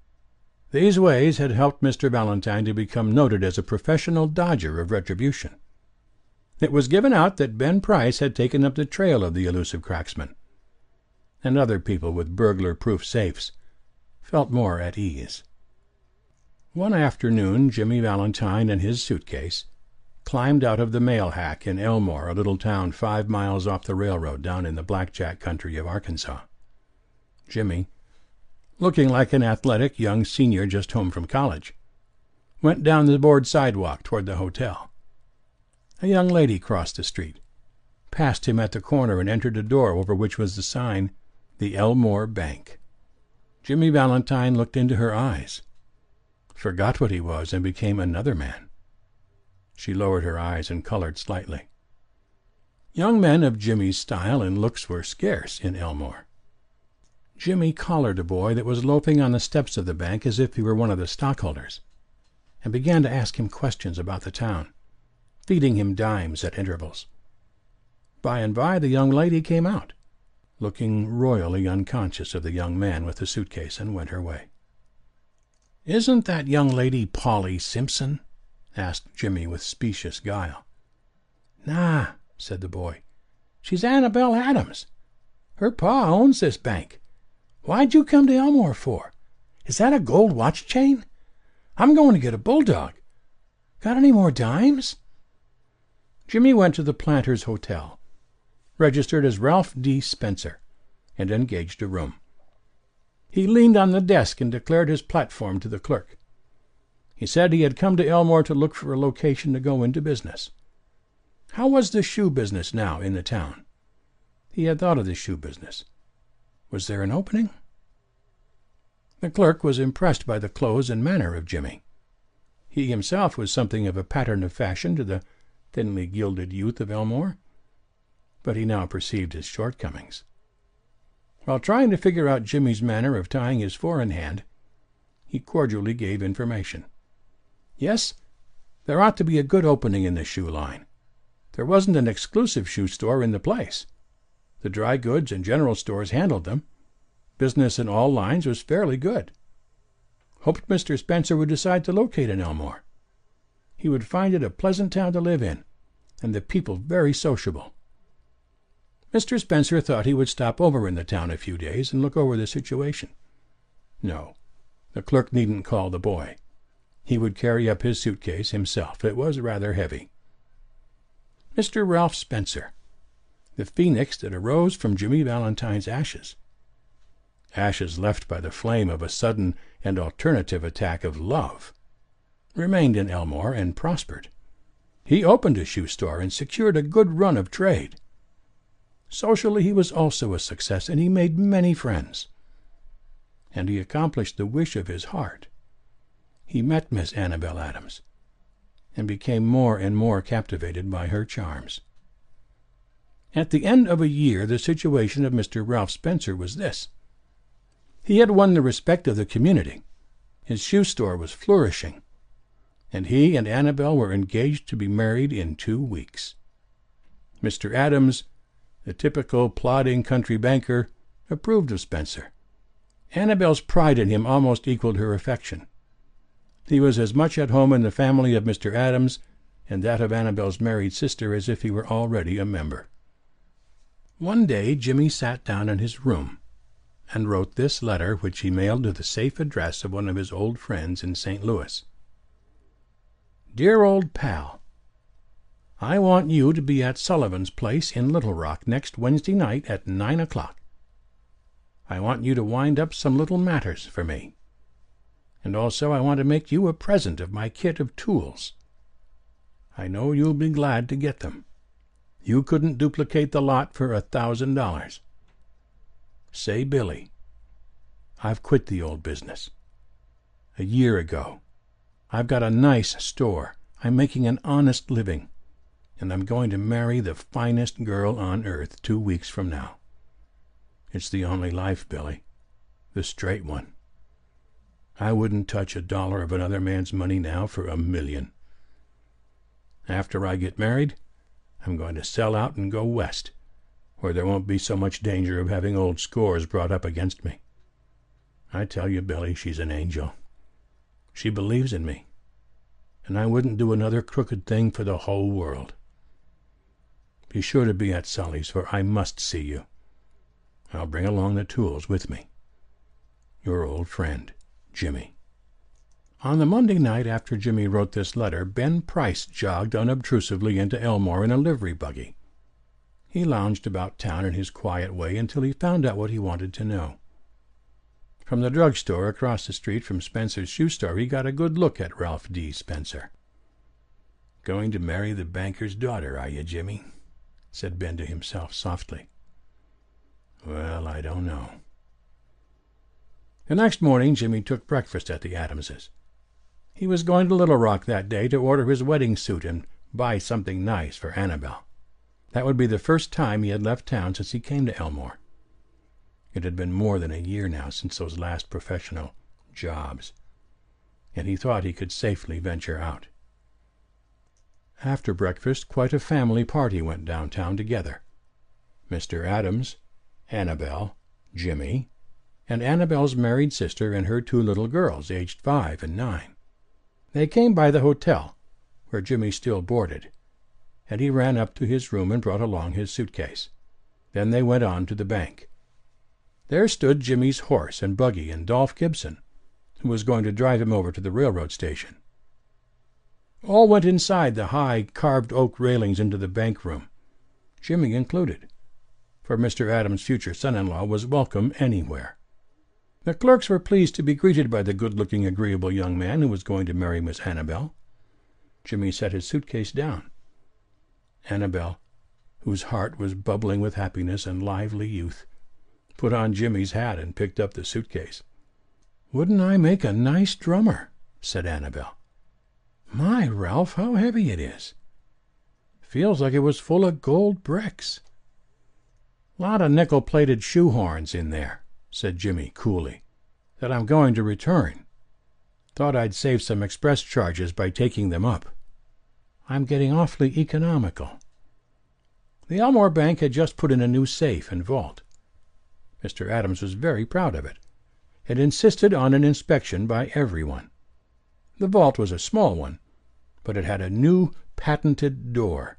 It fastened with 3 solid steel bolts thrown simultaneously with a single handle, and had a time lock.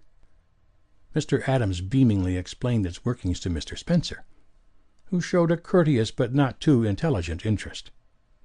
The 2 children, May and Agatha, were delighted by the shining metal and funny clock and knobs.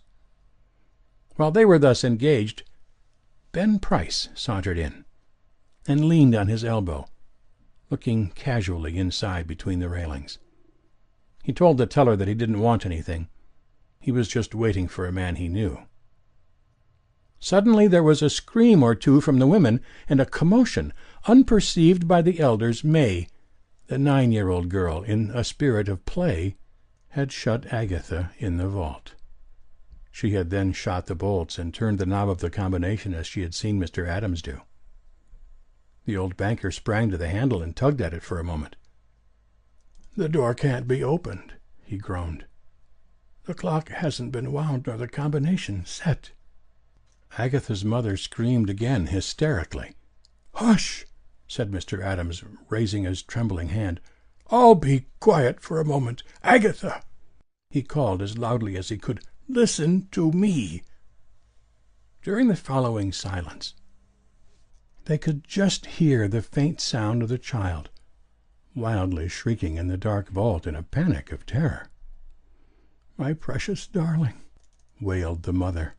"She will die of fright. Open the door. Oh, break it open. Can't you men do something?" "There isn't a man nearer than Little Rock who can open that door," said Mr. Adams in a shaky voice. "My God, Spencer, what shall we do? That child, she can't stand it long in there. There isn't enough air, and besides, she'll go into convulsions from fright." Agatha's mother, frantic now, beat the door of the vault with her hands. Somebody wildly suggested dynamite. Annabel turned to Jimmy, her large eyes full of anguish, but not yet despairing. To a woman nothing seems quite impossible to the powers of the man she worships. "Can't you do something, Ralph? Try, won't you?" He looked at her, with a queer, soft smile on his lips and in his keen eyes. "Annabel," he said, "give me that rose you were wearing, will you?" Hardly believing that she heard him right, she unpinned the bud from the bosom of her dress and placed it in his hand. Jimmy stuffed it into his vest pocket, threw off his coat, and pulled up his shirt-sleeves. With the act, Ralph D. Spencer passed away, and Jimmy Valentine took his place. "Get away from the door, all of you," he commanded shortly. He set his suitcase on the table and opened it out flat. From that time on he seemed to be unconscious of the presence of anyone else. He laid out the shining, queer implement swiftly and orderly, whistling softly to himself as he always did at work. In a deep silence, and immovable, the others watched him as if under a spell. In a minute Jimmy's pet drill was biting smoothly into the steel door. In 10 minutes, breaking his own burglarious record, he threw back the bolts and opened the door. Agatha, almost collapsed but safe, was gathered into her mother's arms. Jimmy Valentine put on his coat and walked outside the railings toward the front door. As he went, he thought he heard a far-away voice that he once knew call, "Ralph!" But he never hesitated. At the door a big man stood somewhat in his way. "Hello, Ben," said Jimmy, still with his strange smile. "Got around at last, have you? Well, let's go. I don't know that it makes much difference now." And then Ben Price acted rather strangely.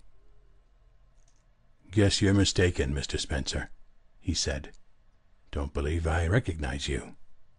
Your buggy's waiting for you, ain't it?" And Ben Price turned and strolled down the street.